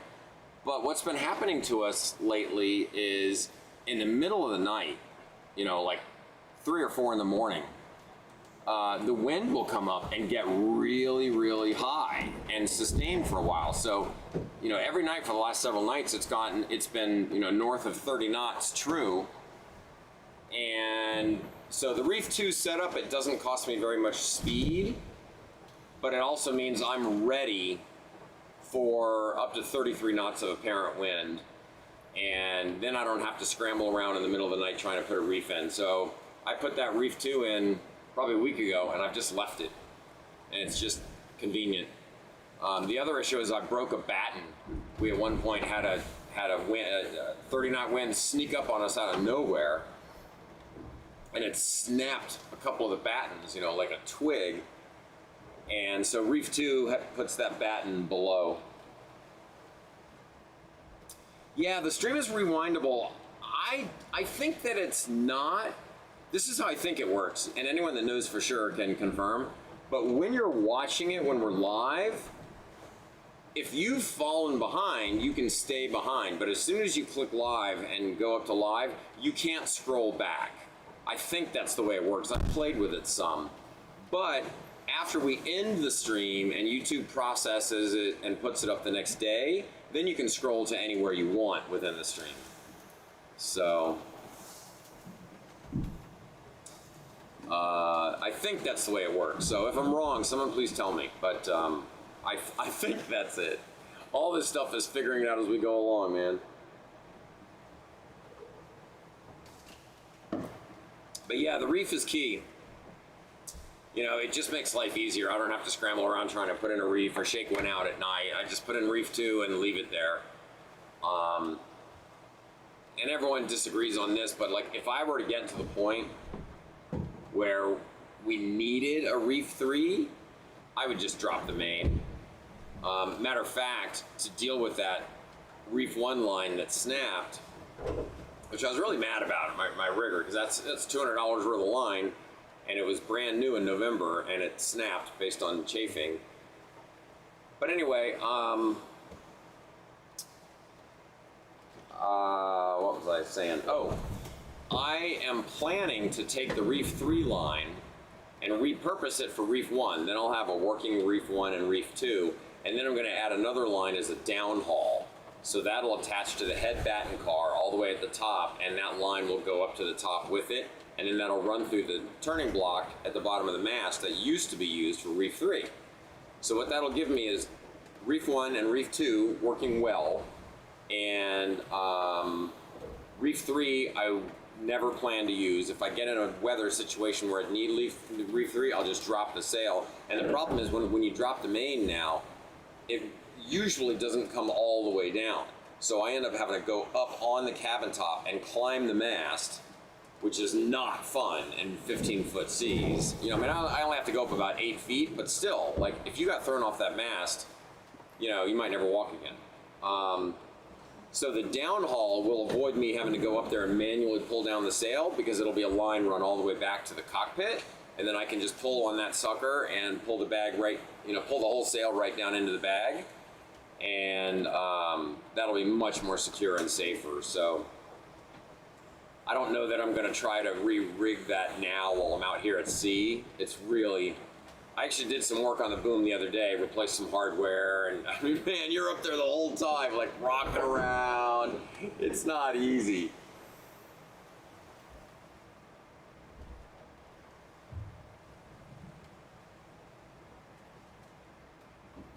Yeah, it is whipping around. I assume you mean the sail. Yeah, no, I'm definitely not going to do it now. It's just too much, man. But, you know, when the sail wouldn't come all the way down, I kind of didn't have a choice. I had to go up there Otherwise, you got all this, you know, you got 10 or 15 foot of sail hanging in the wind, and the whole reason you dropped the main is because you had some 30 knot or 33 knot wind blow up on you. So it's gotta come down. And I actually injured myself badly. I have this massive hematoma on my right hip because I was up there and I had already pulled the sail down successfully, but then the boat threw me to the ground, and there's a turning block that's installed onto the deck, so a big hunk of, you know, CNC aluminum, and my hip landed on that, the full body weight. And that was literally 2 full weeks, I think 15 days ago, and it's still badly swollen and very tender. And you know, I keep checking medical sites to make sure there's not some worse problem that I need to be worried about, and the consensus is that it'll heal. It's just going to hurt for a long time, but man, it hurts. So it sounds like you guys have some sailing experience and aspire to have more. I would certainly recommend that. I mean, it's obviously one of my yeah, thank you. If it had broken, that would have been... The idea of that is terrifying, actually, because then here I am with a broken bone, and at that point, it would have been 3 weeks from medical care. You know, there's no 911 out here. No one's coming to get you. So, you know, we have gotten better and better at just not taking risks. That's why I came up with that idea of the downhaul, in fact. But anyway, I can't recommend, you know, this life enough. If you are considering catamaran versus monohull, it's at the most basic level, catamarans are more expensive to buy and to maintain. There's no way around that. But man, the difference in living aboard is just night and day. And honestly, especially if you're gonna have a woman with you, it makes it it's a much easier sales pitch if your boat is kind of like a small apartment. I heard that. Yeah, how was that not a compliment?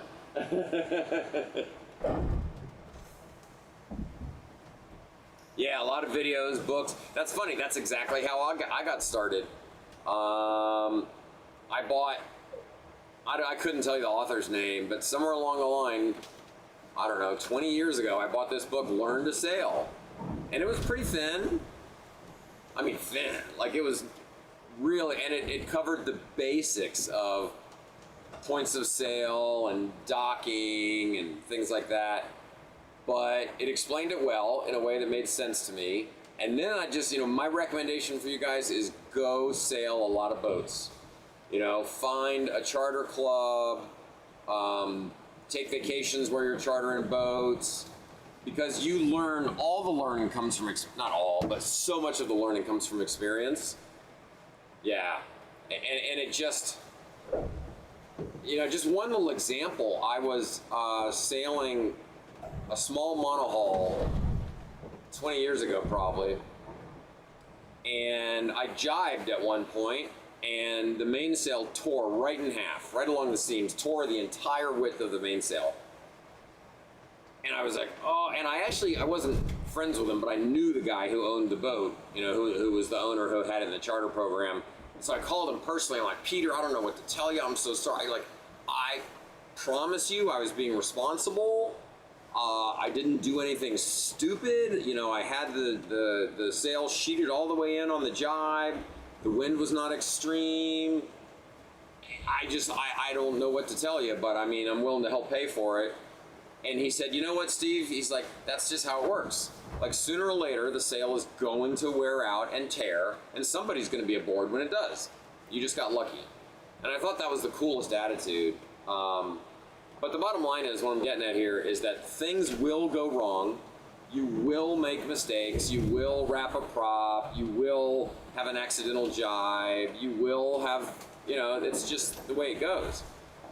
And I don't mean this to sound callous, but like, if you can learn those lessons on somebody else's boat, I'm not suggesting be irresponsible, right? But, you know, get out there, be as responsible as you can, and, you know, learn those lessons. There's no experience. There's no teacher like experience. And it's funny, by the time we came on this trip, I had been sailing for, I guess it's close to 25 years if I count some of the early stuff. And I thought, yeah, I know how to sail. I'm an experienced sailor. I know what I'm doing. Dude, the learning curve once we left on this trip was insane. So, like, what we like to call champagne sailing in Southern California and the Chesapeake Bay, where I'm from, you know, that easy sailing where, you know, you never have a squall come up, nothing bad ever happens. And out here, man, there's just so much more. I mean, I've anchored more in the last 4 months than I ever have in my entire life, because that's just the way it works. So you better have your game down with anchoring, because obviously if the anchor drags at night, bad things can happen. Yes, actually that's a good idea. One of the best pieces of advice that I got from someone ever was, if you really want to learn to sail, go sign up as crew on somebody's race boat. And so if you look around, and I ended up crewing on I think it was a Martin 33 and a couple of others, but these guys are always looking for crew. Even if, I'm gonna go back so you can see me because I'm yapping away. Even if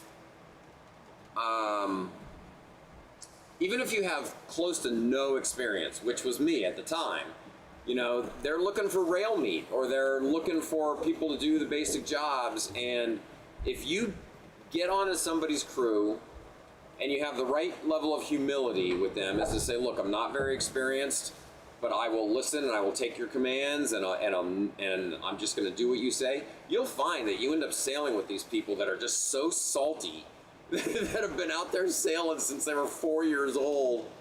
And I'll never forget the old guy that owned this boat.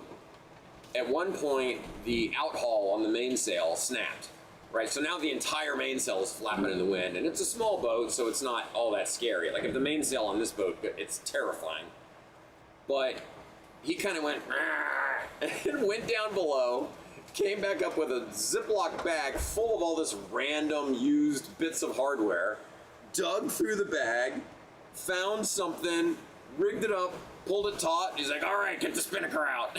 And just seeing him deal with a problem like that so quickly and so easily, and that's what the experience becomes, you know? Like, I like to think that's me now. And you never stop learning. You never stop learning. And now my level of knowledge is quite high, but there's still, great example. Just the other day, I was sailing wing on wing, and I was sailing at a true wind angle of 180 degrees, wind right behind me. That's where I snapped one of the battens. And what I found is there's a little trick when you're wing on wing, that you sail what's called to the lee. So instead of 170 degrees, you set the autopilot on, instead of 180, you set the autopilot on 170.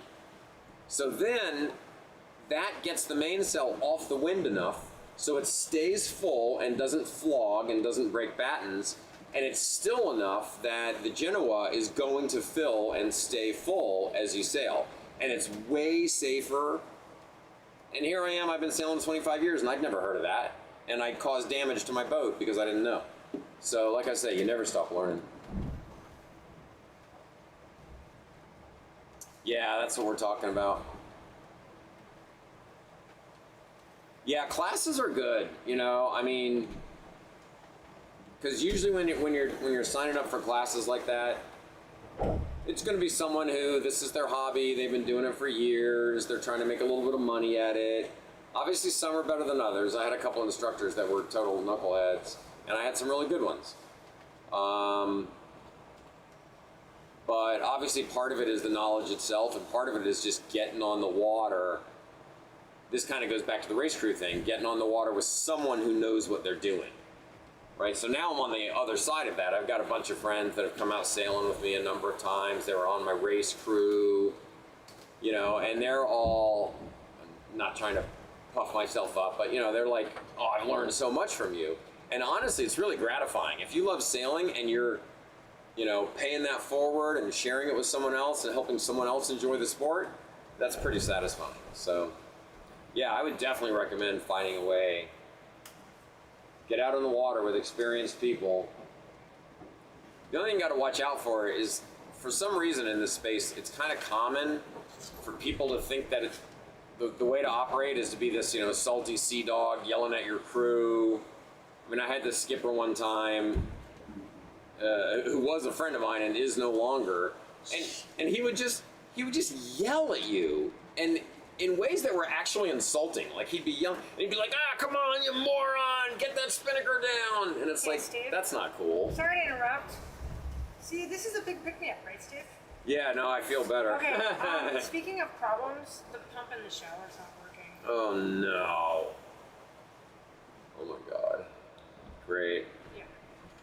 Alright. I know you don't need to resolve it now. I put a towel there, so if we move a little bit. Like, it's I didn't realize This is boating. Something's always broken. Yeah, I didn't realize it until after I'd been in the shower for a minute, you know. So it's at level. Yeah, And I opened the door and some of the water came out, so I put a towel there to prevent that from happening. the shower pan is below the water line, so there's a pump that pumps it up and into the sea. And But apparently it's not working now. I feel like a new person now that I just showered. Yeah, I need And to I'm do the sorry. same. But I want to respond to your comment. I mean, yes, if you think you know everything, man, yeah, I'm hungry. That'd be great. And you're overconfident, that's when you make stupid mistakes. You know, humility is everything. You know, you can be proud that you've got good knowledge and experience, but the minute you think you know it all, one of my favorite sayings is, if you're the smartest person in the room, you're in the wrong room. Steve loves that saying. I do. It tells you everything. Hang out with people who know more than you and you can learn from. Whether it's your career or sailing, that's the same advice applies.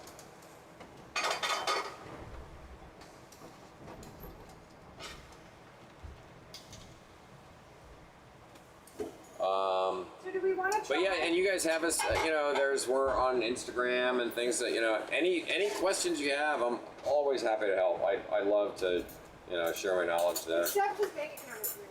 Well, yeah. We actually had one guy that came on, and these scammers find you, and my bank called me because they actually called my bank impersonating me trying to get in. And I'm like, did the guy have an Indian accent? And they reluctantly said, yeah. So we were pretty sure it wasn't you. I'm like, these guys, man. I'm like, Steve, you own a boat. You have no money. Yeah, yeah, no kidding. Do you want some more? You're good with your water? Yeah, for now.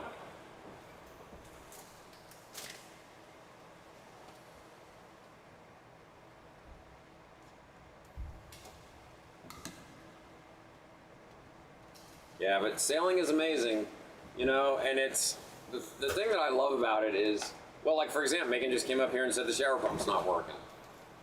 So what I tell people all the time is, if you don't like solving problems and fixing things, don't become a sailor. Yeah.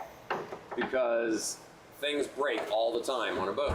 And There's no AAA that's gonna come out in the middle no, of this there's big not ocean. that. And if you're not mechanically inclined, like I don't know how to fix everything, but I'll figure it out. You know, I turned myself into a pretty decent refrigerator repair guy a couple weeks ago because our refrigerator stopped working. And you just have to be able to learn it and figure, oh, okay, all right, it all makes sense. There's a thermostat, there's a condenser, there's a compressor. You know, you got to check all these things. But you have to be able to do that sort of stuff to have a boat. Otherwise, you're not gonna. Early on when I was taking my lessons, I remember there was a guy on board, and the instructor was trying to teach us how to use a winch. A basic self-tailing manual winch with a crank handle. And if you've used one of those, they're not complicated. You know, wrap the line around, put it in the gripper, and crank it. And this dude, I don't mean anything unkind, but it just did not make sense to him. Like the guy kept explaining it in different ways. I even tried to say, hey, you know, look at, and it just mechanically did not click. You know, and it was like, all right, brother, you might want to take up tennis or something, because this one is not for you.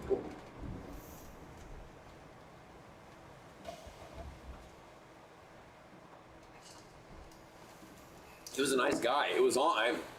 I almost thought it was like, you know, you wonder if you're being punked. It's like, how can you not understand how this works? But man, it did not click for him.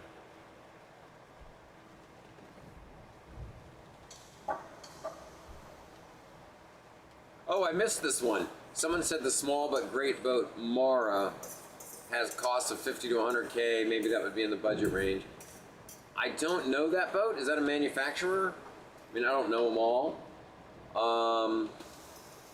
But you know, the reality is, buying a used boat, if you're smart and careful, is a great way to go. I told them that your advice would be make sure you do due diligence on Yes. the person that owned the boat before them. Yeah. The boat owner, rather than a boat. I have a buddy of mine who bought a boat last year, and the owner that he bought it from was an airline pilot, was one of these super fastidious guys.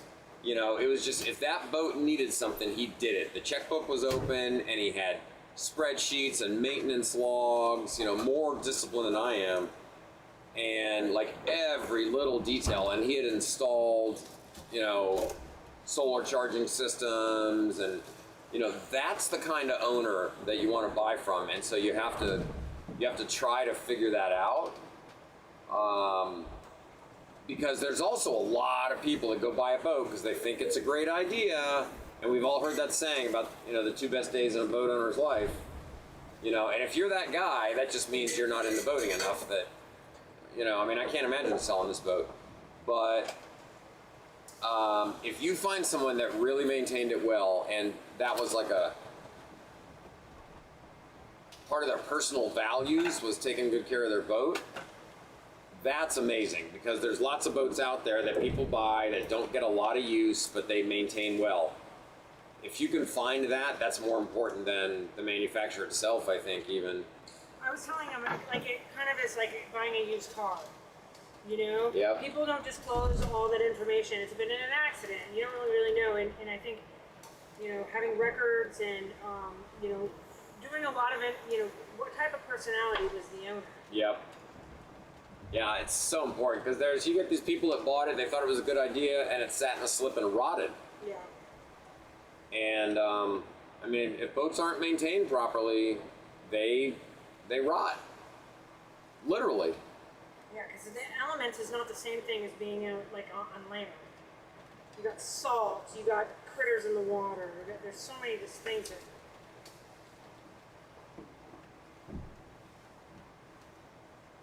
Man, I'm thinking there, like, how did that shower pump stop working? Could it be a fuse? Did we leave it? I thought maybe someone left it on. Oh, jeez. But I hope not. But it wasn't in the position of beyond. Oh, okay.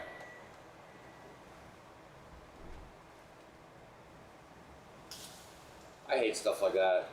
That's going to be a pain in the neck to fit. Unless it's a fuse or something easy, it's going to be a real pain in the neck. And it's our main shower. You know, there's other showers on board, but like this is the one that we use. It's the most comfortable. Yeah, the other one's tiny. You know, it's the owner's side. It's a pretty big and comfortable shower for a boat.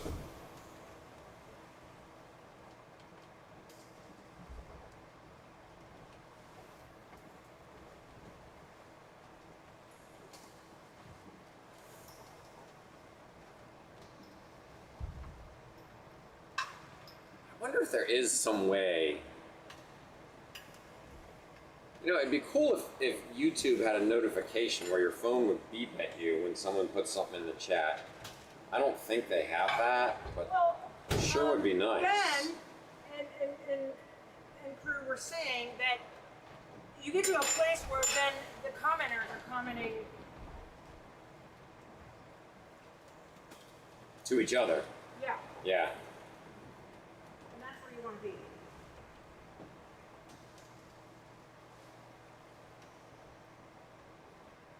But I like it. If somebody puts something in the chat, you know, they're expecting that you're going to respond to them. So, like, we got to somehow figure out how to be better about that. Yeah, grave danger, exactly.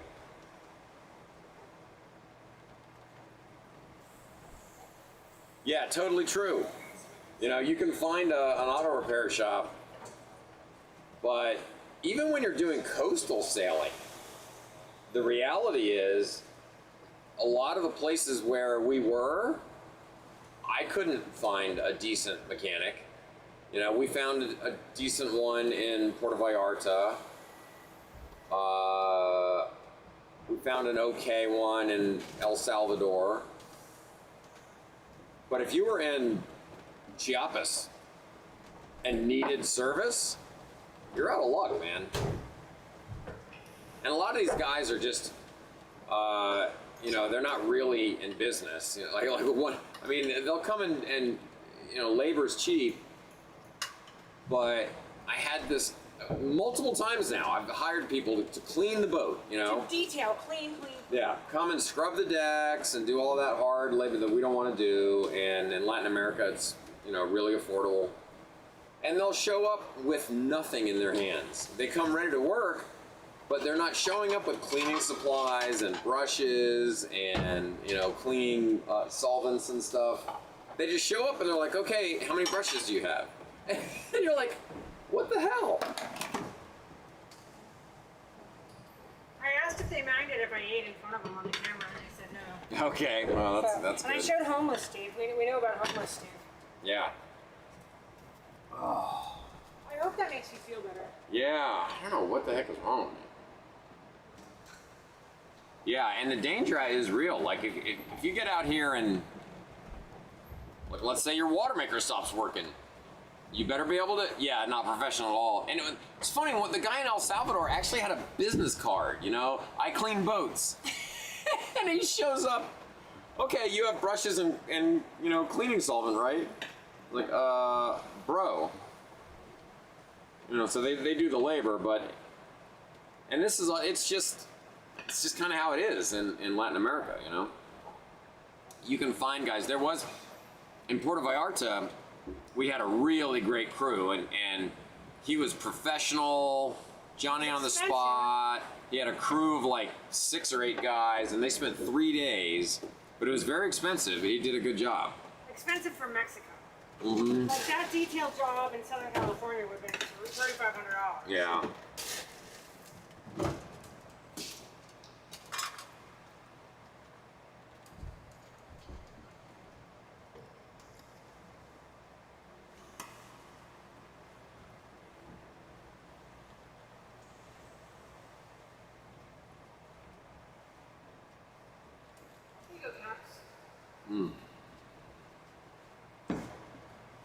Thank you.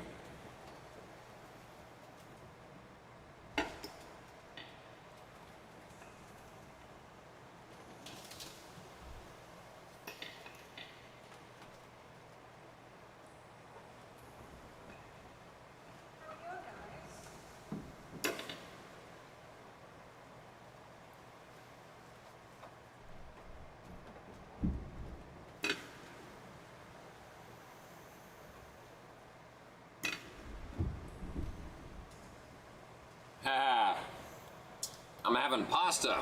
So Megan made these homemade meatballs with pasta and red sauce.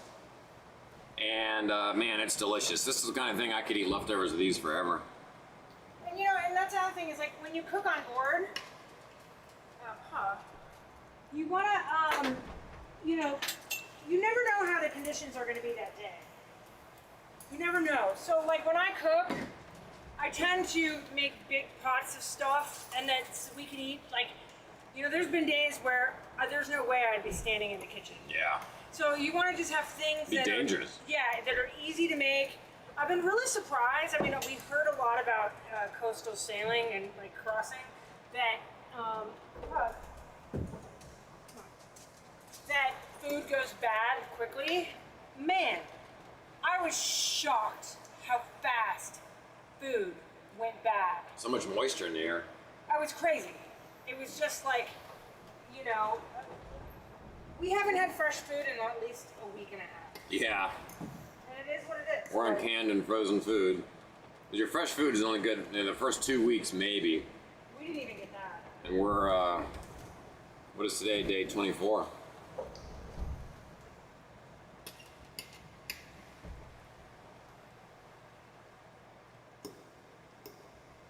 It's pretty wild, 24 days without seeing land, at sea, rocking around 24 hours a day. Rocking around. Christmas. It's pretty wild.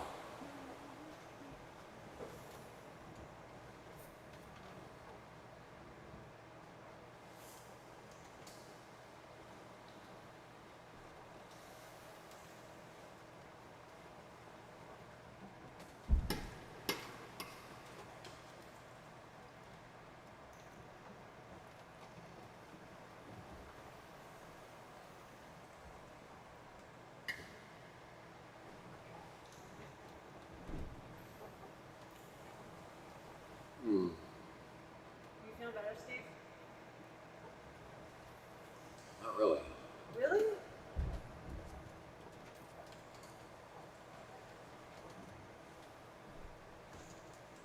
Should you not be eating, maybe? I don't know. Don't know. So, if you're not feeling good, I'm thinking maybe we don't do win on win. Because if we had a problem, then... Actually, our angle's okay right now. Okay, yeah, if we have a problem, I won't be able to resolve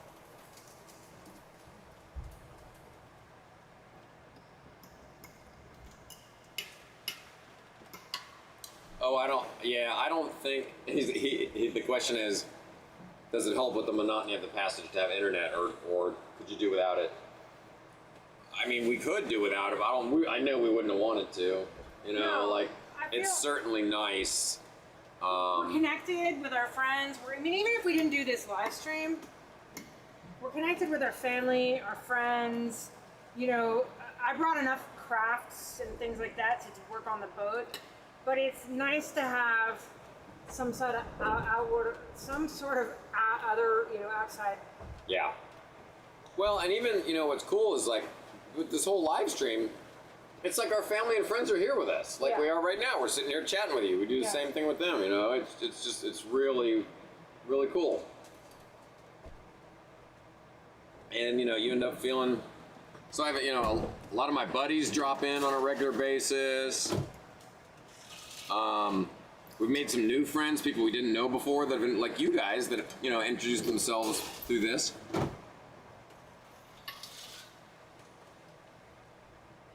Really cool.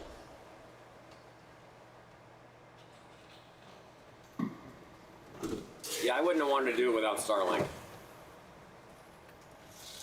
Even back in the old days before Starlink existed, they had, I forget what it was called, Intelsat, or they had some satellite, you know, and data was like $15 a megabyte or something crazy. Oh boy. I mean, basically you'd fire it up, get your weather report, and turn it off. Maybe send a couple text messages saying, hey, I'm still alive. You know, but streaming every day,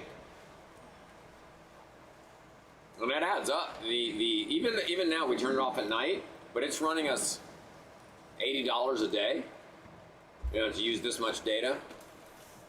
So the girls that are doing it 24/7, they've made a financial commitment. But having it run is probably going to be about $2,000 just in data. And we just decided that's worth it to us.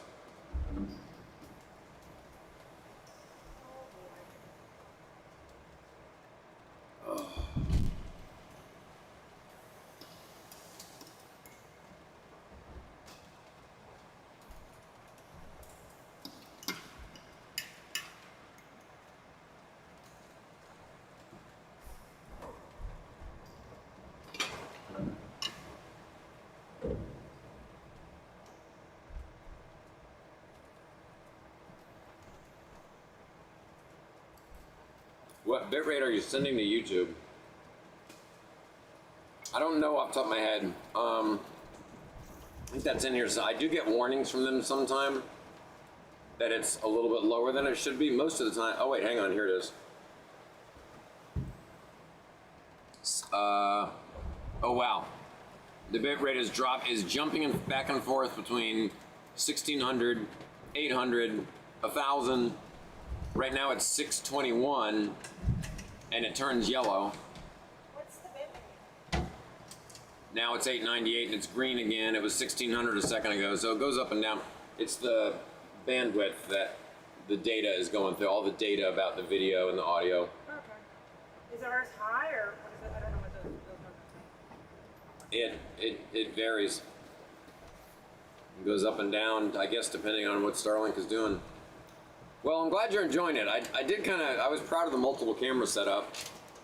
And Megan had the idea to do the live stream, and the multiple camera setup I felt was kind of groundbreaking. I haven't seen anyone else do that. So, I'll claim credit for that innovation. And it works pretty well, you know? I mean, people can sit there and see what's going on up front, and we had a friend of mine come on earlier, because we were talking about how the seas were much smoother, and it was more comfortable.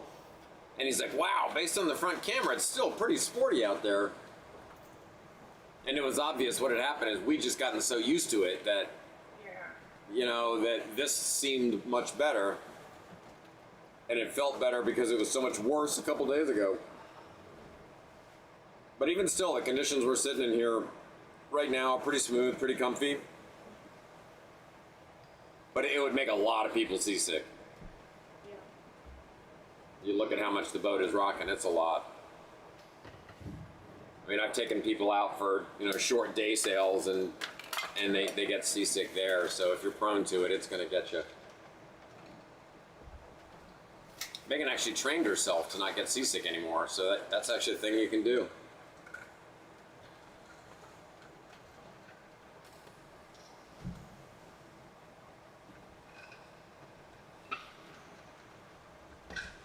Oh, you've been looking for something like this. Cool. Well, we're glad you're here. And we appreciate the suggestions and the engagement and the ideas. Really awesome. So we'll keep an eye out for you, answer any questions that you have. It really truly is fun for us to share this as we're going along because, you know, we're just sitting here on our own. I mean, don't get me wrong, there's plenty to do. I actually really thought when we left for this that we were going to almost constantly be sitting around going, oh, what am I going to do with myself now? And that pretty much never happens. Perfect example, Megan just came up and said the shower pump's not working anymore, you know? I mean, if I'm lucky, that's a quick project, but it could be hours to figure out what the heck's wrong, you know? If I have to replace the pump, I'll have to go cannibalize it from one of the other showers. The whole idea.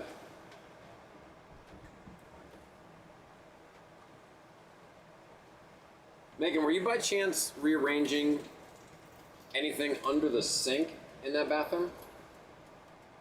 I'm kind of hoping you say yes. Possibly. All right, I'm gonna cross my fingers and hope because the wiring for that switch runs right through there, and like if you just bumped it or pulled it or something, that would be the easiest repair. I think I'm gonna hope for that. Might be what it is because there is a bunch of stuff underneath the sink. Okay. That might have knocked it over. All right. Well, I'm gonna cross my fingers that that's what it is because that's easy. That's just some quick rewiring. But if like the switch itself is corroded or the pump is bad, it's so much more work. So I hope the wiring just got jostled and. I mean, I did that wiring myself years ago, so. The showers, the way this boat came with a little button. When you get in the shower, you press the button, and then the pump that pumps water out of the shower pan would run for 30 seconds. So while you were showering, you had to keep pushing it again. And you'd get 30 seconds. It was really annoying. So I changed it to a toggle switch years ago. Because the pump is pretty loud. You're not going to forget and leave it on. And if you do, it actually, you know, it's one of those ones that running dry won't damage it.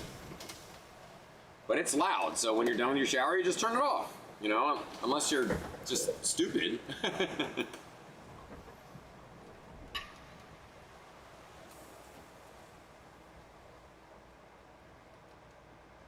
Yeah. You guys are awesome, man. I'm glad you're enjoying it. No, honestly, and it's gratifying. It's fun to sit here and talk about stuff that you're doing. People are interested in it. But I also really feel like it's just spreading the word on this amazing sport.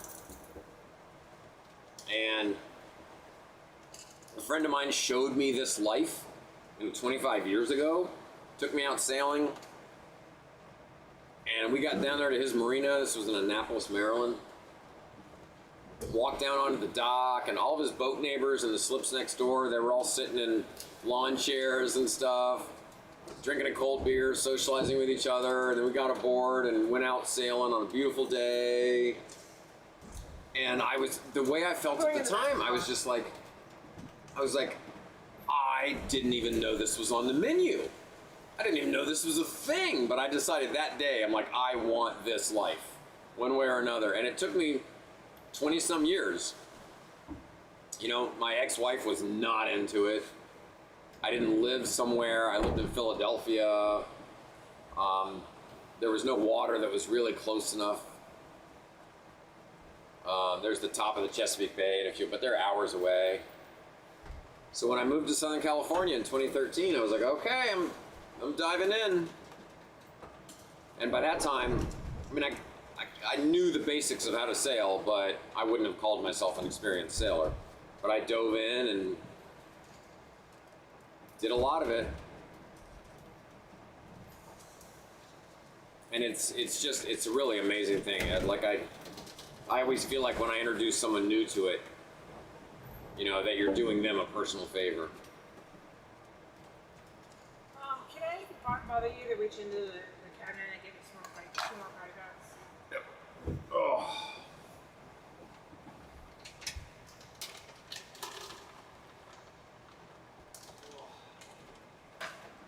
Ow. The last one. Oh. It is the last one. Alright. But I bet those others are dry by now.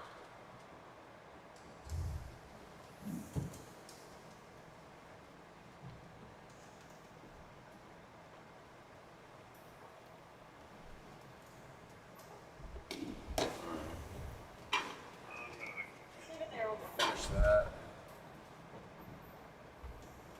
Oh, meatball sandwich. Ooh, that sounds great. Oh, we have buns. Electricity is only 53%. Solar's just not key. I mean, Steve, we have so much shit. I have so much solar on this boat, but we have so much electrical stuff. I mean, we have an ice maker running, for heaven's sakes. You know, most people that are living aboard like this are, you know, manage their power. Like, okay, I'm going to turn Starlink on for 20 minutes. You know, get all the data that you need, then we're going to turn it off. And we just kind of go with it. It means I got to run the generator every couple days, but.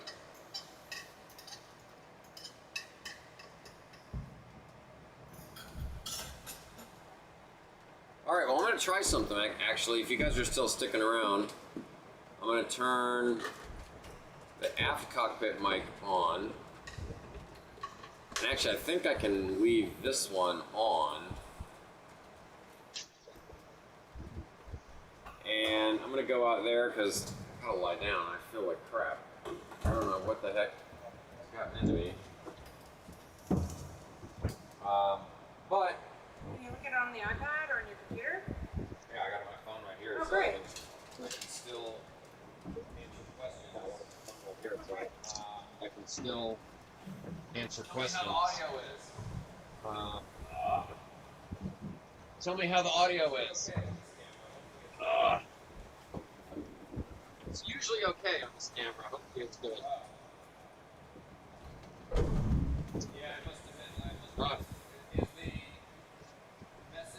Yeah, I must admit. Is the message that I must admit.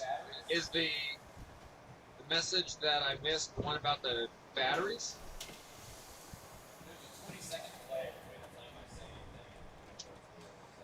There's a 20-second delay between the time I say anything and when it goes through, so.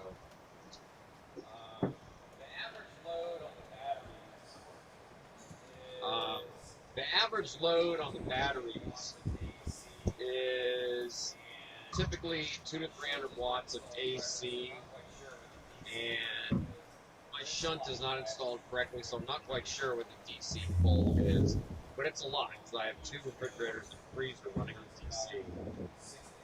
And each of those is about 6 to 8 amps by itself. So, like, if we're running as we normally do, we generally only get a couple of days out of the battery bank. If it's nice and sunny, then it'll keep up. If it's good, like right now, we're probably getting good solar. Alright, audio's fine, a little bit lower quality, but not echo. Okay, awesome. As long as it's not annoying to listen to, that's the key, I think. Okay, so, which was the message that I didn't see yet? The one about the average load on the batteries? Must be that. By the way, if you're ever in that situation.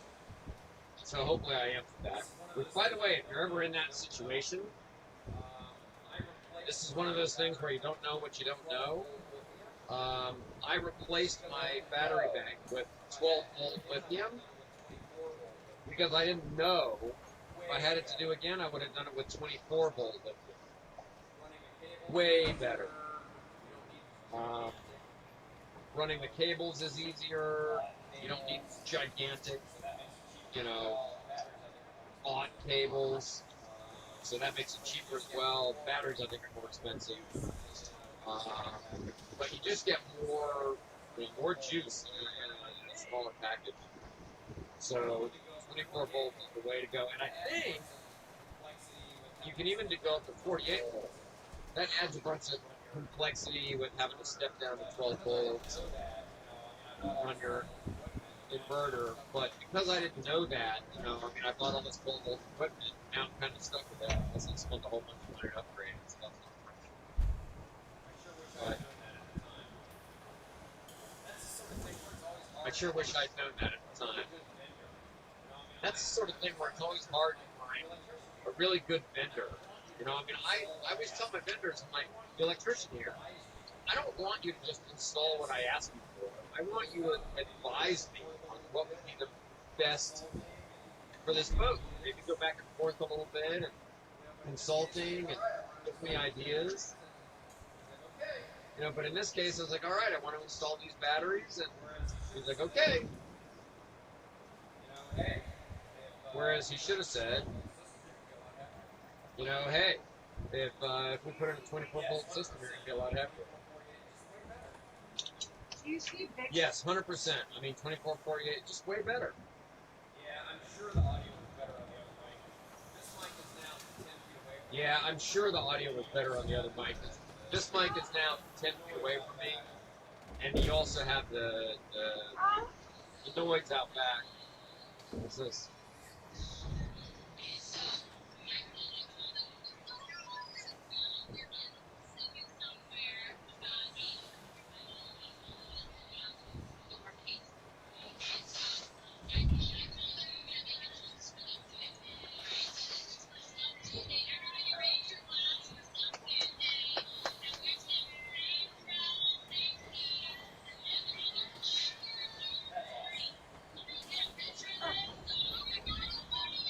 That's awesome.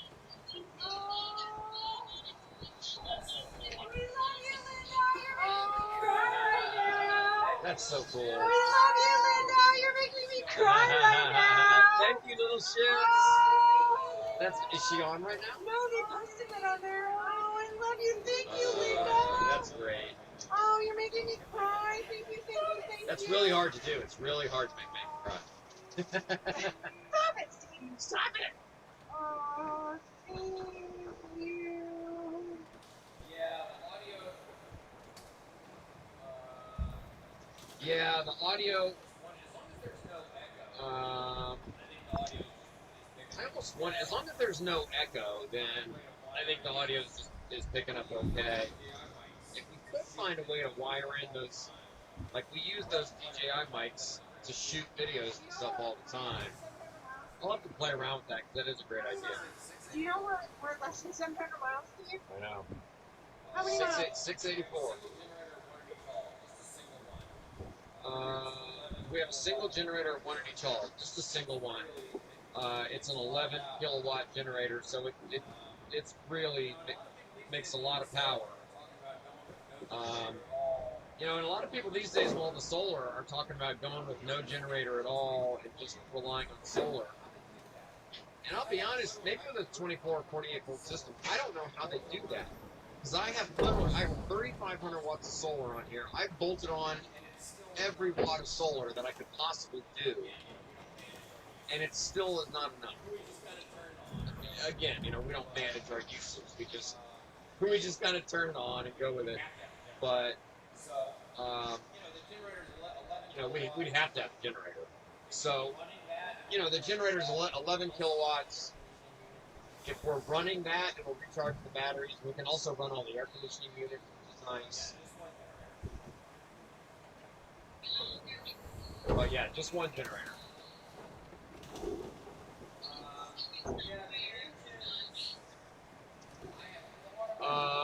Yeah, the engines, I have thought about upgrading the alternator to a higher output alternator. That's not a terribly expensive thing to do. So the alternators now, if you're motoring, they do charge the lithium bank, just not terribly fast. And if you upgrade to a high output alternator, you get more. But I haven't.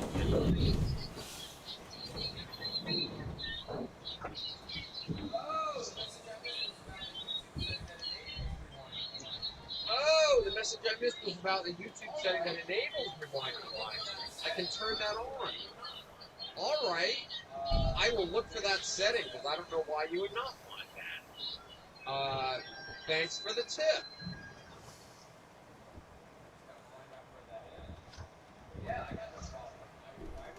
Just gotta find out where that is. But yeah, I got no problem. I mean, why would you not want people to scroll back?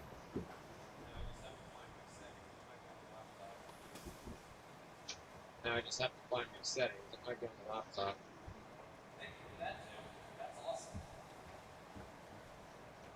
Thank you for that tip. That's awesome.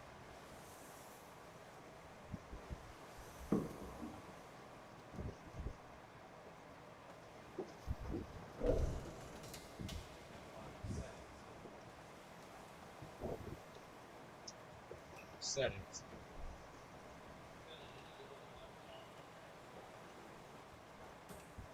Better than to do on the laptop.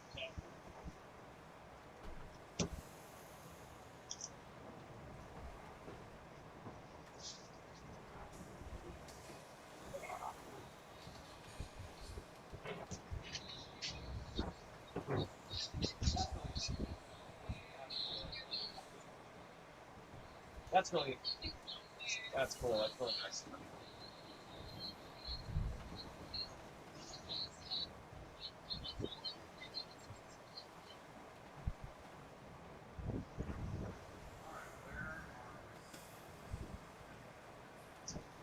All right, where are my settings?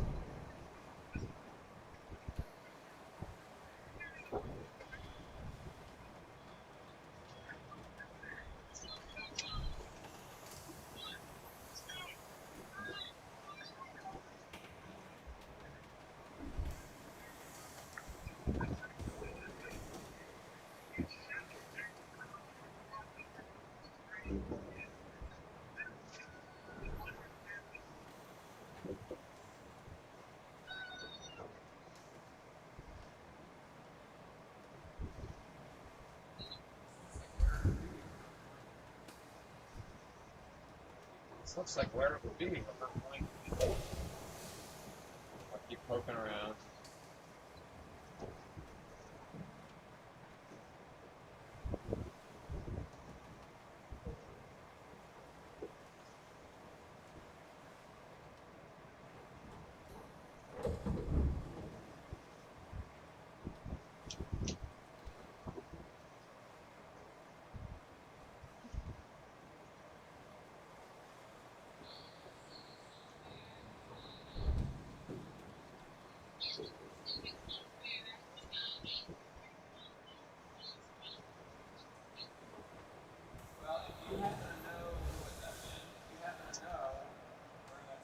you happen to know who was that, man? If you happen to know where that setting is, let me know. It's fine with me. I'll go ask AI. I don't know.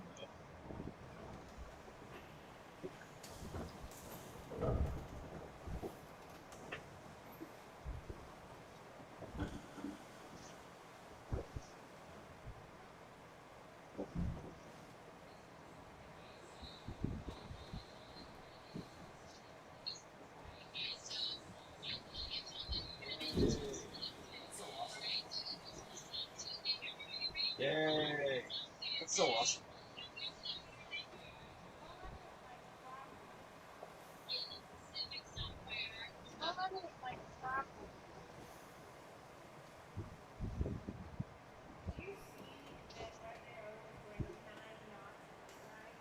Did you see that Revdale was bringing 9 knots at midnight? I saw a mix of comment about it. Someone's got purple. We got in this morning at like 7 a.m. Like, no one's ever gotten it. I mean, unless they, you know what, maybe they DNF. If they DNF, yeah. Let's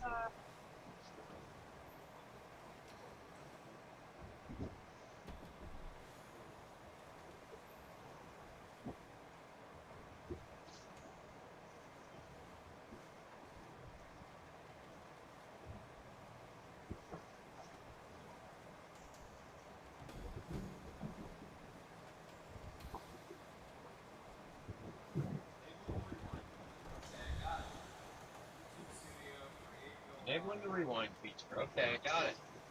YouTube Studio, create go live.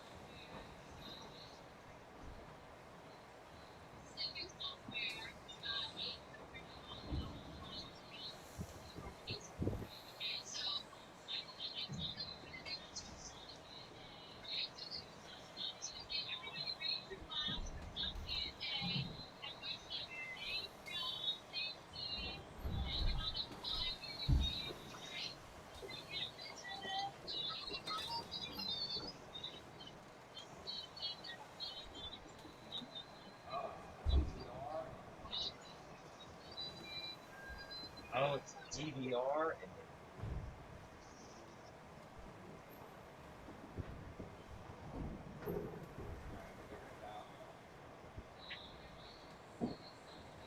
Alright, I'm figuring it out.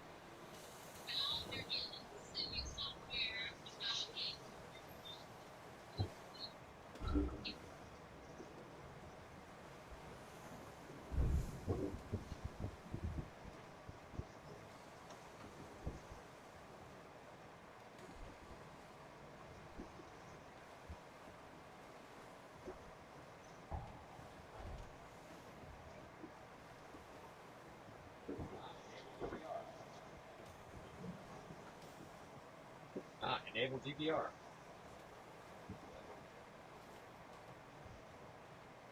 Awesome.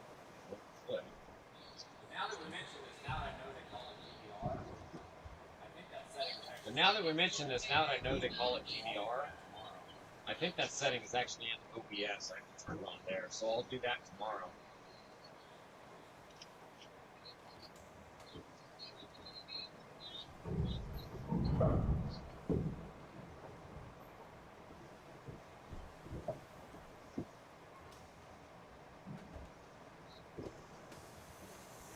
well, I found the setting, I think I've got it, and I think it's something I need to turn on. Yeah, all right. Well, I found the setting. I think I've got it, and I think it's something I need to turn on in OBS, which is the encoder that sends the video. But I figured it out now, thanks to you guys. Thank you. Very cool. Maybe. When I go live in OBS, there's actually a checkbox right there that says Maybe. When I go live in OBS, there's actually a checkbox right there that says enable DVR. So maybe it's a pass-through setting, but like I found the DVR here, and it's disabled. It won't let me click.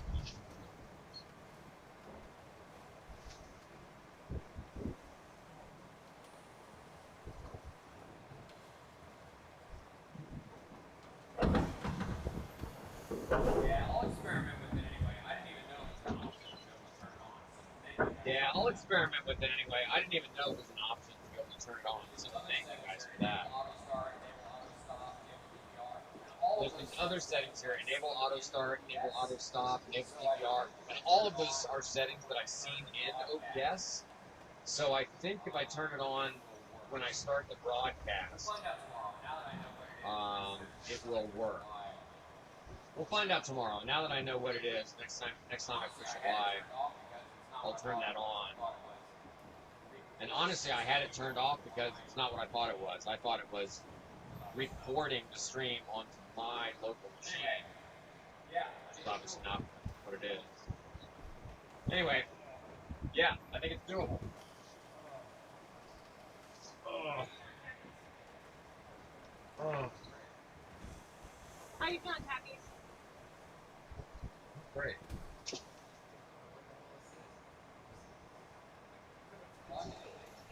Oh, what the hell is it? I couldn't have caught anything. It could be fatigue. It might just be, or like Ben or Dick suggested, heat exhaustion, just too much burning the candle at both ends, not sleeping, working hard. Glad we're almost there. We're ready.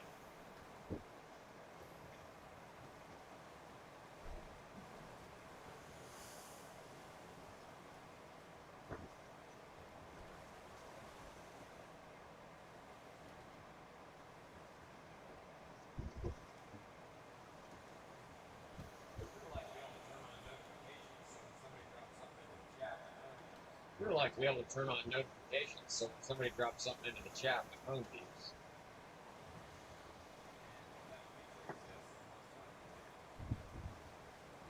And if that feature exists, I'm not playing.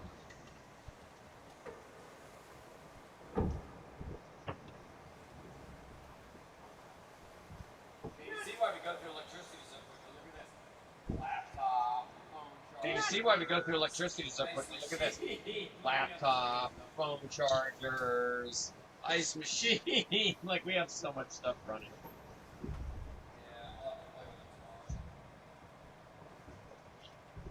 Yeah, I'll have to play with it tomorrow. Yeah, I'll have to play with it tomorrow.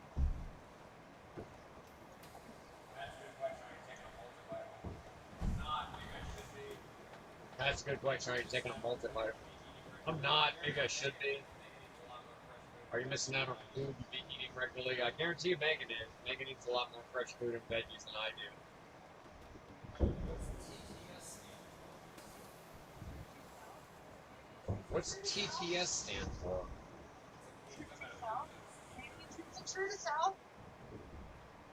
He's talking about a Bluetooth speaker.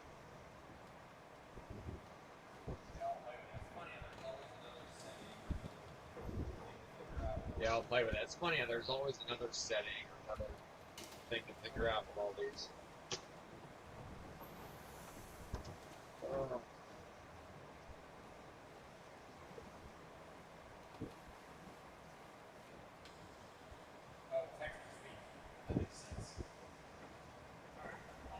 Oh, text to speech.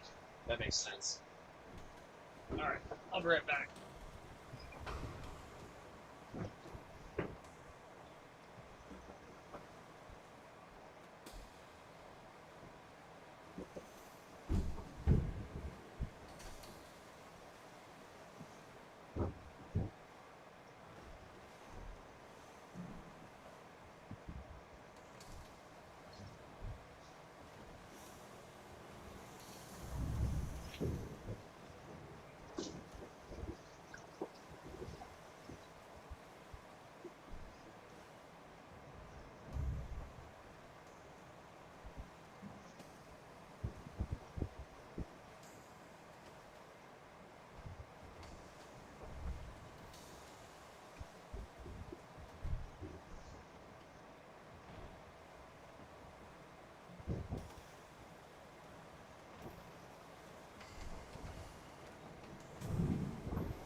It's not it. I'm hoping it's in there. So I see them sitting there and they're. Oh. I'm back in that place where I was the first 5 days.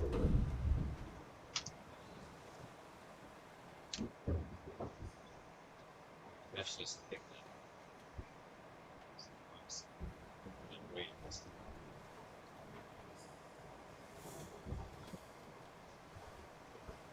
This.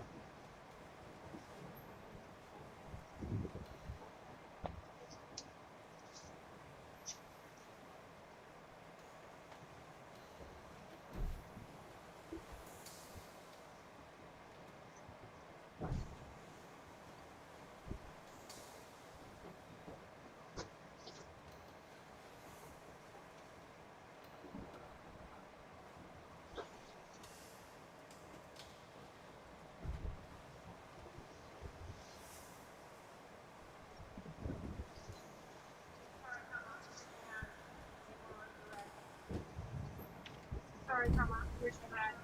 Be more direct. Grilled and love. Cheers.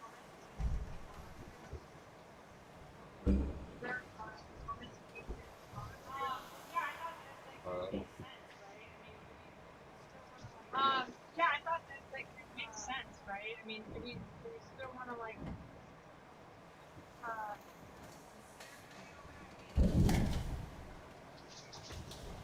consider it a yacht? I mean,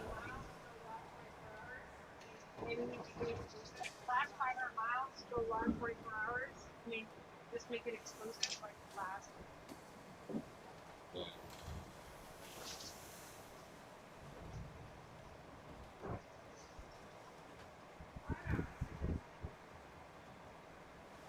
that's fine. I don't know. I'm just suggesting. Yeah.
shipwire guy. Yeah.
I don't know if it's psychosomatic, but I feel really right now.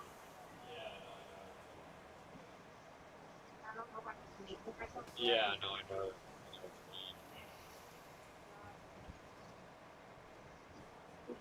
It's just God. What? Someone said you could fix. Oh.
I'm missing shakedown, Steve.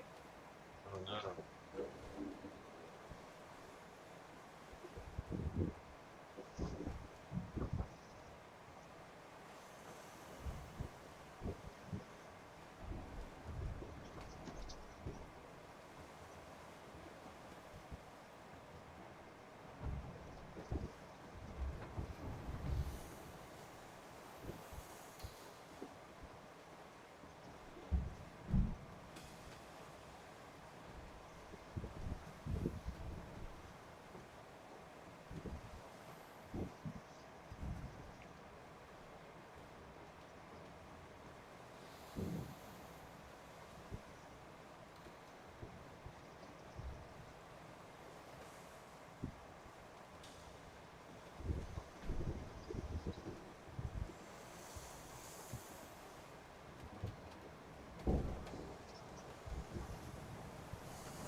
You had 15 shares on this, so that's certainly that's pretty really good. Yeah.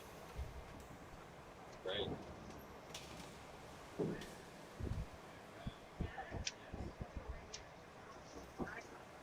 Yeah, go ahead. Can I? Yes.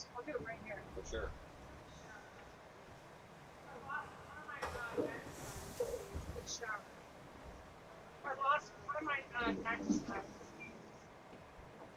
Oh, well, But, don't make it. I mean, it was fine 2 weeks ago when I watered it. Unfortunately, since it's been in the box, it didn't get any sun. No? From.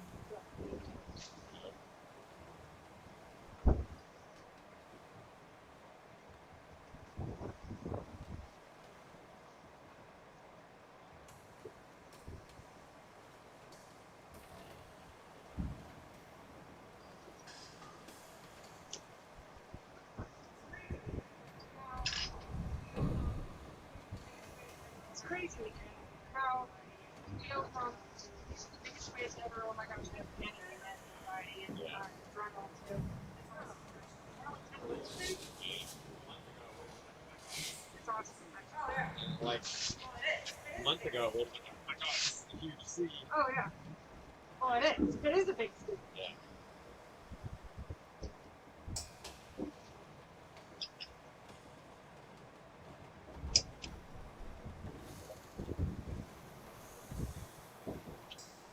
It's probably just exhaustion.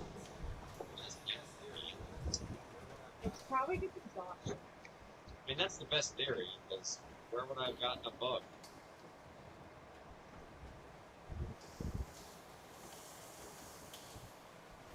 It has to be. It has to be something that's been brought on. It has to be. It has to be something that's been brought on.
Redbox?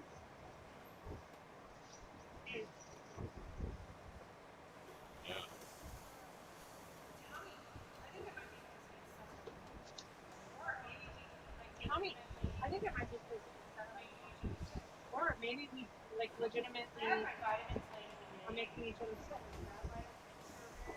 I had my vitamins late in the day, so that might have been distracted.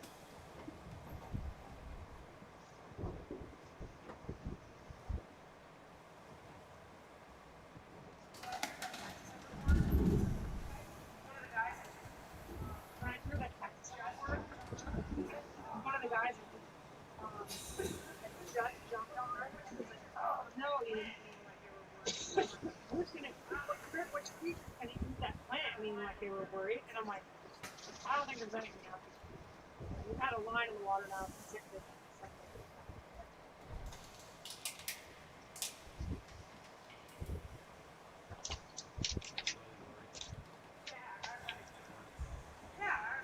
I get really worried that Yeah, I was like, something's gonna hurt himself. yeah, I was like, I think he kind of came around.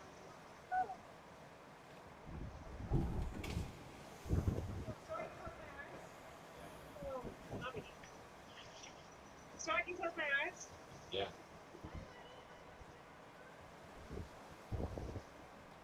Hi, buddy. What are you gonna say?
get my DNF.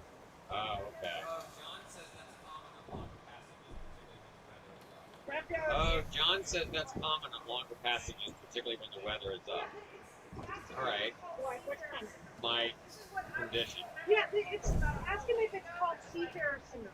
This is what I was feeling. Remember, I googled this about a week ago, and was like, it's called seafarer syndrome, right? Yes. I think they DNF. Right. Yes, they DNF.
Hi, Justice Jane.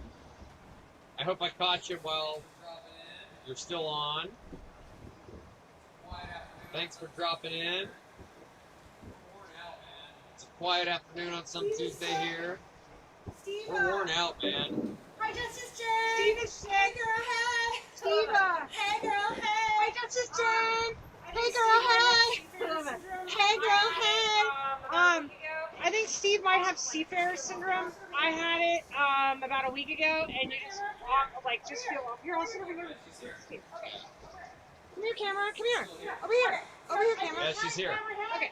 Over here. She's still here. She's Okay. listening. So I think camera. I think Captain Steve has seafarer syndrome, which I had about a week ago, and you just feel off. You feel like everything inside your body is digesting really bad. Yep. You feel like you have a knot in your stomach. You kind of have like this headache, and you're like, do you have the knot in your throat? The headache, yes. Yeah, it's just overall you feel like shit. And I haven't slept more than 3 hours for 24 days. well, this morning he slept for 6 hours. Yeah. I'm really happy about that. And so Steve's not feeling good. I've been holding them for. I started crafting, as you can see. Mr. Pickles is sleeping. Colonel's keeping Uncle Steve over here company. Less than 700 miles to go. And we now have less than 700 miles to go. 7 680. Woo! Yeah. We are going to Nukuhiva, which is an island in French Polynesia. Nukuhiva. 2 words. Nukuhiva. Yeah. It's in the Marquesas Islands. Yeah, and I actually had someone today, Steve, tell me I'm going to go eat batshit crazy when we get this next on Monday. Oh, really? All right. All brands and like hand-painted fabric. So, and I had my pearls on yesterday because I wanted to show Steve. I really want some Tahitian pearls, like black peacock color, and I was showing him so he could like be excited. And oh, I should get big pearls. Yeah. These girls like too. Yeah. Are you bike riding today? What's up with you, Jane? Are you bike riding today? Are you out riding or doing anything bad that we need to know about? As you can see, our 8-foot bow and seat is still cranking back there. A lot calmer, though. A lot calmer. was starting to get very emotional and cry earlier. I don't know if that's because I'm just having the lady time or, you know.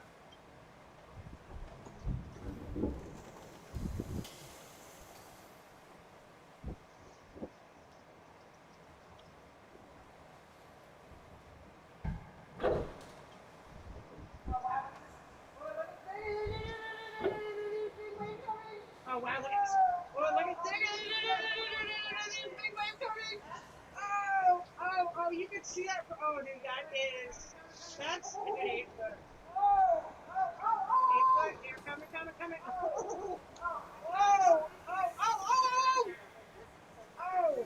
Oh, I don't know if these translate from that back camera, but this is some. Wait, look at this, Steve. Yeah. I know. You're not going to do this. I know.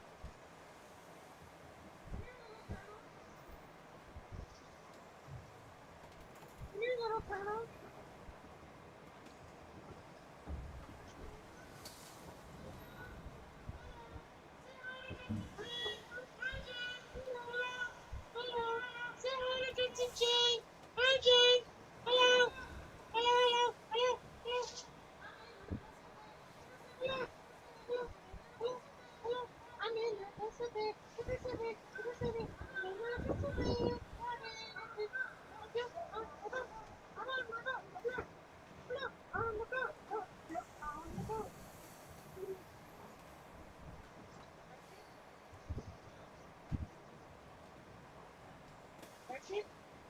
Yeah.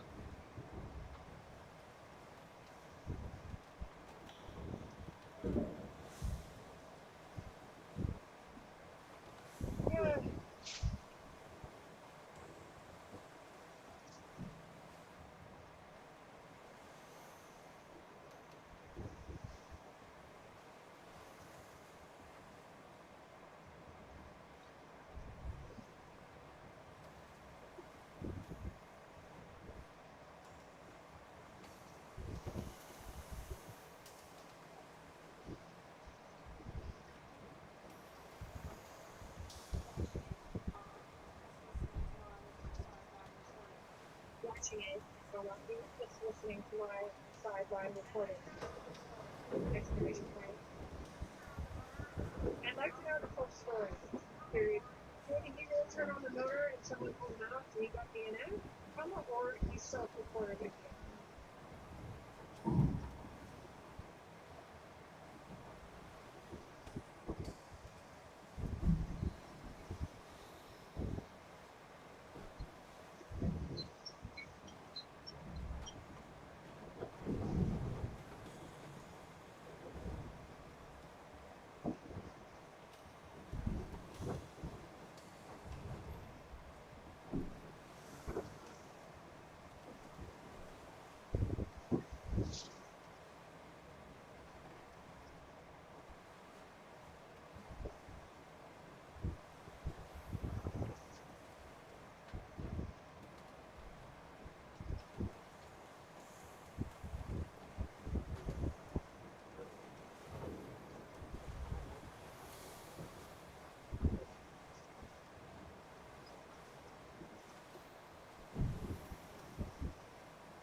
I thought I'd share this because for 7 years I'm searching for the perfect product to clean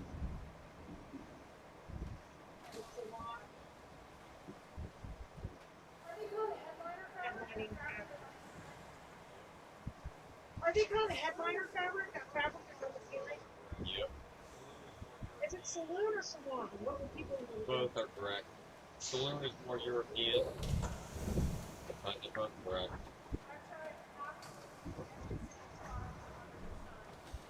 I've tried absolutely every single product under the sun. Until yesterday, spaghetti with splashes of it over. I saw this sitting on the counter. Thought I'd try it here.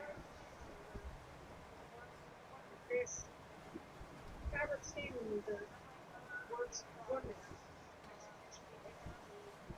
Unlike other paint products, it did not leave any stains or pimples.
It is going to pass this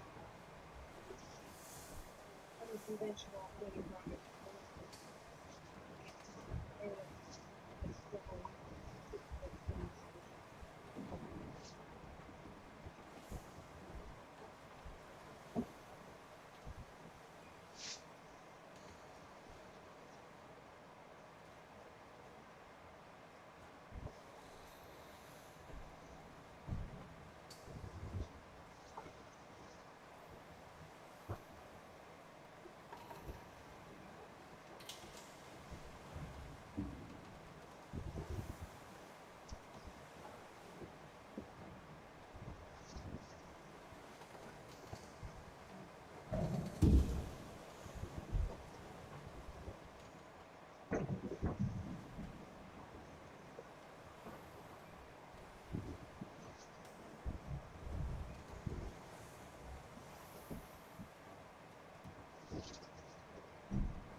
That's my guy.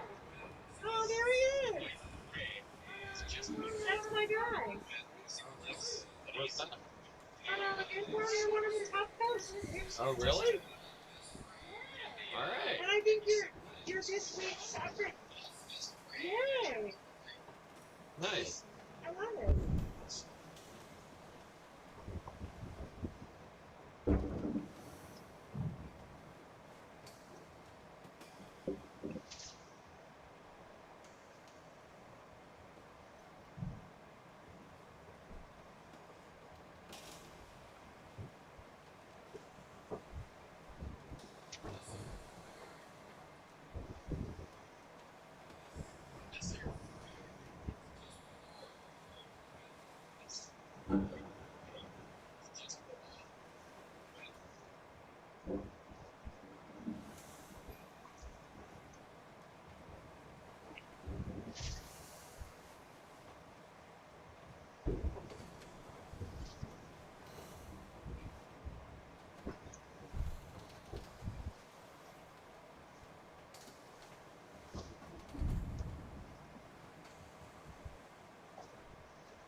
John says I call it passive syndrome. Interrupted sleep cycle is constant disruption of energy or imbalance and fatigue. Typical in longer passages when the conditions are rougher or steep. I'm not seeing that. No, it's your If I could sleep for like 2 hours, that would be great. yeah, do it up.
Pretty good.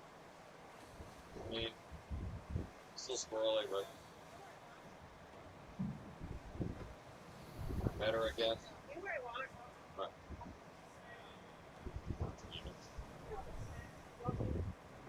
Yeah. Pretty good.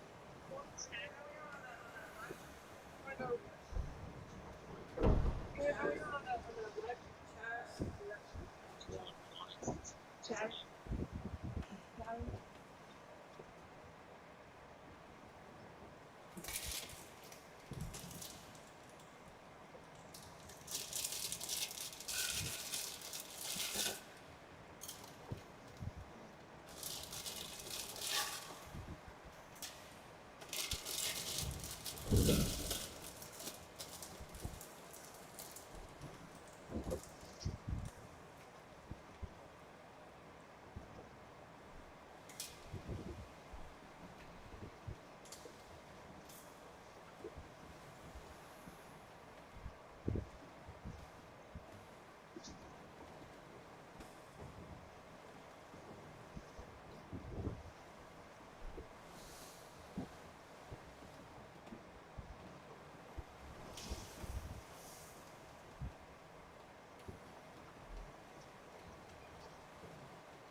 Did you get popcorn?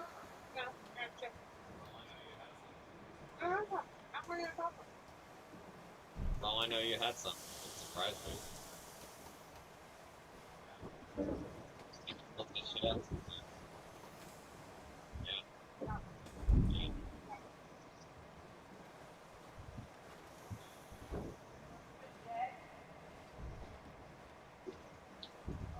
It's been dead.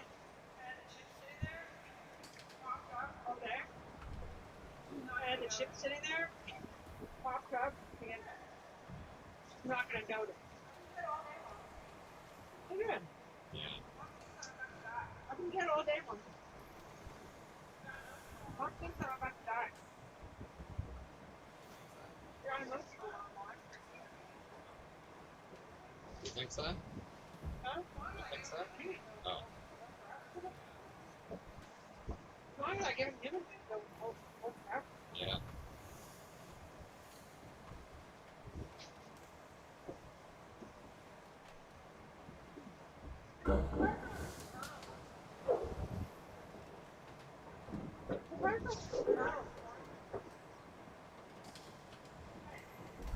I got one. Hey, yours, please. Pickles, Pickles, I came out here, hanging out, Pickles. Who else stayed in bed for an hour and a half? Sleeping?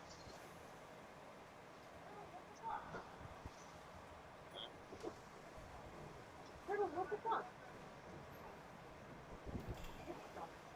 Pick up the light, real good.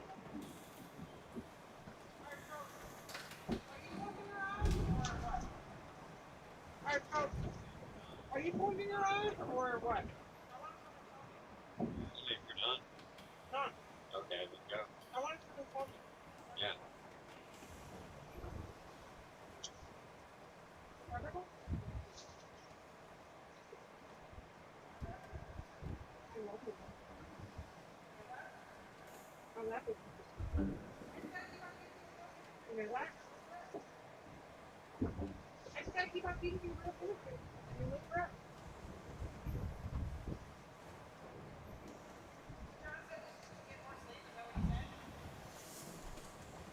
So John said this is to get more sleep. Is that what he said? That's what I read. That's really fun. Yeah, that's what I read. Yep.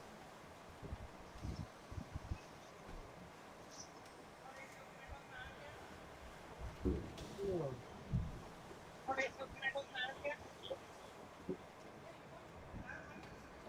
It's saying a lot. It's saying Hey, you want? I don't like this. it's saying back up. All right. Come on, we'll hear that.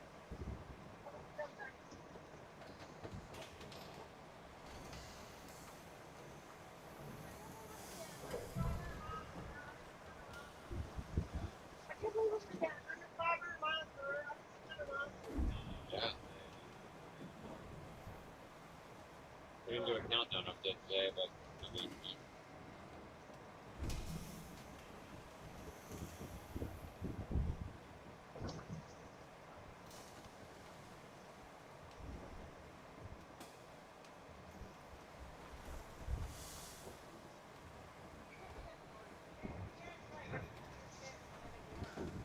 You can't be that blunt. You can't like eat your chips and then ignore it. You can't be like that. That's bad. That's what bad. Yeah. It's still funny stuff.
Come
on.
Yeah.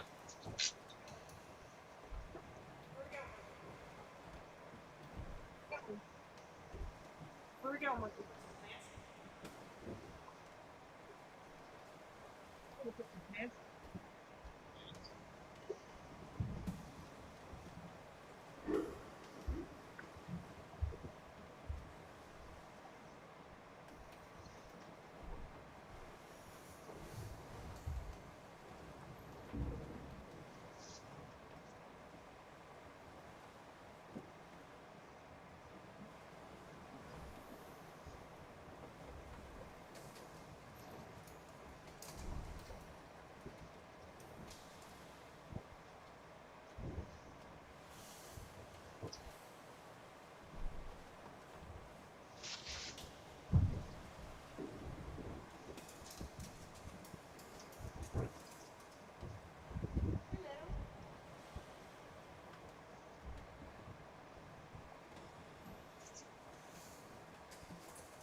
I'm hungry, but I don't want to make anything. I'm hungry, but I don't have anything to eat. That's just a quick snack.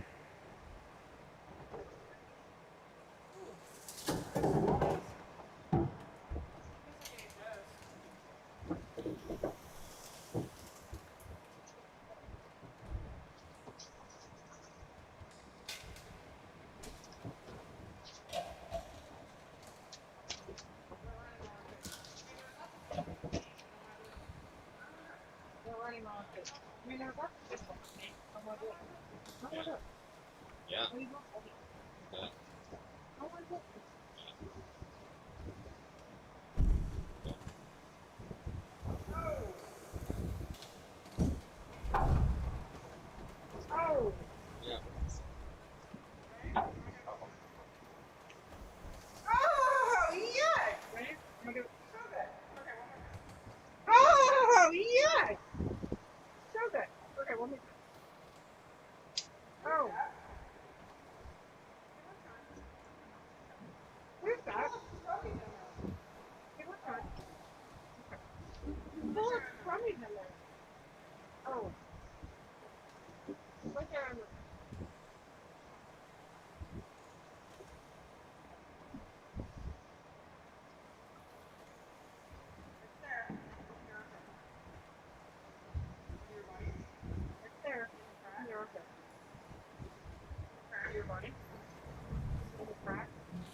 Kraken? Oh! Oh! Oh, here he comes. Oh! Oh! Oh, here he comes.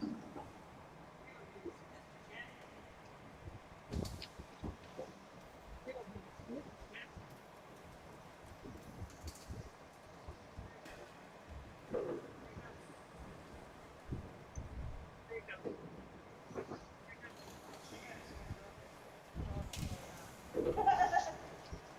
Check it out.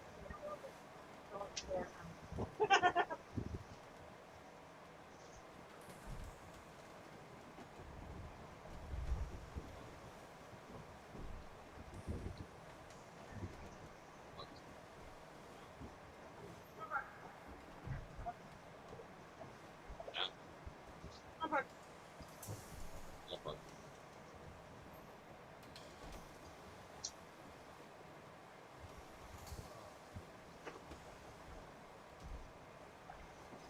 Huh.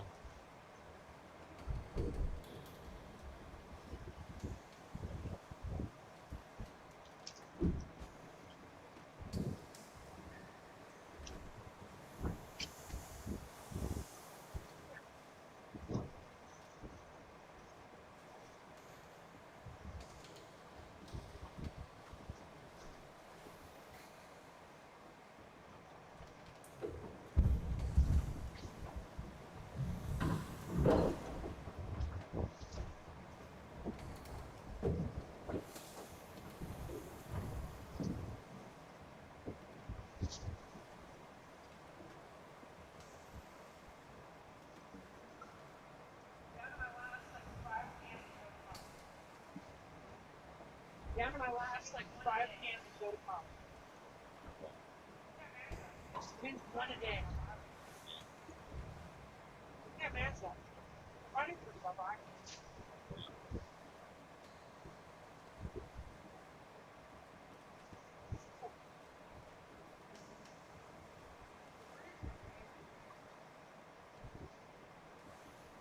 The breeze was amazing.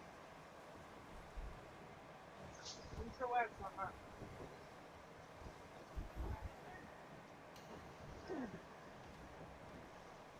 Pregnant there? Man.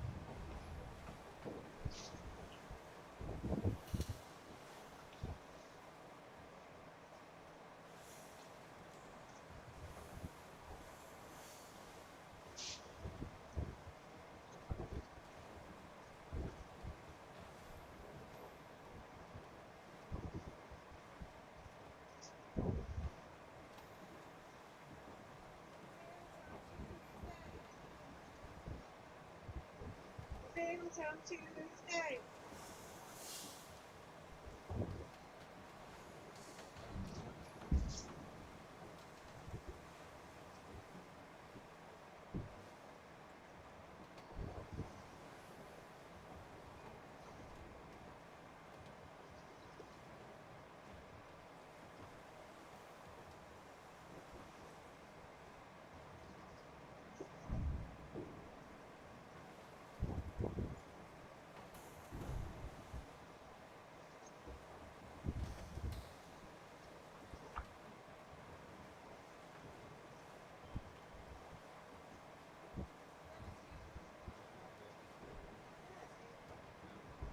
Love you, Steve.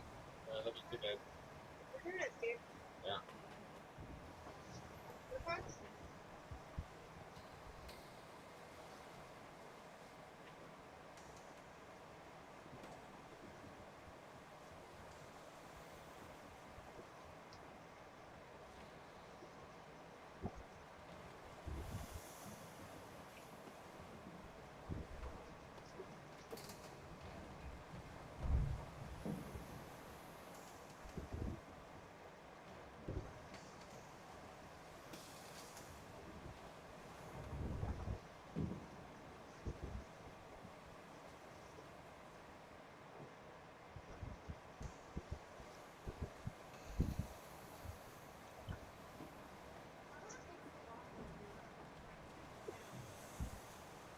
I want a big falafel of Europe. Like, 3 cents. Wouldn't that sound great? Lucky.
You're gonna obviously want me to make dinner or no?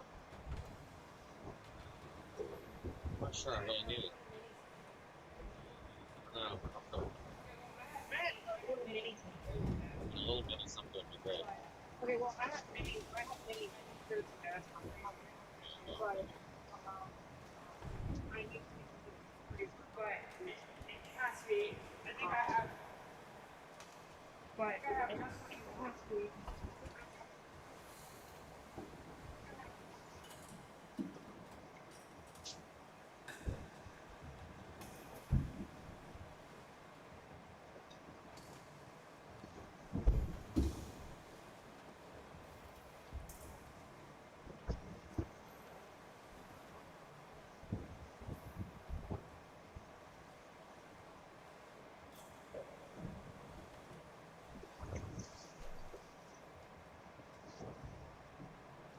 I think the freezer's defrosted. Steve? What? I think the shit in the freezer's defrosting. What? Freezer on? Uh, It's all wet. huh? Like it's defrosting. Oh my god. It's the worst timing. I have no energy to do any of this.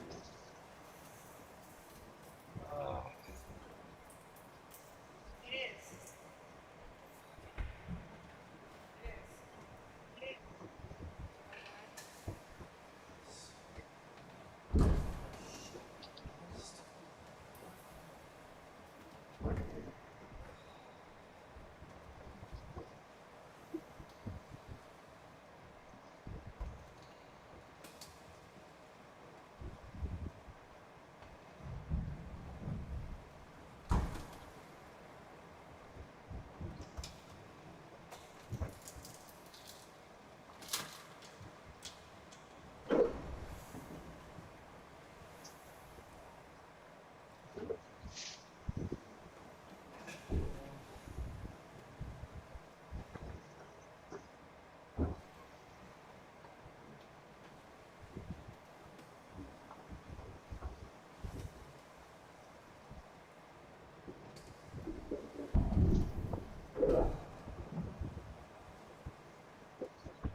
What is happening?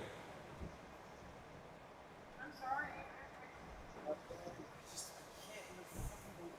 I'm sorry. Years I owned this boat, and the refrigerators just worked.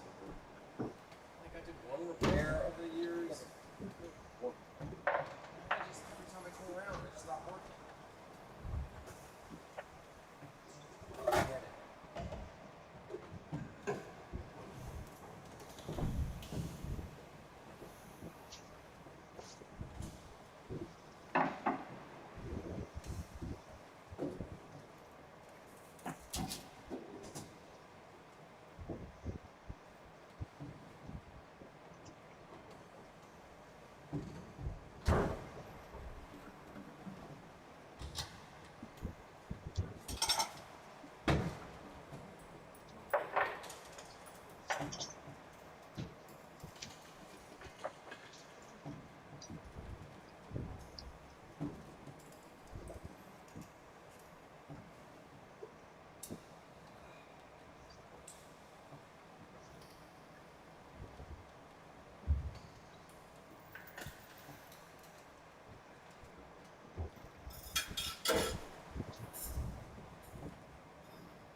I'm sorry. These are news.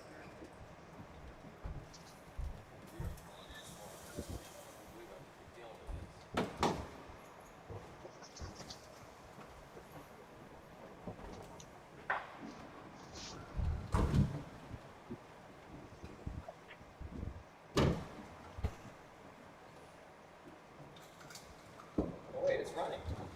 And why is all this stuff on the top shelf of the frosting? I don't know, but it's running. Alright. I mean, I suppose it's possible that I just got it running again. Like you can open it and you can see what I'm talking about. Let the door close and let it go for a while. It's not. It wasn't running when I first started monkeying with this stuff, so I guess it's possible that. Well, I'm glad I got it early, Steve. Yeah. You know what I'm saying?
We're ready. We're ready to do that. Yeah, we are.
Do you like olives on your pizza? You like olives on your pizza? Do you like olives on your pizza? What? You like olives on your pizza? Yeah. Pizza.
You can turn that on.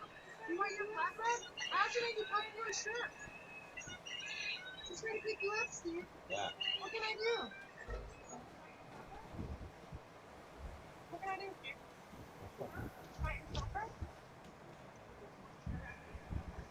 Huh? Hey, man. I wrapped it in a cup.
The cockapoo.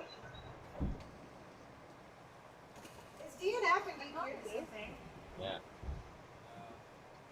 Is DNF and DQ the same thing? No. DNF is like, it was for some reason decided not to. DQ is broken.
we're on the ocean.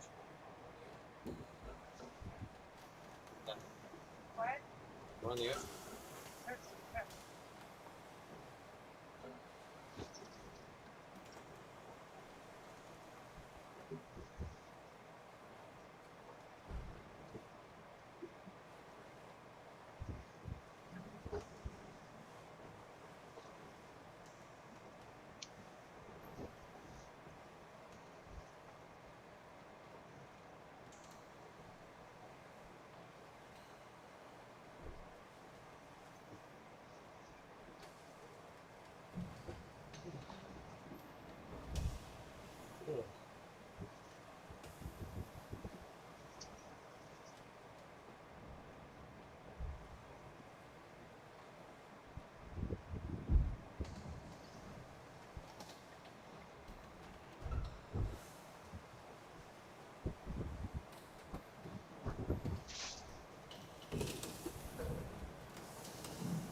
so, Raquel lists themselves as retired. And there's only a handful of reasons I'm searching them on it right now. There's only a handful of reasons why they finished, honestly.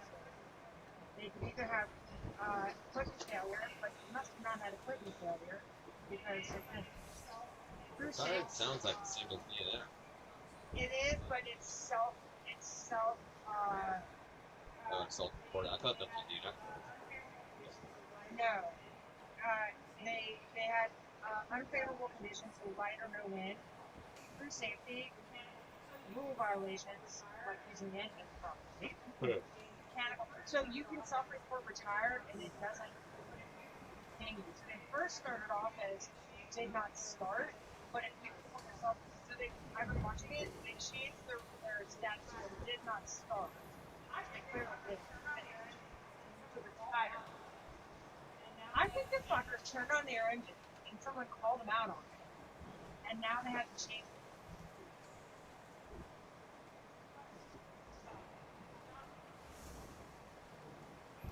Okay, stop. Stop.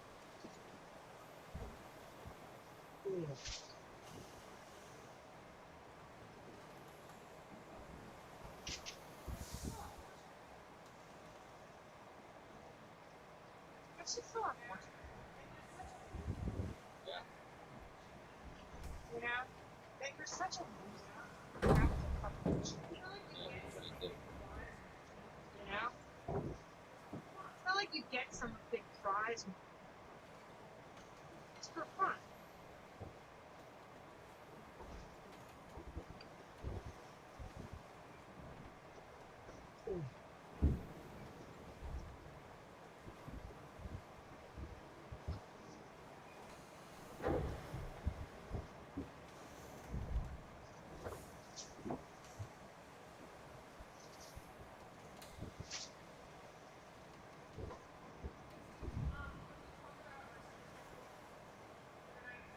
Hey Steve, can we talk about our sleep schedule for the night? Because I know you're tired and I'm starting to get tired and I don't sleep. Yeah, no, it's okay. So I'll do shorter. It's okay. I'll do shorter, but like you're sleeping right now, so. Well. Ugh. Oh. Shit. Huh? Shit. Stop.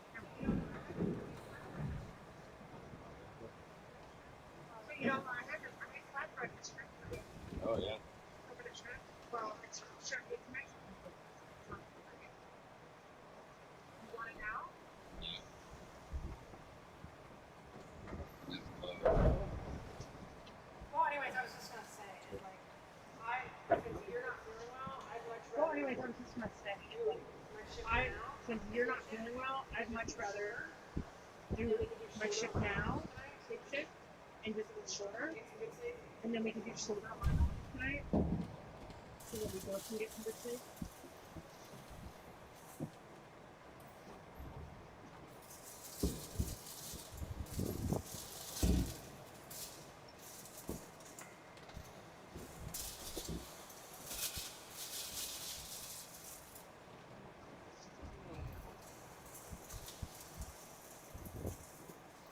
Ugh.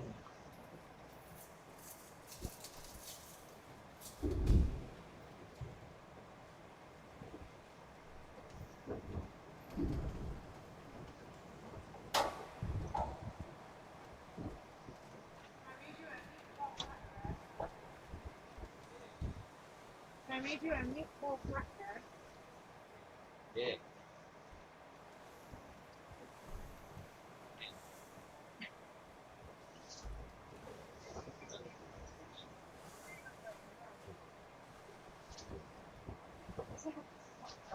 Remember,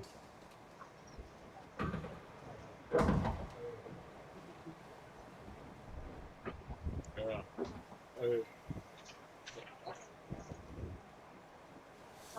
I mean, I don't feel like we have it. Can you imagine that Chris could put something sleep? Yeah.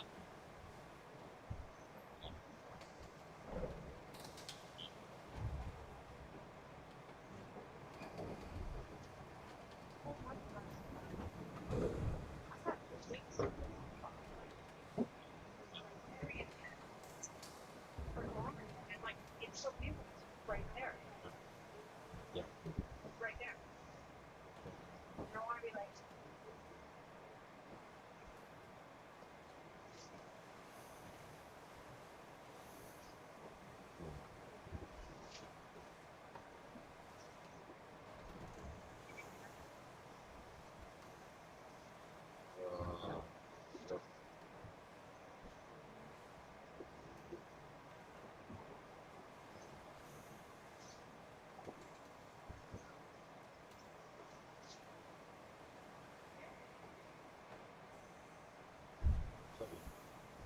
yeah. Yeah. We're doing it, see it? We're doing it. Failure across Salvador. Streets. Yeah. Let's do the big one first. Yeah. I've actually really it's not as Yeah. But like, going up wind all the way. it's in these currents on like 30. Have you seen this? I've heard it. I mean, my back's well, it's gonna be my back's gonna be fucked up. I mean, it's that's the it's I don't know. Yeah. I mean, like I wanna we're away from it, that, but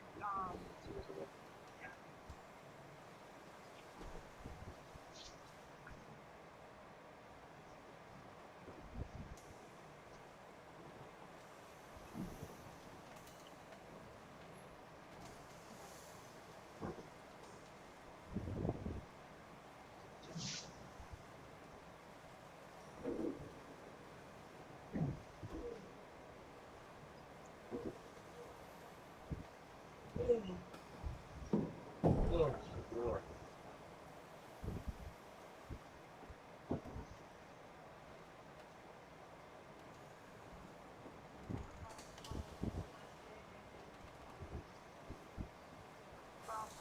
this is the last day. Yes.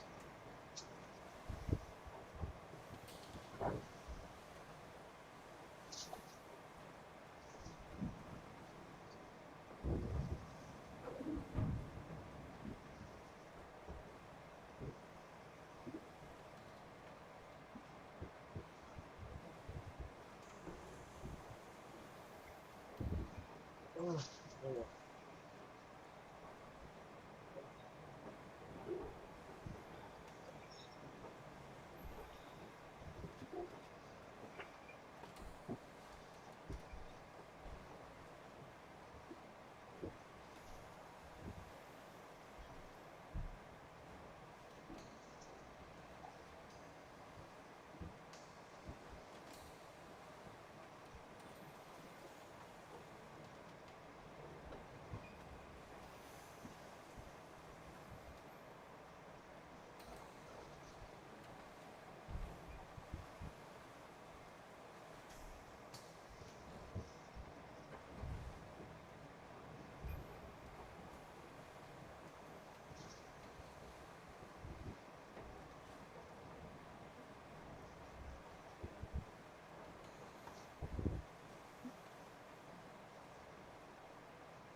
Someone shot at the right. We're hearing this. Yeah. Again.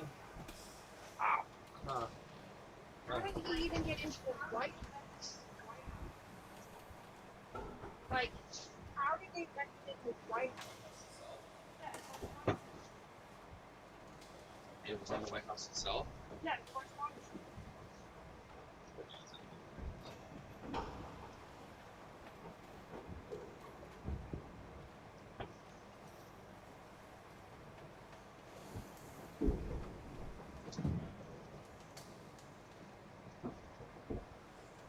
I got it.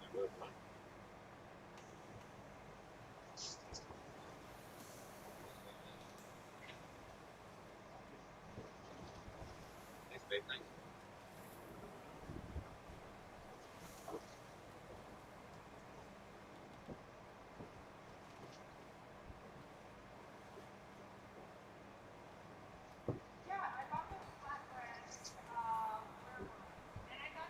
Yeah, I bought those flatbreads. Where were we? And I thought that would be great. They just sit in the freezer. They don't take up a lot of space.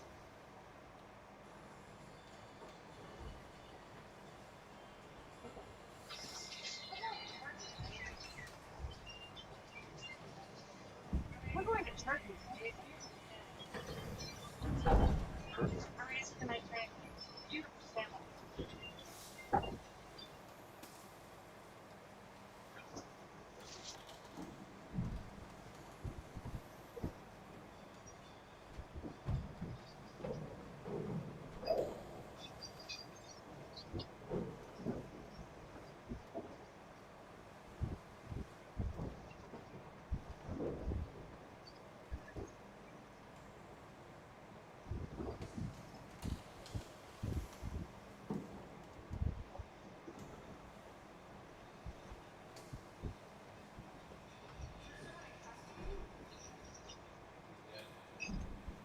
Is there someone in custody? He's dead.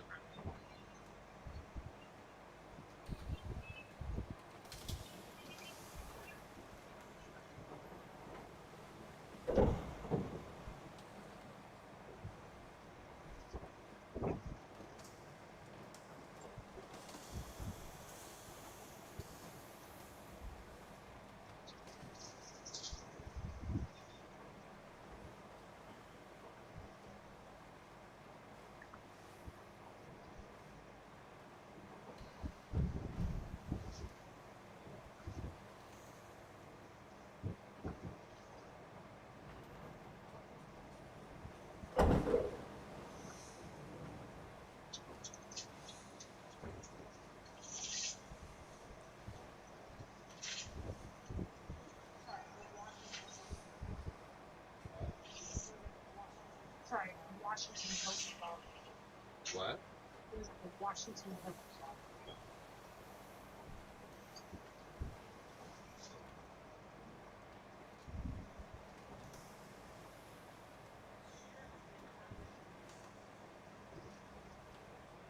Shooter has been Hopefully he's not dead. It's like, yeah. apprehended means. Caught.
suspect that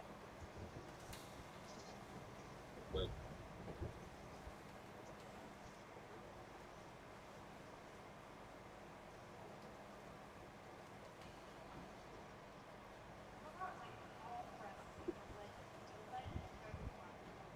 well, now it's like all press. Legend got acquired. A legend. Did you try that on trip? next. Uh,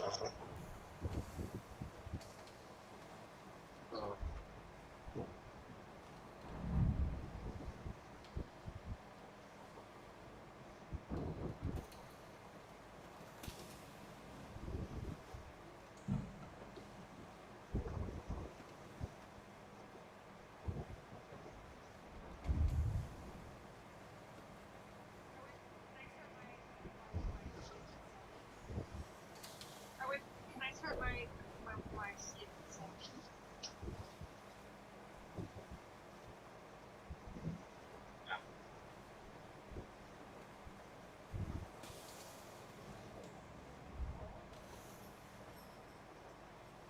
it's the cold. Cold? Want a blanket? They're okay. They're not wonderful. They're Mexican. Like they were like frozen strange, you know? I thought you were strange. They don't come with very much.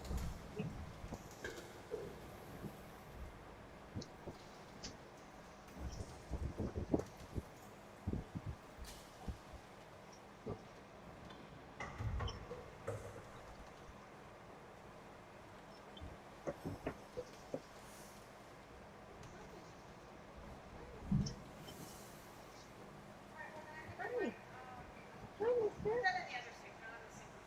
alright, well then I got my put that in the other suit, not in the single suit. I don't want to do that.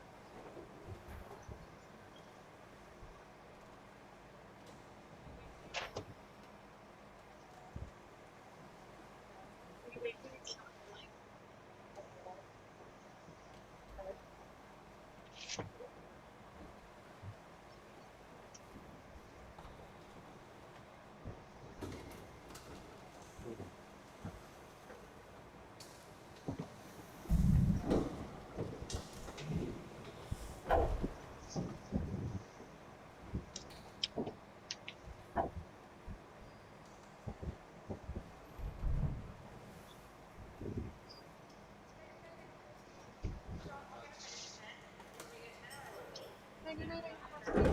so we'll get up at 10.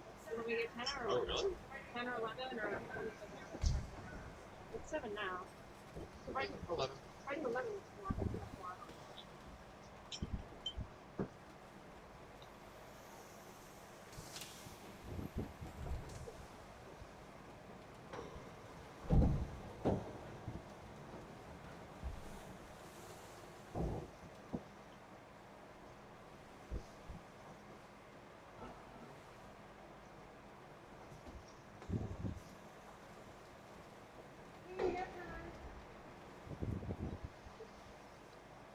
Hey, nap time.